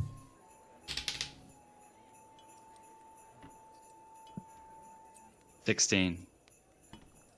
16. You're able to catch up with the Turtle. And as you catch up with the Turtle,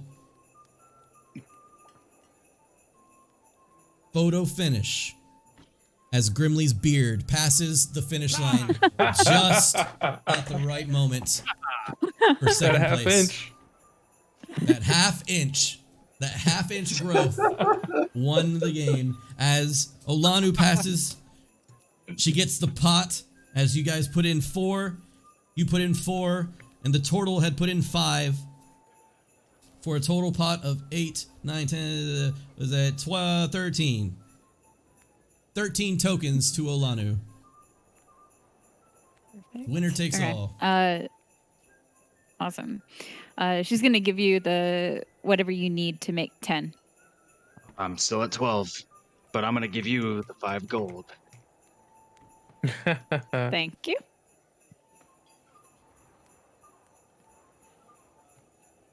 All right. Wow, that was very impressive, Iceheart. What can I say?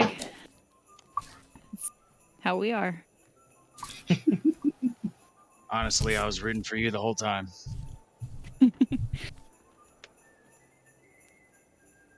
Leadin. You did good yourself. It was very impressive. Leadin. Yeah. Ian Oh, kind of. What was that? oh no. Here we go. Here we go. What? Oh god. Ian No. takes you by the hand and starts to lead you to the outskirts of town. He leads you out past the southern tip of East Haven. As you look back behind you, you can see the celebration as you hear another "Father!" from really far away. Lights the sky up with another set of fireworks.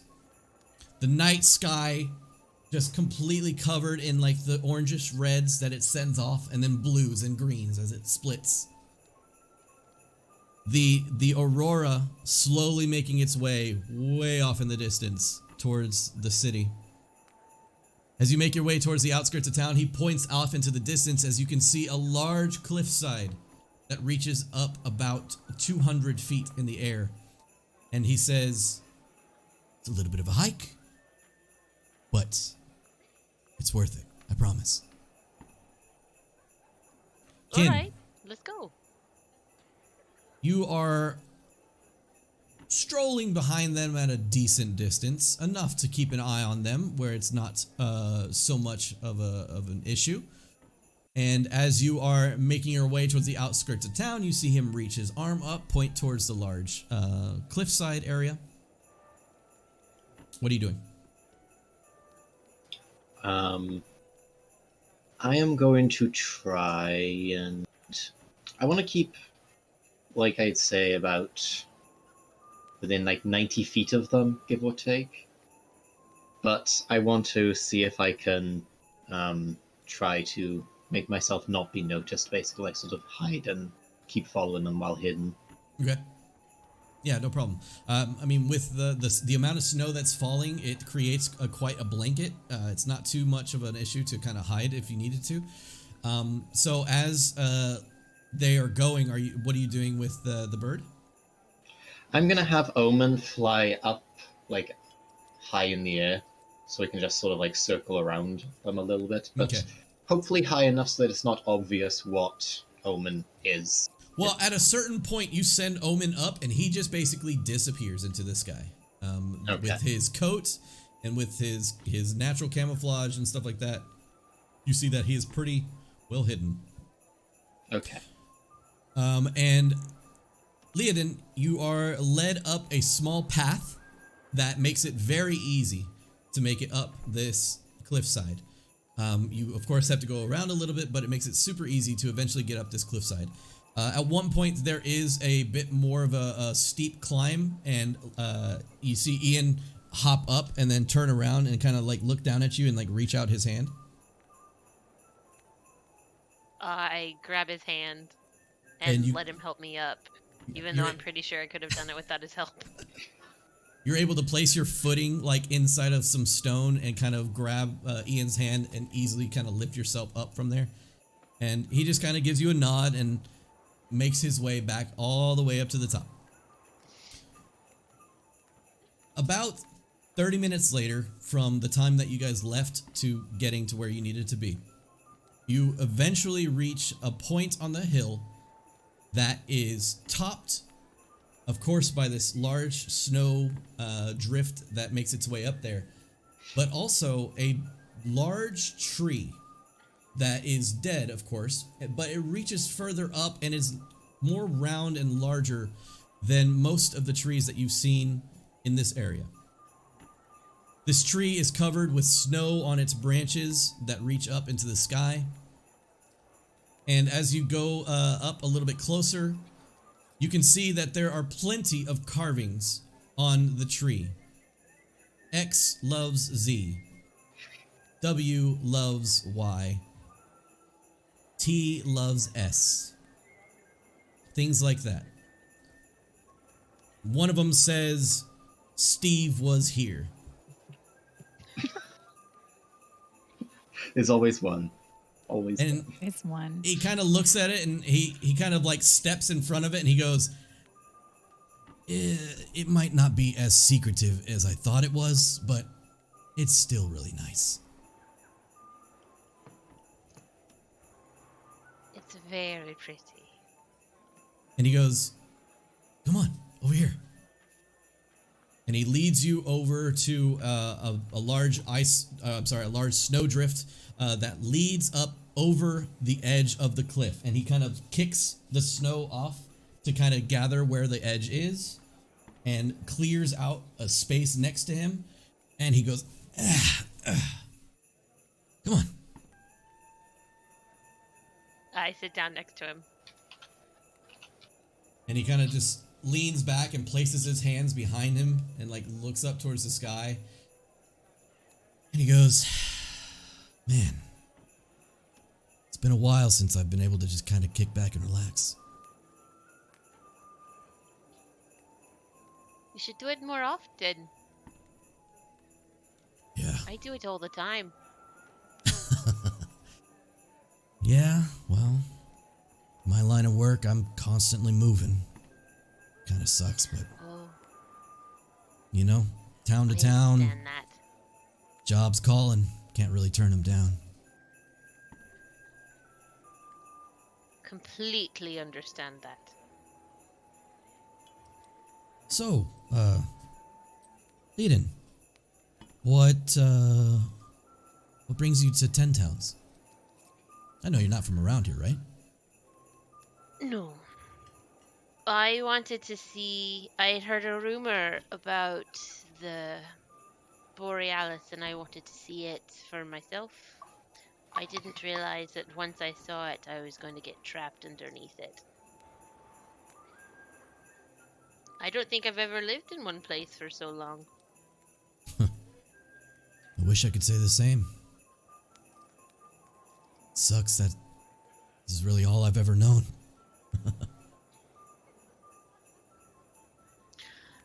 You must have seen and done so much.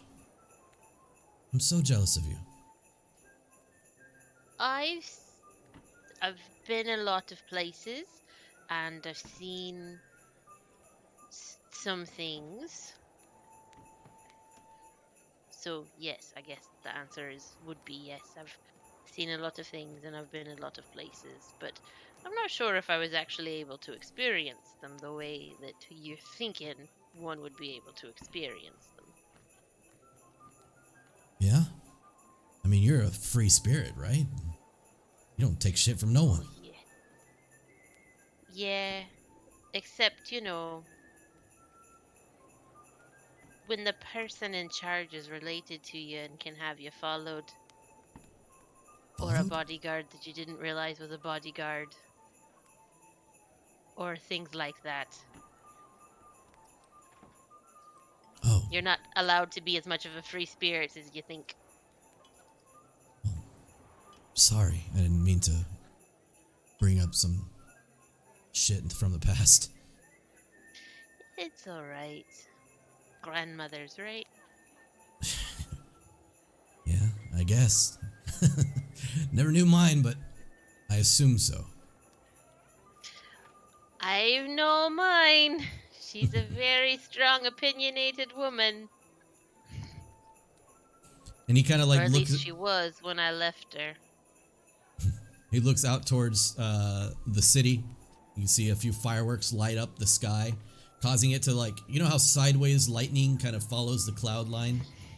You see colorful like blues and greens and reds follow the cloud lines.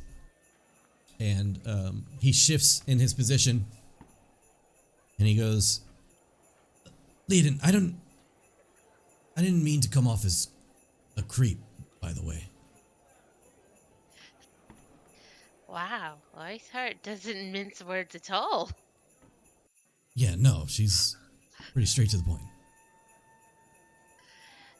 You know, it's just when you're the person like I am in the job that I have, often you run across people who want more than you're willing to give, but think they're owed it. He kind of looks down over the edge. He goes, that's not really me. I really do like you, Leiden. I don't know how to talk to women very well. Okay, so what's the difference between myself and Iceheart? Well, I mean, Iceheart, she's fuck. And he kind of notices like your eyes, and he's like, she's nice. And look at you, gorgeous, and you can play like nobody else. You can bring a smile to a rock, Leiden. You're something else. I mean, I'll let you go on, but she's pretty incredible herself. I just don't think that you see it the way you should see it, but that's alright, you don't need to. Well, I mean, like Iceheart and I are good friends and everything like that, but I feel like she could rip my arms out of socket if I look at her wrong. Oh, 100%. Oh, well, I don't doubt that in the least. She could probably do it before you even knew what was happening, or why you were having your arms ripped out.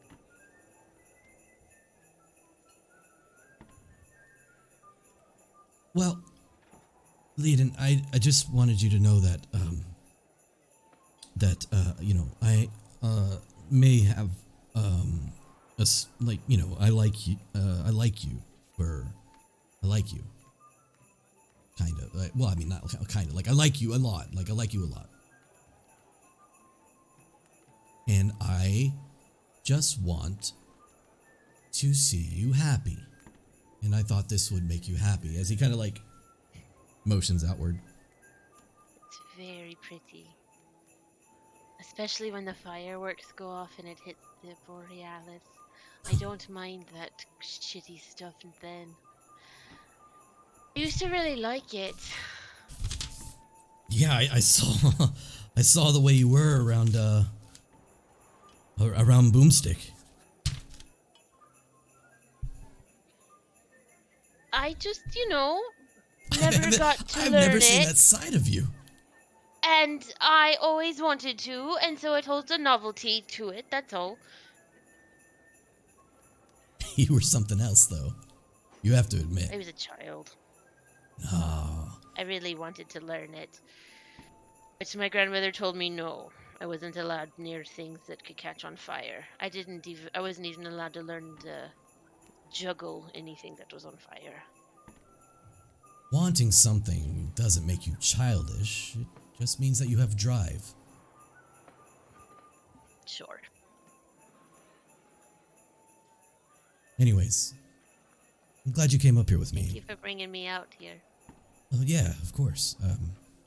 I don't really do well in crowds, and that place kind of smells after a while. Yeah, it does. Crowds aren't so bad. Not when you're performing for them. Yeah, I've seen you in front of a crowd. It's pretty crazy what you can do. I just ask people to listen, and then they listen. Not people here.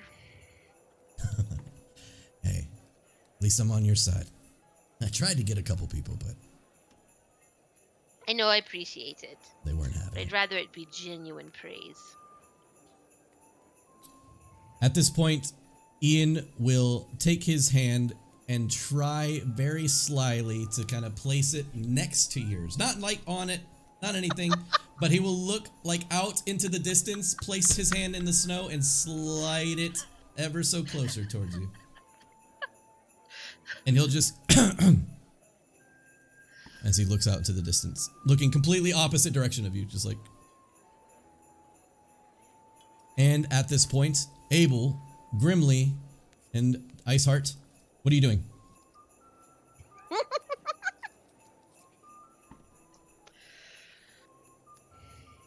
So, we're both doing the barroom brawl, right? Yeah, I think we have enough now. Yeah. All right. Sounds like fun. I'm so excited. So, as you guys make your way over to the bar, you can see it's been cleared out. You see that there are several people outside of the bar with black eyes, with bruises and cuts along the body as they kind of mend their wounds outside of the bar. And you make your way inside. As you make your way inside the bar, you see now that the tables have been set aside to the edges of the bar room, and they are now you now have a large circular area to the right side of the tavern, about 20 feet in diameter. Nemetra seems to be counting some coin by the shelf there. I'm sorry, by the counter that she's working on. And standing on the other side of the room, kind of like rolling his shoulders and like stretching, and then sitting down and drinking some ale just by himself with no table in front of him. You see there Jeff as he sits in the corner. Yes. Hey, I heard Nemetra. where the brawl was. Sure is. You're kind of late. Oh, we've been enjoying the other festivities. Did this already start? Sure has. You see that over there? He's already made a few tokens himself. You want to fight? You'll be one of the last of the day.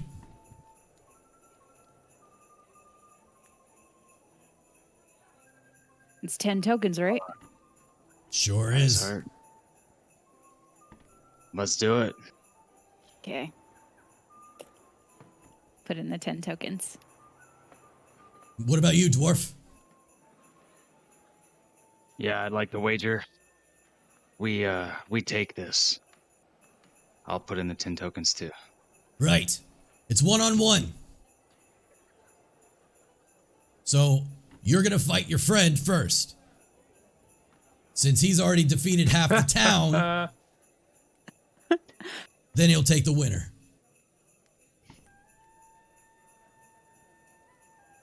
All right, I'll set my axe, my shield to the side, walk up, crack my knuckles, and prepare.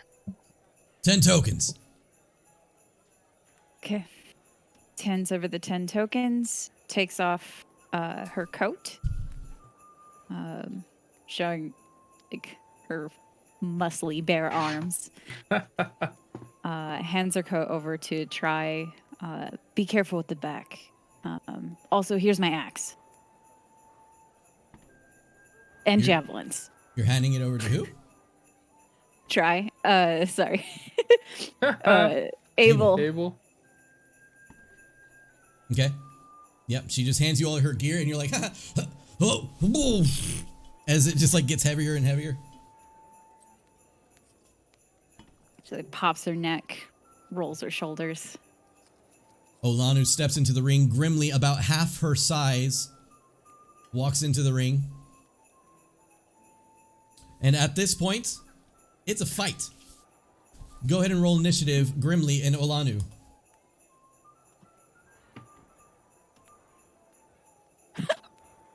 $17. Yes.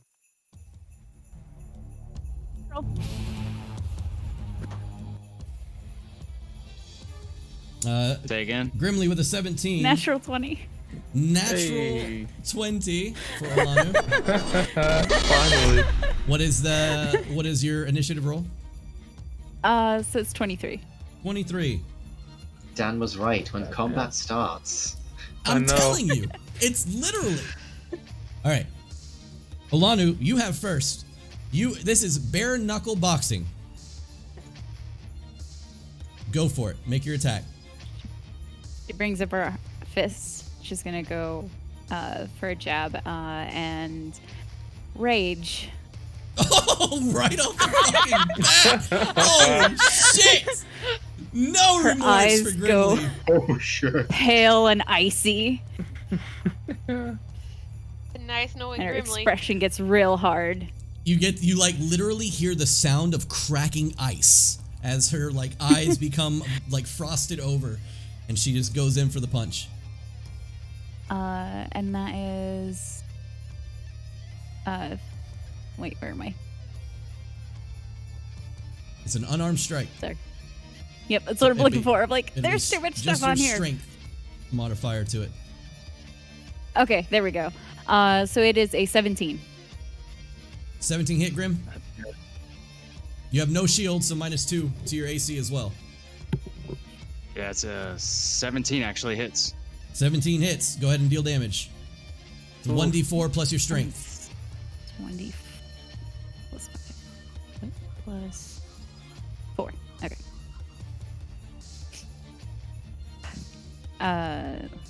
So 5. 5 points of damage to Grimly. Boom. Did you add your Grimly. rage damage? Oh yeah, +2. Oh no, I didn't. So 7. Sorry, 7. Brad. Sorry, Brad. I believe he It's meant really get been fucked, nice. Brad. And we move on to Grimly. Go for it. Do your thing, man. She smashes Grimly across the face hard. Grimly, you feel it. It almost knocks you off your feet, but you gather yourself and you make a strike. Go for it. Oh. Yep. Abel Nat turns 1. away. Nat1! Oh Nat1! no! Just woof. Grimly, you take the strike, and as you take the strike, you swing. Like, as you're reeling back, and the swing just goes completely wide. Olanu, make a strike.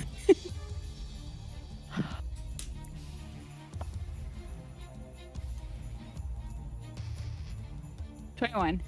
453. Yeah, it's That hits. Roll damage. 9. 9 points of damage on top. Woo, we're at 16 points of damage already on my boy. My boy Jesus. Grim. What an do you do? HP less. Oh. I'm gonna go for a grapple. Go for a grapple. Very nice. Contested strength throw, please. Strength athletics. 13. 12. Nice. Grimly grabs onto Olanu's legs and locks them in place. I'm like, what the fuck are you doing? Olanu, what are you doing? Yes, Double hammer fist, double hammer fist down on his head. Roll. 20. Oh no. Jeez.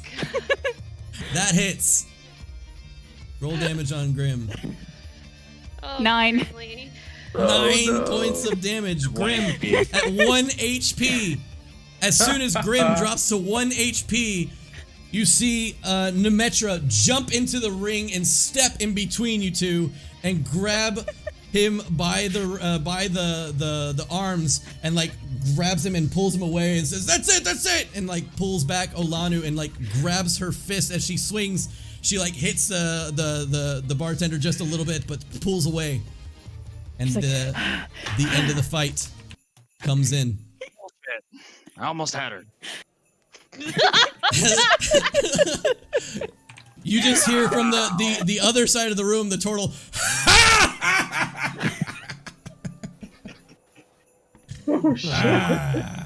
Good fight. Grimly, you have seen better days, my friend. You're a bit bloodied. Wait, what happened? You seem to have bit off a bit more than you can chew. Jeez. Olanu with a bit of a snarl on her face. As Grim, you get led over to the bar, sat down, and she pours you a honey mead and places it in front of you. Good fight. Yeah. That's what I need. Good slaughter. Holy shit. And at this point, she'll walk over to Iceheart, and she will place 30 tokens in your hand. holy shit. Jesus Christ. And she says, "You up for it?" I am. And she looks over, and she says, "Hey, looks like you got an actual competition." He's like, "Guess I do, huh?" And she walks over and she goes, Shoulders. "Well, don't wait for me." And she just goes and pours herself an ale and just looks and watches, and you can see him get up out of his chair and like crack his knuckles and make his way to the center of the ring. As he passes by you, he places his hand on your shoulder, says, "Good luck." You too.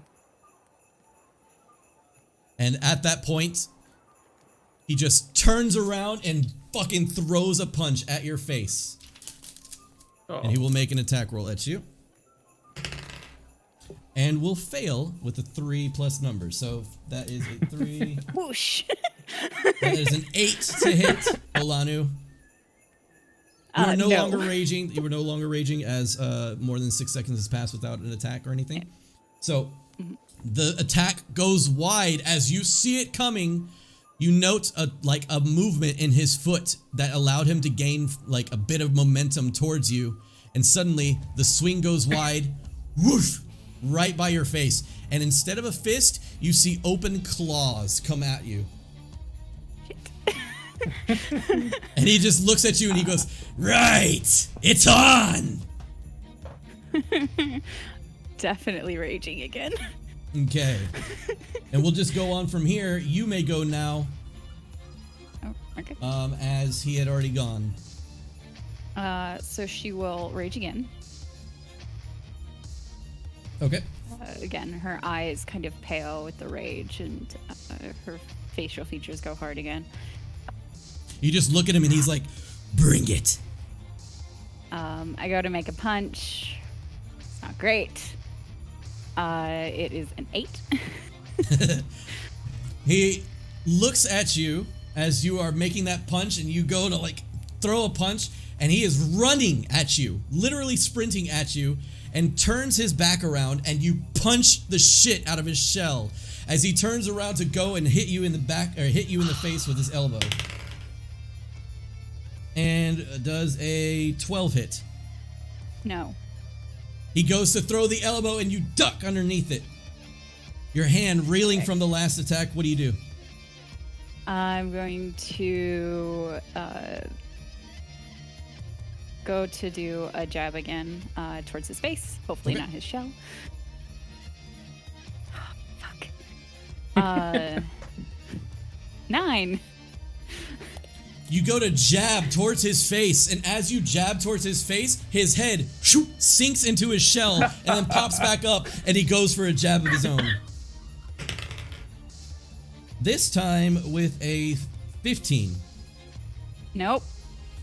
As he punches, you definitely dodge to the side and cause him to miss and stumble a little bit. Okay. And He's I'm rolling gonna this time try and do a jab up into his rib cage with a natural 20. Hey.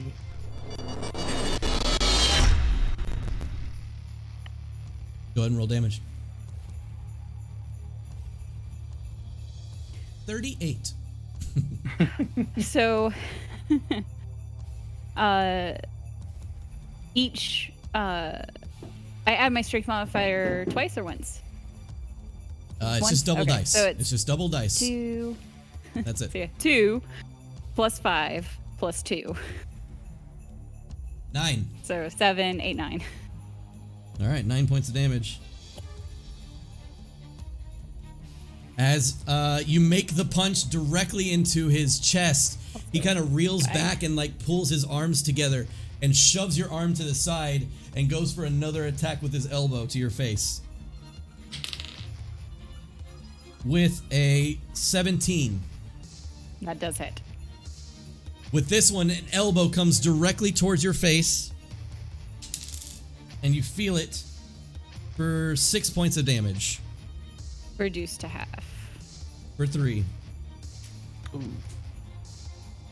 It makes contact, and as it makes contact, you like reel back for just a second, but then bring your face exactly where it was. And I'm going to reciprocate. Go for it. With a 22. 22 hits. God damn. God, I rolled more than 1. 7, 8, 8.